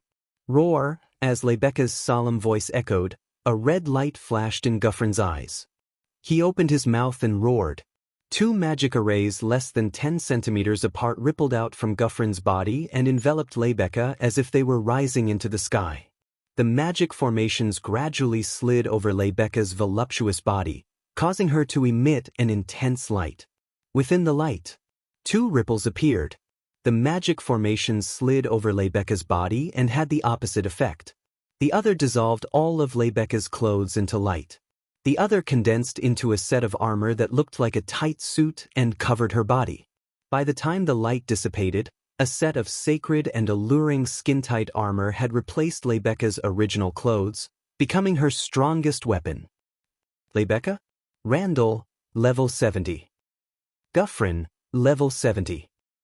Leibecca, who had instantly transformed into a Valkyrie. He could clearly feel the sharp aura and surging mana fluctuations coming from her body. She was just an ordinary person a second ago. Wu Yan's lips slowly curled up. I see. So this is the magic equipment of this world's sacred knight armor. Rune. Leibecca, who had no idea Wu Yan was observing her sacred knight armor, crouched down and grabbed Guffrin's fur. She called out without turning her head. I'll go over first. If you want to come over, go to the dragon house and borrow a dragon. I have a feeling things aren't as simple as they seem. After saying that, Leibecca rode Guffrin and turned into a red blur. She flew toward the center of the whirlpool of dark clouds. Borrow a dragon? Wu Yan scratched his cheeks, he had a helpless expression on his face. Looks like Rebecca has subconsciously forgotten about my own fall. But that's fine too. A black and white dragon isn't suitable for an appearance here. After saying that, Wu Yen jumped out of the window and landed on the ground. He charged forward. The strongest sacred dragon in the academy was Guffrin. No one could find an existence comparable to Guffrin. However, Guffrin wasn't the only sacred dragon in the academy. There were 4 other sacred dragons. Wu Yen didn't plan on using his familiar to impersonate Fall in a situation like this. But, if he wants to borrow a dragon, he's going to borrow as strong a dragon as he can. So, he set his sights on the other sacred dragons. The 7th dragon house was a place provided by the Ansari Academy for sacred dragons to rest. Wu Yan's target was the 7th dragon house. When Wu Yan arrived at the 7th dragon house, there was already someone there. Sylvia? Wu Yan called out in surprise when he saw Sylvia holding Lancelot's reins at the entrance of the 7th dragon house. Rune. Sylvia, who was observing the sky with a serious expression, followed the sound, and when she saw Wu Yan standing there with an astonished expression, her serious expression crumbled and turned into an unnatural one. Wu Yan had just taught her a lesson and slapped her in the face. Now that she saw Wu Yan, she felt awkward. Not just Sylvia, even Wu Yan's expression became a bit resentful. He opened his mouth and was about to say something when his expression changed. He abruptly lifted his head and looked at the horizon. Under Wu Yan and Sylvia's watchful eyes, a magic formation of the same size as the dark cloud vortex appeared without any warning and covered the dark clouds. Shortly after, a gigantic dragon twice the size of Guffrin, with dark gray fur and bulging muscles, with a decaying aura, emerged from the magic circle and descended from the sky. Roar! A frightening roar that shook one's heart echoed through the pitch-black sky like a demon. It turned into sound waves that reverberated in the air. It even reached the ears of Wu Yan and Sylvia, who were looking up from the academy. That's... Sylvia looked at the naked giant dragon in disbelief. She couldn't help but take 2 steps back. Her delicate body trembled and her eyes were filled with fear. What is that? Tisich. Wu Yan curled his lips and turned to look at Sylvia. Sylvia, ride Lancelot and bring me there. Wah! Sylvia's panic turned into fear when she heard Wu Yan's words. She shook her head with all her might without thinking. No, I don't want to. Wu Yan didn't expect to receive such an answer. He paused and became angry. Why? That kind of monster. Sylvia's shoulders trembled, the fear in her heart written all over her face. I don't want to go near it. Wu Yan clenched his fists. His eyes flashed with a cold light. I thought you were just a little stubborn. I didn't expect you to be a coward who doesn't even dare to face the enemy. It's a sin for the Loriaman royal family to have a princess like you. What did you say? Sylvia's body trembled. She was stunned on the spot. That dragon is clearly very dangerous to Ansari City. It's even destroying it. Wu Yan looked at the giant dragon that was spitting dragon breath to destroy Ansari City. His mocking voice reverberated toward Sylvia. The citizens of Ansari City are facing danger. A princess like you actually doesn't care about the safety of your own country's citizens.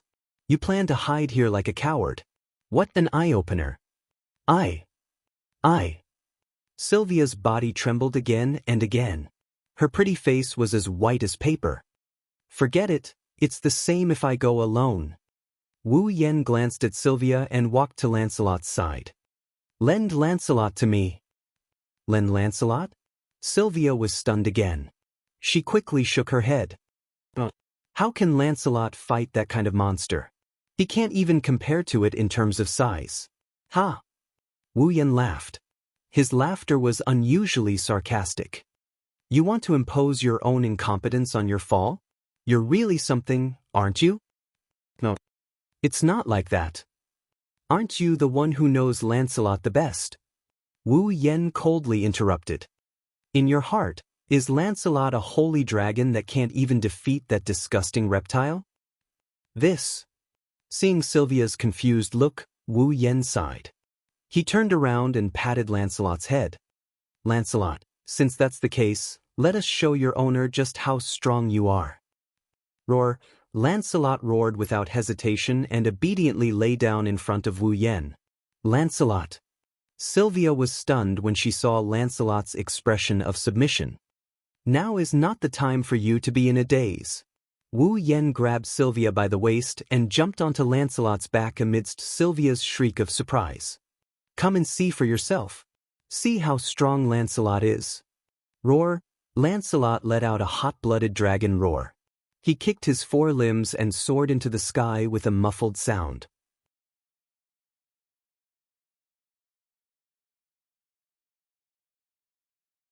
Chapter 1299. Roar. The roar that turned into a strong storm swept through the entire area, instantly blowing the glass and wooden tiles of all the surrounding buildings into pieces. Like garbage, the sound waves shot out like bullets, destroying all the buildings on the scene. Boom! The dark gray dragon stomped its foot on the ground. With its foot as the center, the ground cracked inch by inch, bringing with it a nauseating stench that filled the square below. What is that? Run! It wasn't until this time that the crowd in the square began to flee in panic, fleeing aimlessly into the distance. Although the security officers of Ansari State suppressed the fear in their hearts, tried to maintain order, evacuate the crowd, and seek refuge, it was still difficult to control the panic of the crowd. The huge square was like a battlefield. Countless guests rushed out of the surrounding buildings and scattered crazily with the fleeing crowd. They completely ignored a portion of the people who fell in panic. Some of them even cruelly stepped on their bodies in order to escape the scene. The plaza was already in a state of panic. Riding on a Guffrin, Leibecca saw this scene as soon as she arrived. She couldn't help but grit her teeth and look forward. Her beautiful emerald-like eyes emitted a rarely seen sharpness. A ferocious flow of magic reverberated from her body and filled the entire plaza. Then, a golden magic array flashed above Leibecca's head, emitting a dense golden light. Fear! A magic spear that can kill in one hit. With a stern shout, Leibecca extended one of her hands and grabbed at the magic array above her head. She clenched her fist, and the next moment, Leibecca clenched her fist. A huge black and red spear that looked like a drill appeared in her hand. It was a magic device unique to every Holy Knight's armor. If the elves' defensive barrier was spiritual equipment, and the true power of the elves lay in the angel, then the Holy Sky Dragon Knight's defensive barrier would be the Holy Knight armor, and the true power of the Holy Sky Dragon Knight lay in the Holy Knight armor. This was the intrinsic magic device of the Holy Knight armor. Its name is Borgu. Leibecca opened her eyes and a sharp glint flashed through them. She grabbed the drill-like spear and tensed her body, forcefully projecting her intrinsic magic device. His name was Kai. Borgu's magic spear turned into a flash of light, accompanied by a sharp piercing sound that made people's ears hurt. It was as if it had traveled through space, and before the dark gray dragon could react, it struck its head. Bam! A dense flash of light pierced through the entire area, and the loud rumble caused the atmosphere to tremble. The giant dragon's head was easily pierced through, and it exploded into pieces, causing a burst of black smoke. It shrouded the dragon's missing head. Phew! Leibecca involuntarily let out a sigh of relief, but her expression soon changed. The black smoke slowly dissipated, exposing the ferocious and terrifying headless appearance of the giant dragon in the air. Not a single drop of blood flowed out of the wound on its neck. There were only pieces of rotten flesh. However, the piece of flesh on the decaying wound suddenly seemed to come alive. It began to squirm and quickly spread into the shape of a dragon's head. In the next second, the dragon returned to its original form. What? Witnessing this surreal scene with her own eyes, even Leibecca's expression changed abruptly, and she cried out in alarm. Roar! At this moment, the decaying dragon's ferocious eyes revealed traces of madness. It tilted its body, and the tail hanging behind it swept out like a giant whip. A sharp sound reverberated, and the tail that had turned into a black shadow swept towards Leibecca. Leibecca's eyes narrowed, and with a delicate cry, she reached out with her slender hand. Of course, Leibeke didn't want to use her own hand to receive the dragon's attack. Otherwise, even if she had the Holy Knight armor, she would be sent flying and heavily injured. After all, no matter how ugly her opponent was, it was still a dragon, and it seemed to be a holy dragon that had matured to a higher level than Guffrin. Receiving its attack with her bare hands was definitely a foolish thing to do. Thus, Leibeke mobilized the magic power of the Holy Knight armor, and through the rider's consciousness, it fused with Guffrin's magic power and instantly superimposed. Roar! Guffrin let out a roar that wasn't any weaker than the decaying dragon's roar from before. His forelimbs stretched out like Leibeke's, and the magic power in his body and Leibeke's combined turned into billowing waves. Soon after, a magic formation that was as large as Guffrin's body shook, and it blocked in front of Leibeke and Guffrin. Boom! With a loud muffled sound, the decaying dragon's tail slammed heavily into the magic array. The shockwave immediately exploded violently with the dragon's tail and the magic array as the center, causing the surrounding buildings to fall down like building blocks with irresistible force. The most fundamental difference between a Holy Sky Dragon Knight and a Dragon Knight was that the dragon's master didn't have the Holy Knight armor. It wasn't just because the Holy Knight's armor could increase the owner's combat strength. It could also increase the owner's own, false, strength. Under such circumstances, 1 + 1 was definitely more than just 2. This was the true strength of a Holy Sky Dragon Knight. Thus, even though the decaying dragon's growth rate was higher than Guffrin's, its attack was still firmly blocked. Ha! Leibeke let out another shout, and the magic formation that blocked the decaying dragon's tail madly spun, creating a powerful repulsive force. Bang! As if struck by a heavy hammer, the repulsive force fiercely passed through the dragon's tail and landed on the decaying dragon's body. Following a shockwave, the decaying dragon was forced back without any explanation. Its body tilted and heavily smashed into the ground. With a boom, the ground trembled and cracked open inch by inch. Guffrin! Leibeke had no intention of showing any mercy. Together with Guffrin, she was about to pursue the decaying dragon and destroy it once and for all. However, President Leibeke stopped. Below the square, a sharp cry rang out, causing Leibeke to subconsciously stop her attack. She looked towards the source of the voice, and immediately, the image of a male student in academy uniform appeared before her eyes. Leibeke was shocked. Yashur! President Leibeke, you can't attack directly. As Yashur ran over, he shouted his reason at the top of his lungs. Yak! Yak was sucked into that guy's body. What did you say?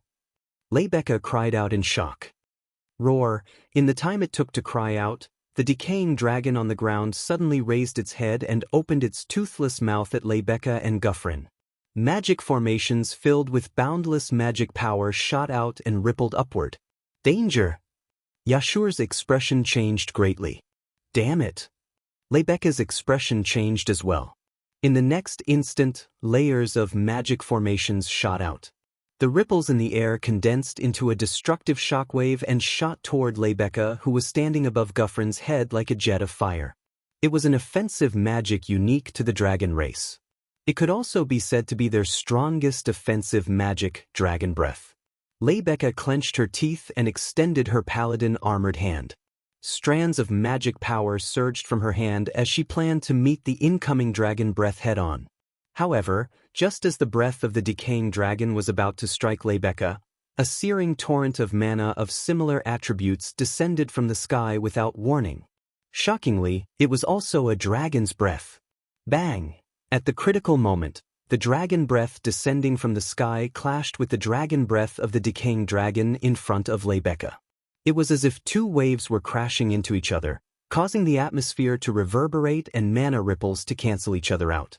Leibeke, who was about to take the attack from the decaying dragon, and Yashur, who was running over, were startled. They looked up at the source of the descending dragon breath. A holy dragon with silvery white fur and a small but familiar body appeared in their field of vision. Two figures were standing on the back of the sacred dragon. Leibeke and Yashur were delighted. Rune! Your Highness! They were Wu Yen and Sylvia who had arrived on Lancelot the Holy Dragon.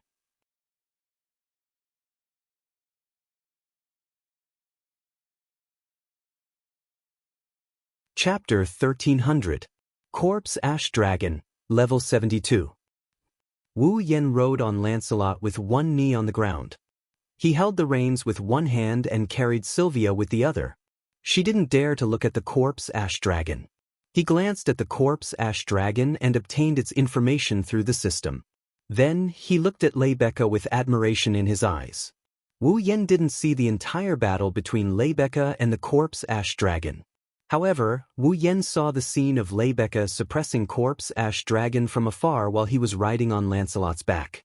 Although Leibeka was able to suppress the Corpse Ash Dragon, whose level was higher than hers, not only because of Gyuvlin's assistance, but also because of her powerful intrinsic magic device. The Corpse Ash Dragon's body had completely decayed, so it definitely wasn't as powerful as a level 72 Holy Dragon of the dragon race. However, the fact that she was able to suppress the Corpse Ash Dragon in such a short time was enough to prove her strength. If Yashur hadn't shouted something at Leibeka, causing her to stop her attack, Corpse Ash Dragon would have been annihilated by now, wouldn't it? As expected of the strongest existence in the Ansari Kingdom's Dragon Riding Academy, sighing, Wu Yen glanced at Sylvia, who still has her eyes closed. She still has a faint trace of fear on her face. He sighed. Compared to Empress Truard, Princess Blue Ice wasn't as popular, but her reputation was on par with Empress Truard. Yet there was an absolute difference in strength between the two. Even her mental fortitude was a level lower than Princess Blue Ice. This is truly shocking. However, no matter what, Sylvia's strength as a Dragon Knight was unquestionable, and she had just been promoted to the first year of the advanced class. She was only 16 years old and had grown up in a greenhouse. Her actual combat experience was all training. She had never fought a real battle before, so he couldn't ask for too much from Sylvia. After all, not every princess is as outstanding as Sylph. Of course. If possible, Wu Yen wouldn't mind helping Sylvia out. Now, the timing isn't bad. Open your eyes. The cold words caused Sylvia's shoulders to tremble. She opened her eyes in fear and she looked at Wu Yen with a bit of fear in her eyes. She didn't even care about her shyness. She hugged Wu Yan's neck tightly and stuck to his body. Her voluptuous breasts pressed against Wu Yan's body until they were flat. However, Wu Yen didn't lose his composure. At the very least, he can't afford to be distracted. Take a good look at how weak the person you fear is and how strong Lancelot will become because of his master's strength. Wu Yen slowly closed his eyes and inserted his consciousness into Lancelot's body like the roots of a tree. It entered Lancelot's body and merged with Lancelot's consciousness, transmitting to each other. Lancelot is a divine dragon. But he's only a young divine dragon. Therefore, not only was his physique inferior to Gyuvlin's, even his strength was inferior. Of course, his level. Lancelot, level 64. Just like the information from the system, Lancelot is only around the middle of the 7th rank. Even if Lancelot relied on the dragon race's powerful physical strength and dragon blood magic to unleash the power of a peak mid-7th order powerhouse, which was very close to a high 7th order powerhouse, he was still not a match for the 8th order Corpse Grey Dragon. Although the Corpse Grey Dragon can't unleash its full power due to the decay of its body, it's still not something a middle of the 7th rank dragon can deal with. However, the dragon riders in this world are a very special existence. They were able to combine their consciousness with the consciousness of the contracted dragon, thus causing the power that the dragon could exert to fluctuate. Excellent riders can make use of the dragon's power reasonably and send out commands through their consciousness to greatly increase the dragon's power, even surpassing the level it should be at. Like Rebecca and Gyuvlin. That's it. It's the same the other way around. Weak riders can also use their weak dragon riding skills to affect the dragon's power, causing them to give the wrong command and use the wrong battle method, thus lowering the dragon's power. Wu Yen is the former. Possessing the infinite martial refinement, and having personally battled with experts on more than one occasion, if he were to fuse his consciousness with Lancelot, He would definitely be able to greatly increase Lancelot's power. He can even challenge someone of a higher rank. At this time, Wu Yen connected his consciousness with Lancelot's and conveyed his battle techniques and methods. The best way to unleash power. The fastest flight path. The most complete battle experience. And the strongest battle technique. At this moment, Wu Yen seems to have become Lancelot, controlling Lancelot's body and using endless martial refinement as the foundation to unleash extraordinary power. He opened his eyes and his lips curled into a grin. Hold on tight, don't get thrown out. Sylvia flinched when she heard this. She didn't quite understand what Wu Yen meant. But in the next second, Sylvia understood why Wu Yen said that. Roar, like a war horn, Lancelot roared at the sky. The magic in his body surged out and wrapped around his body. In a way invisible to the naked eye, the magic surrounding his body condensed into the shape of a bullet with a sharp front and a cylindrical back. Whoosh, accompanied by a sharp sound, Lancelot broke through the air and his speed increased by more than 10 times as he shot out. Sylvia only felt that the blood in her body was about to be flung out. The powerful centrifugal force made her want to scream, but the moment she opened her mouth, a stream of air rushed into her mouth, causing her voice to be stuck in her throat. Her face was full of shock. Is this really Lancelot flying? This speed, isn't it a little too scary? Don't talk, you'll bite your tongue. Tightening his arms and hugging Sylvia even tighter, Wu Yen lowered his head and glanced at the corpse-gray dragon below. A cold light flashed in his wine-red eyes. Go, Lancelot. Roar, as if he had been waiting for Wu Yen to say this, Lancelot roared. His body spun in the air and shot toward the corpse-gray dragon like an arrow. An ice-blue magic array flashed in front of him, and a scorching dragon's breath burned the air and descended violently. Roar, the corpse-gray dragon did not want to be outdone and roared as well. Magic arrays of different sizes popped out from the front of the dragon's mouth and gradually overlapped. A dragon's breath with a decaying aura shot out from it and met the scorching dragon's breath head-on. Boom! The two surging dragon breaths were like two erupting volcanoes. They collided fiercely in the air, creating a loud explosion. The collision brought about a violent shockwave and sparks, bursting into the entire arena. On the ground, rocks were cracking and buildings were collapsing. Thick smoke and dust were stirred up and spread in all directions. Roar! The corpse-gray dragon's ferocious eyes shone with a crazy light. The magic in its body flowed like water into the magic array in front of its mouth. The decaying dragon's breath was like adding oil to a fire. Its scale expanded instantly and overpowered Lancelot's dragon's breath. In terms of dragon's breath and magic, Lancelot, a holy dragon who had yet to mature, could not compete with the corpse-gray dragon, which had matured even more than Gyuvlin. However, the lack of dragon's breath and magic did not mean that its strength was the same.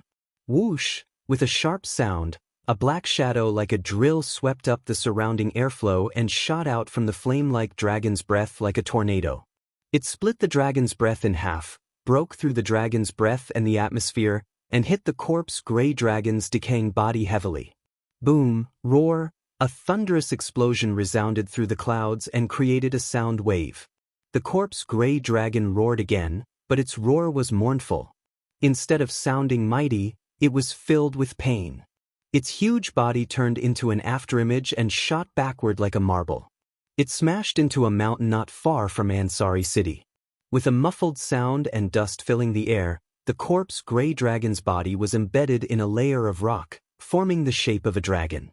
It was only then that the rapidly spinning drill bit stopped spinning after the dragon's breath was broken. A dragon's silhouette appeared, and it flew upward in a spiraling manner. That dragon image was Lancelot. Leibeka was stunned. Yashur was also stunned.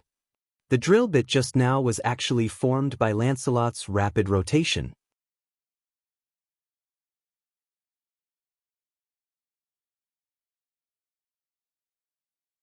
Chapter 1301. Using the body as a weapon had always been a dragon's specialty.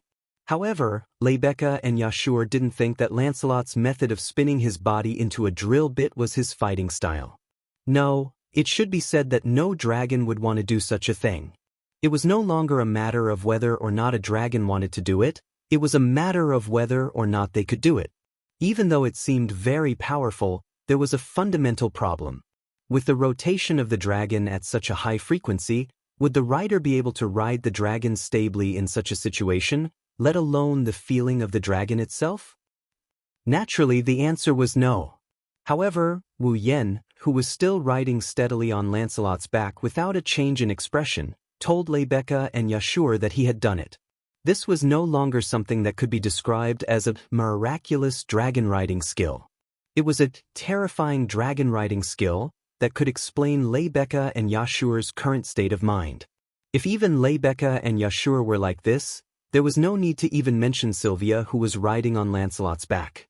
Sylvia's head was still dizzy from the extreme spinning just now, and a faint feeling of wanting to vomit continuously assaulted her mind.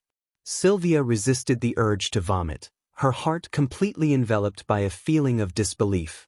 Was this what true power was like? Was this the level that Lancelot could reach? Was this the miracle that a rider could achieve? Was this what she was lacking in? So there was an excellent rider. Lancelot could be this strong. Sylvia's fear of the corpse ash dragon was overshadowed by these thoughts. At this moment, Sylvia finally understood that the reason she was afraid of the corpse ash dragon was not because it was too powerful, but because its appearance was too ferocious. She was just like an ordinary girl who was afraid of it. Saying that Lancelot wasn't a match for this monster was just a cover for her cowardice. Understanding this, Sylvia's heart. She was immediately filled with disappointment and sadness. Herself, she was still a coward in the end. Humans have to constantly look forward. Just as Sylvia's heart was filled with disappointment and gloom, a familiar voice suddenly echoed in her heart, causing Sylvia's entire body to tremble. It's precisely because you're too weak that you want to become stronger. It was also because of his own weakness. That's why I want to be strong. So, if you want to become strong, you must first admit that you are too weak and want to become strong. You have to admit your weakness. Since you've made a mistake, you should bravely admit it. Isn't that the Wang family's teachings? Like the light that pointed out the path, the stern yet gentle words pierced deeply into Sylvia's heart like a sharp sword, shattering all the confusion in her heart and enlightening her. That's right.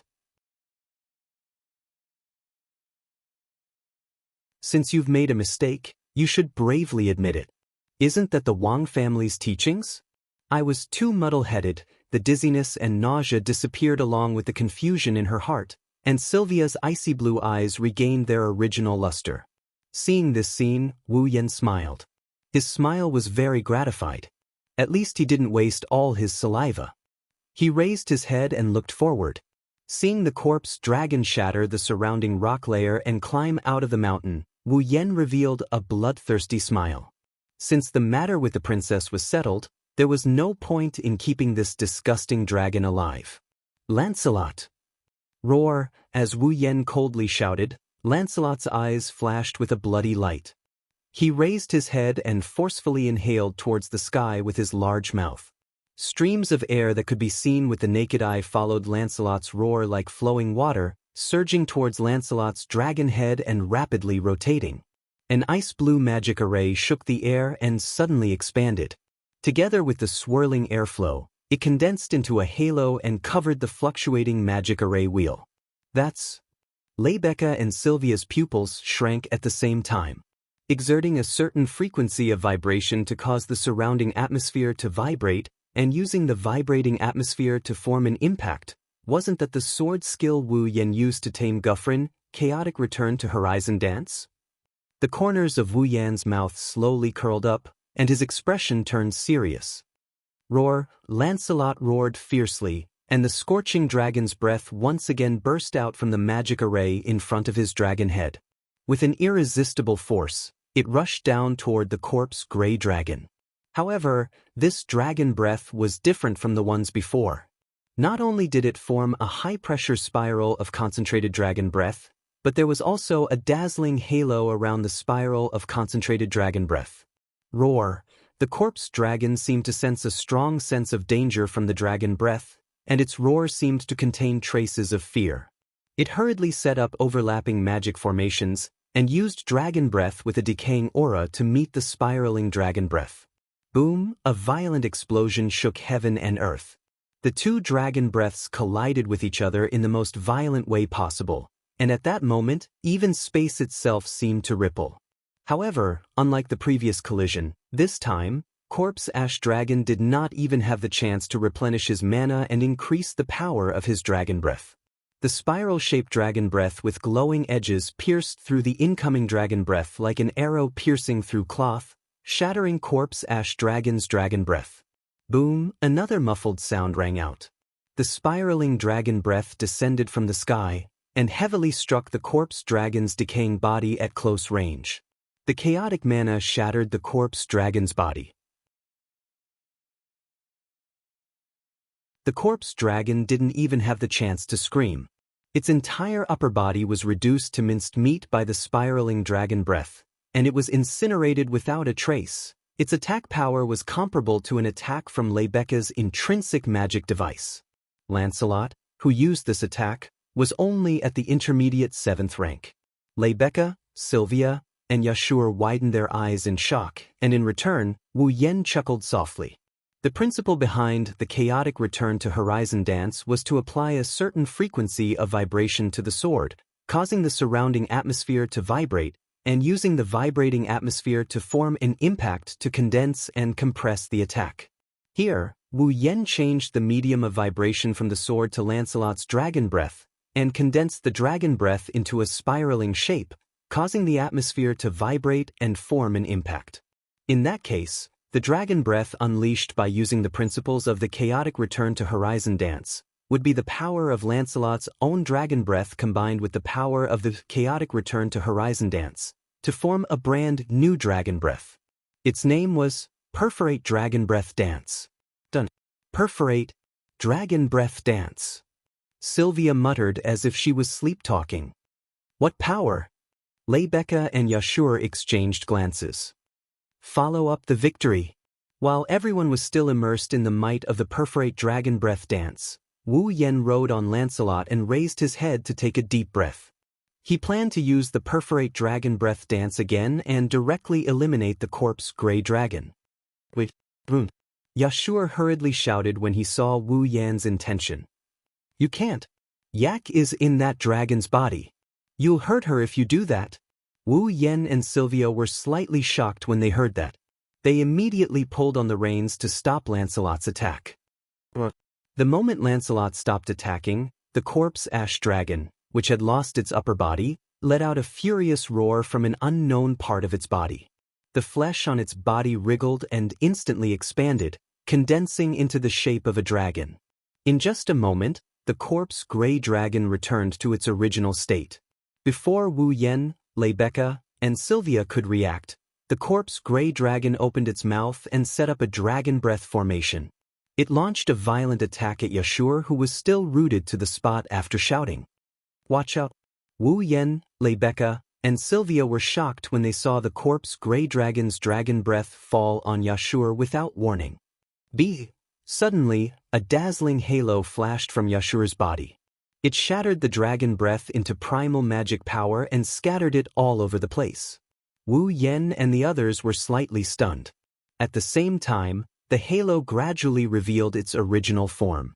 It turned into a dazzling knight's armor that appeared on Yashur's body. Traces of magic power surged on it. Holy Knight's armor. The three of them couldn't help but cry out in surprise. You're tuning in to the Passion Pages YouTube channel. We're so grateful for your support, and don't forget to subscribe to join us on this incredible journey through captivating stories.